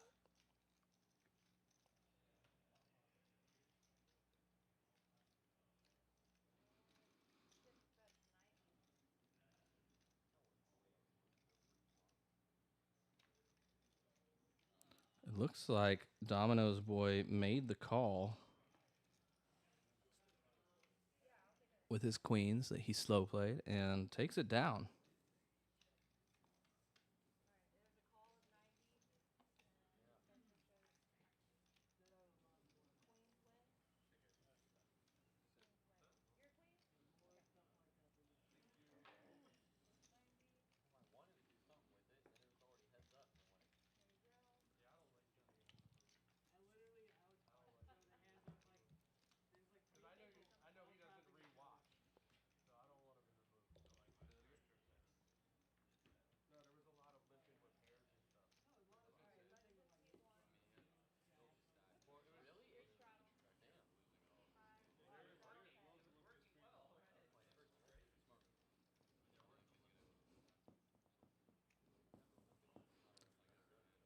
So it looks like we are saying goodbye to Sam. Lateralus opening the button, $30.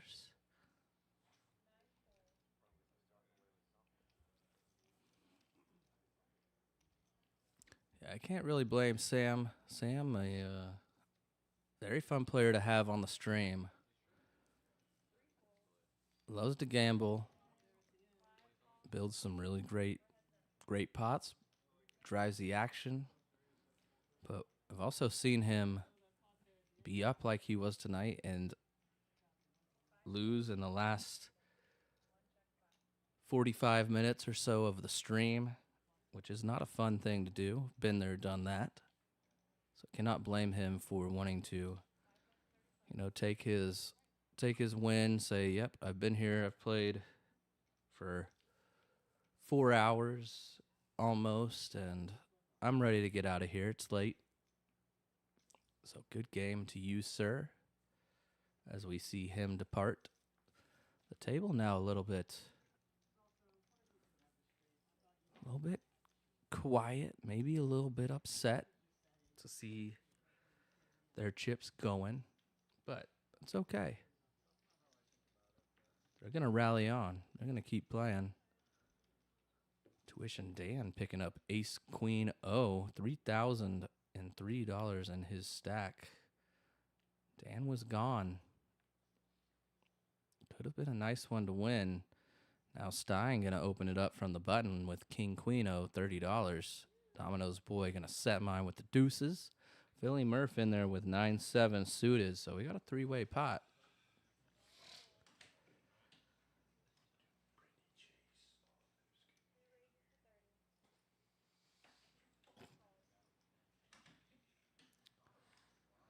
Jack, 5-4, 2 clubs.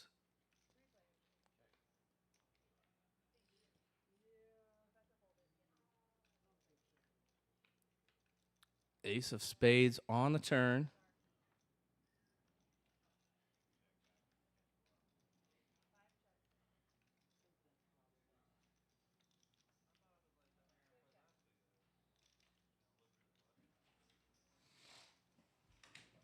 They're in there right now? They left. They came to get cash from somebody.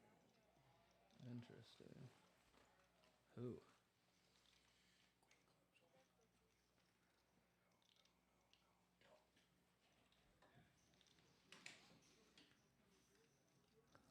Domino's boy was good to the river. Stein hitting his king. Gonna take this one down.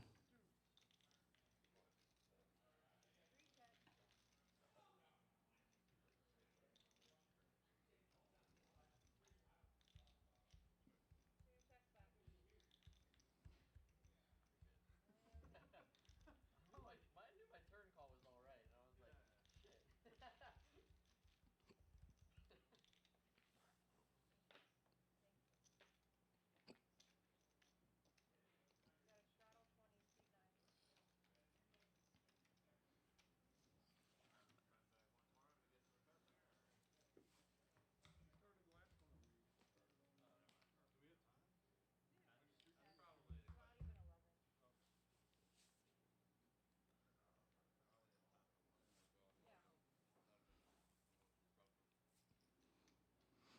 Domino's boy limping in.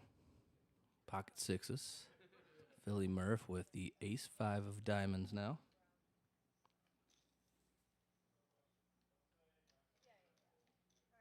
Does make it $80 to go.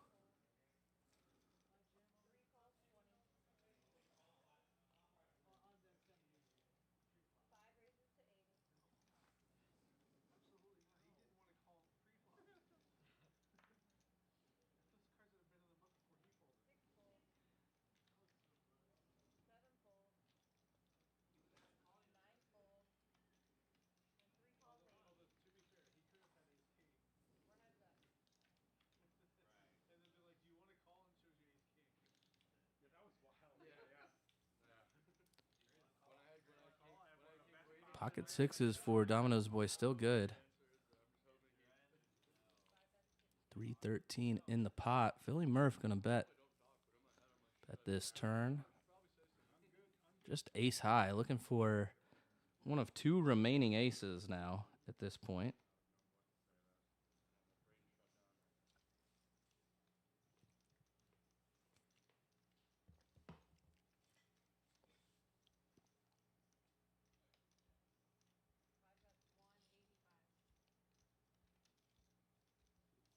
Nine of diamonds, river.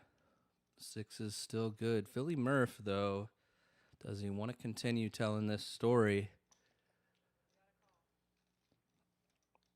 Unfortunately, I think if he does, he's going to get snapped off. He does just check. Now Domino's boy going to check behind and take his showdown value with the sixes. Sixes is going to be good. Taking down a nice pot, $683 pot.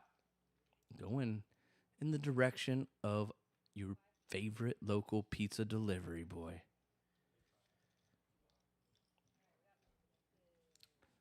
Shout out to Domino's boy. You know, Domino's doesn't make a bad pizza, I'll tell you what. I actually like that Philly cheesesteak pizza that they got over there at Domino's. Not a bad pizza from a chain restaurant.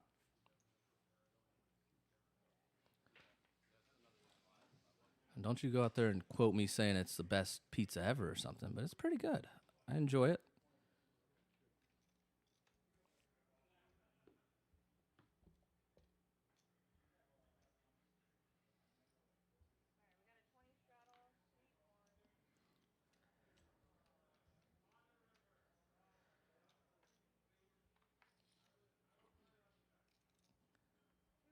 Tough to say what even would be a top pizza for me in Austin. I mean, the home slice is pretty solid.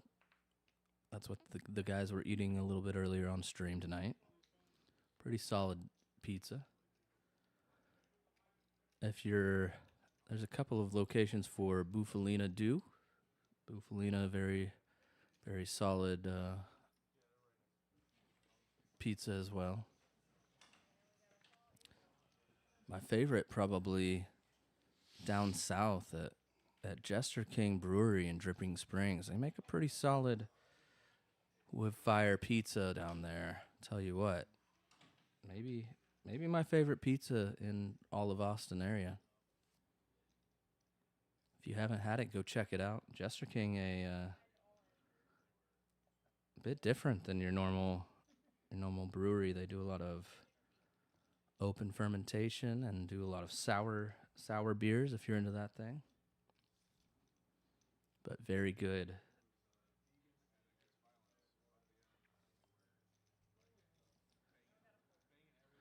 Very good beers, very good pizza.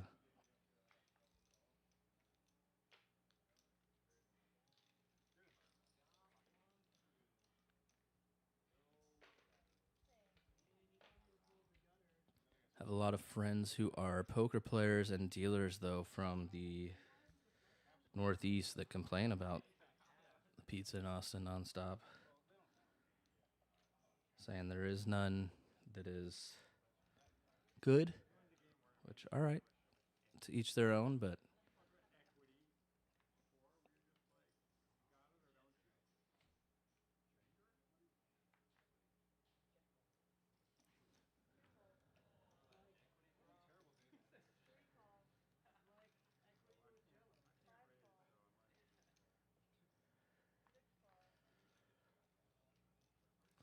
$10.99 flop here. Multiple ways. Philly Murph with the 95. Great year.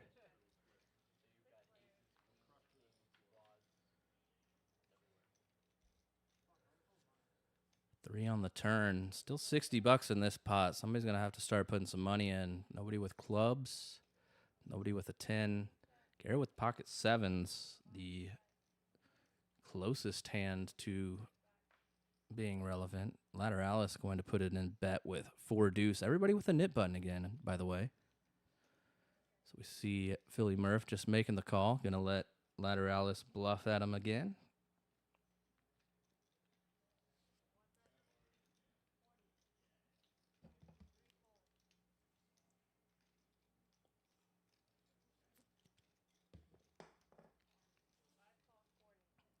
And an 8 on the river. Changes nothing. Philly Murph still with the best hand. The trip nines.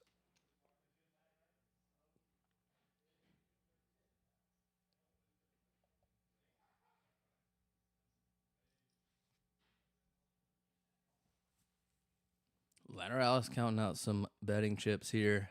Goes 325, excuse me, over bet.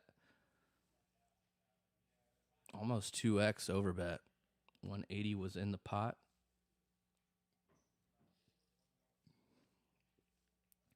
Puts Murph in a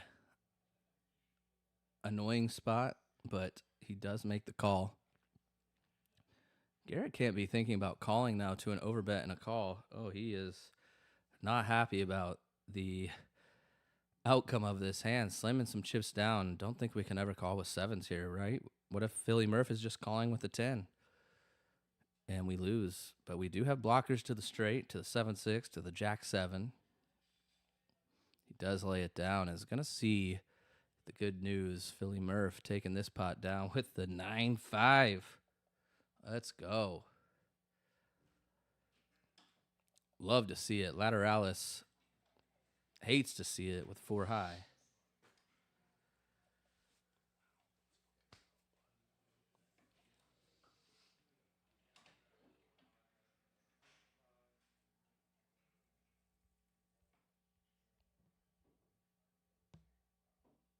Already 11:20 Central Time here in Austin, Texas. Just a little bit more to go on the stream, playing through this Nick game and then calling it for the night, I imagine. These players playing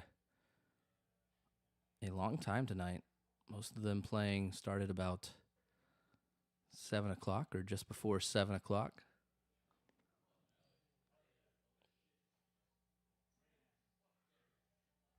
But all of these guys love the action, love playing poker, so they don't really care. What is time anyway?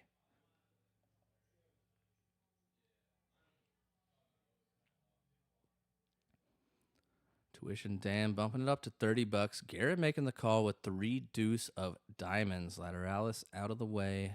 Here we go. Stein out of the way. What did Stein fold? Let's see what Stein folded. Ah, the graphic is too quick. Couldn't see it. Dang it. But it was better than 3-deuce, though. 9-9-8 flop. Oddly, or vaguely familiar. I think it was 9-9-10 last hand, but Garrett does pick up a diamond draw now. So not a terrible card. Tuition Dan in position. Garrett betting all of his chips except for his black chips, which looks like it's going to be $40. It's a good size bet. He goes 40 into 73, so a little over half pot, and it does just get the job done. Garrett, no nit button, doesn't need to show. You do have to show to get rid of your nit button every time, and then also show in that splash pot after the nit game to take down the splash pot money.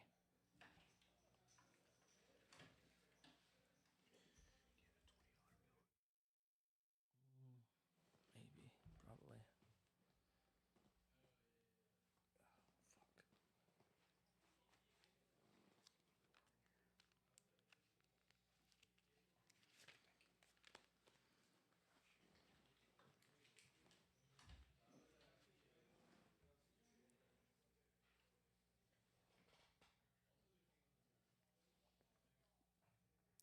Philly Murph making the call. UTG with the Jack-10 offsuit. Professor doing the same with 9-8 suited. Garrett, though, Ace-10 suited, the same suit, both have spades.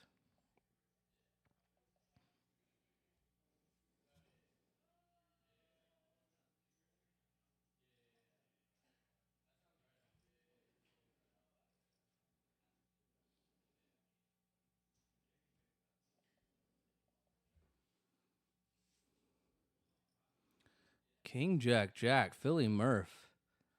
Another spot where he's just flopping trips. It's his world. We're all living in it. Love it. He checks it. 5 of clubs on the turn. Philly Murph going to think about putting some money in here. Probably something like 60 or $80.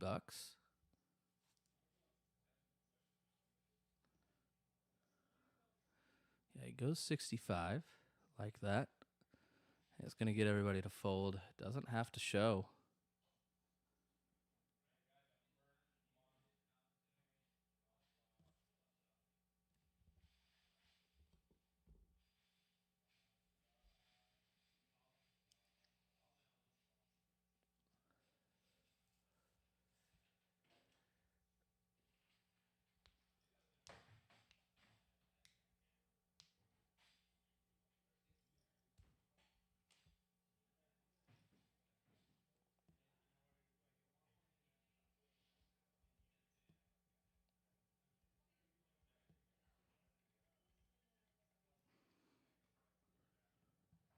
That game going strong. Professor putting on the double straddle to 20. Garrett making the call with pocket fives. Going the speed limit here, 55.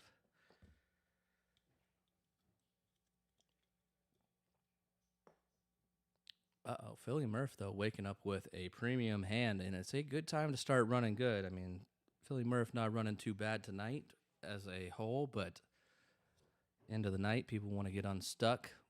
You start picking up hands, pretty good time to find them. Garrett just laying it down to the 3-bet from Philly Murph. No nip button implications between those two as they've both gotten rid of theirs already. So, smart fold by Garrett.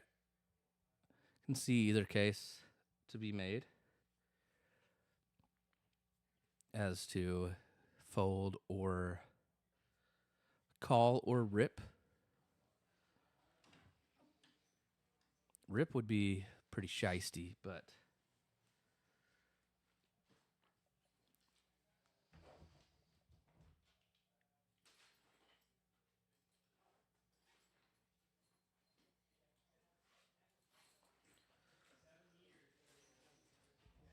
Lateralus pocket fives now this hand. Moving to the left.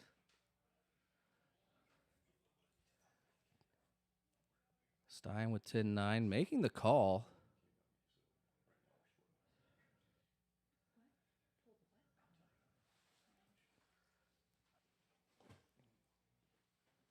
Gonna go 3 ways to the flop. Jack 8-3. Stein flopping open-ended. 2 hearts on the board.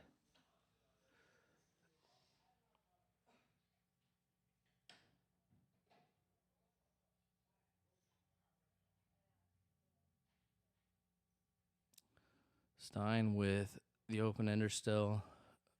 Does he want to get aggressive? Does he want to play it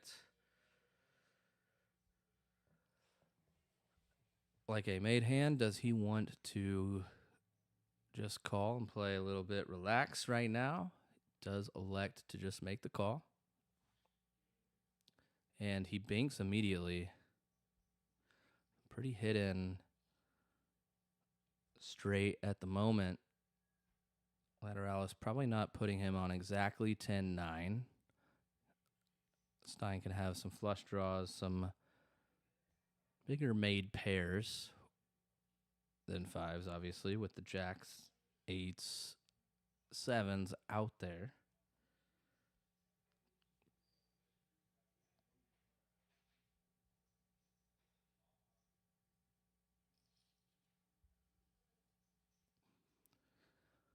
Stein does bet 115. Lateralus coming along with pocket fives. Stein has it locked up, and bad card for Stein, really. 9 of hearts allows basically everything to get there that he would have been drawing to.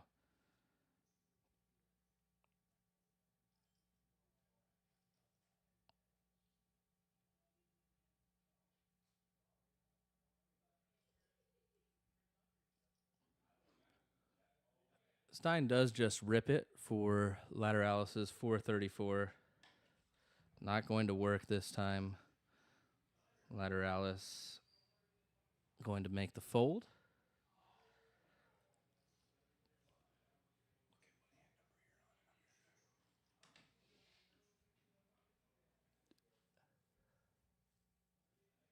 So Stein gets rid of his nit button. Not going to pay the nit tax for I believe, 3rd time in a row. Something like that. Seems like he's paid it almost every time tonight.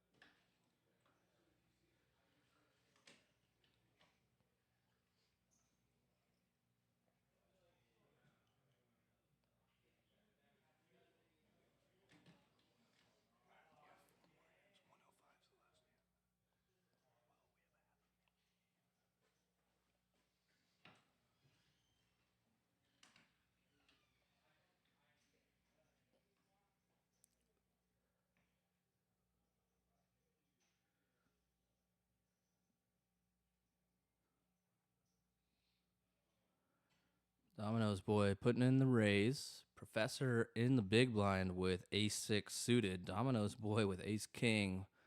Get ready. Get ready for a big one here. Domino's boy not going to be backing down. Has a nit button in front of him as well. Oh, look at that. He just says, here, take my stack of black chips. Professor lays it down pretty quick. Gonna lose that one. Those chips going to Domino's boy. He might not be if he's your local pizza boy, he might not be delivering for the next couple days. Seems like he's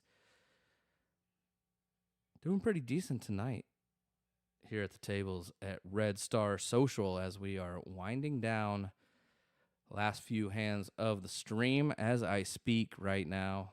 Only a couple of nit buttons out.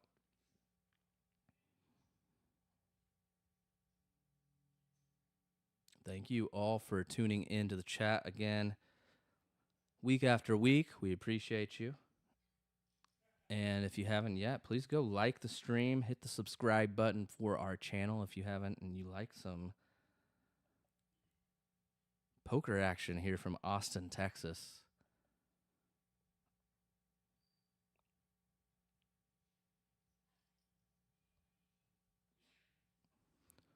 We're looking to drive those numbers, drive the likes, drive the subscribers.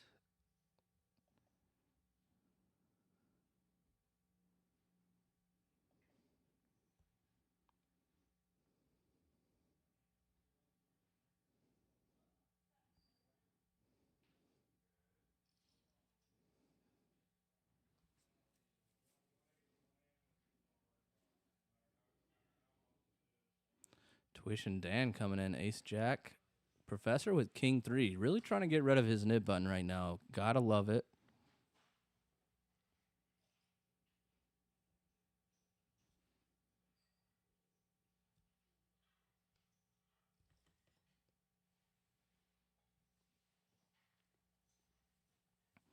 Professor putting a bet out.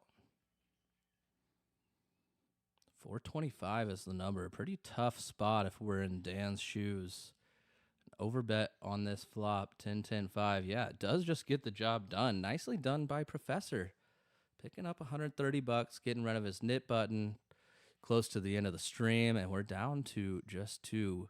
Tuition Dan and our boy Lateralus, who was in the booth for a while earlier.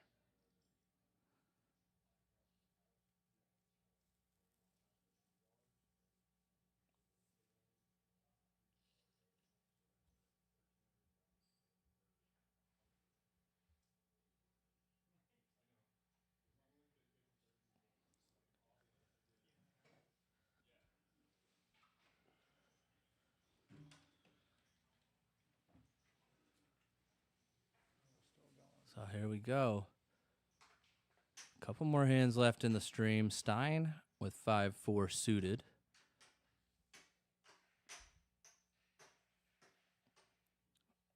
Lays it down. Professor ace-deuce on the button. Definitely a hand to perhaps open with.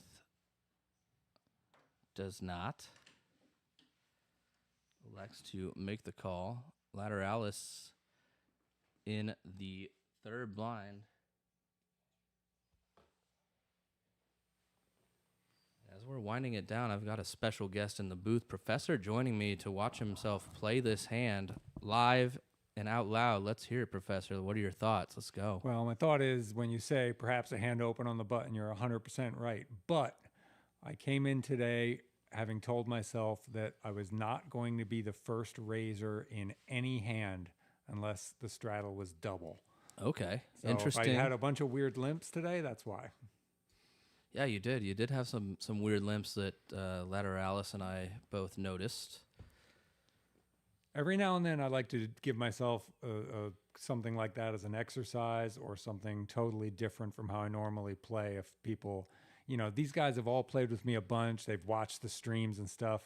I just decided I was going to do something different than I normally do just to see where it takes me. Okay, yeah. Makes a little bit more sense. So there you have it, folks. Straight from Professor's mouth, the reason why he was playing a few hands perhaps a little bit weirder than we would have expected and doing some things that were perhaps non-synonymous with what we would normally see. But it did seem to work out for you tonight as we come to a close, I believe, after this hand or the next hand. We'll see the numbers, but you're definitely in the green tonight, and you did say in the chat early on today you were going to book a win, so proud of you for that, and definitely took notice of it and expected to see that, because I was talking with Lateralus about that, just the mindset that it creates when you're telling yourself you're going to do that, you're going to do that. We expected a big win. Thanks. I mean, I really wanted to win. I actually think poker is different from most other games in sports, where I think it's actually really important not to be too much like, I'm going to win, I'm going to find a way, because you just I've definitely gone in and with that mindset lots of times to streams or non-stream games or tournaments, whatever it may be, where I'm like, oh, I'm going to win. And then, yeah, it's a little bit more in the hands of your runouts sometimes, and yeah, you only have so much control in this game, and it's not that much. Yeah, there's a lot of other factors for sure, but still, I think that having the positive mindset and coming in with that, I think it does make a big difference. Yes, it's important to be positive because, an interesting positive emotional states lead to more expansive thinking. You consider more options, you're more patient. So, just coming in neutral, positive emotionally is good for cognition. Lateralus here is going all in on the last hand with 9-8 offsuit. Is the nit tax is out there? I believe this was this was so the last flashback. Oh goodness, correct. Tuition Dan. Out there. Tuition Dan not going to be folding, I don't imagine. No. He took a moment, gave a little speech about like, oh, I guess I got a call. Like he ever could have a fold here. We ribbed him about it a little bit. Yeah, look at this. Come on, man. We guess you do have to call. we guess you do, Tuition Dan. We know it's for your tuition. It's going to pay for your psych classes here. But and there it is. There's the call. Lateralus and Tuition Dan. But I know the future, and it doesn't work out for him. Oh no. Uh-oh. I'm sorry to all you fanny packs in the chat, the Tuition Dan fanny pack crew. Man, let me take this opportunity to squeeze in that I think Tuition Dan is a really good player. I love that. No, I've watched a lot of them, and oh no, not like this. Not like this, Professor. Oh my goodness. He is a great player, a good young kid, you could tell, but there it is, the 5 on the river, giving Lateralus the straight. I mean, the man's just one of the luckiest guys you've ever seen, clearly. How much do you think Lateralus saved by doing commentary for a few hours? Oh man, at least 1,1800. I bet. There it is, a nice shot from the studio of those beautiful Red Star chips as we are coming to the end of the night. Players racking up, and it looks like, I believe this is the last hand if it's getting dealt. Maybe it's not. This was the last hand. So, there we have it. Cumulative winnings. Professor up the most on the night, up 2,200. Sam up 2,000. Philly Murph up 17. Domino's boy up a couple days of driving around his deliveries. Stein up 288. Everybody else down a little bit. Henry leaves us down 3,000, but left with a lot of heart. That man loves to play some poker. Professor, your thoughts on the stream? It was a really fun game. Obviously, I'm really happy to have booked a chunky win. It felt for a while like it was even going to be more than that. So, anytime you're up stuck, there's a little bit of, just a pinch of salt for that. But that's the wrong way to think. I mean, we had a really good game. I enjoyed myself. I think these guys enjoyed themselves. And, it was a good dynamic. It so often is.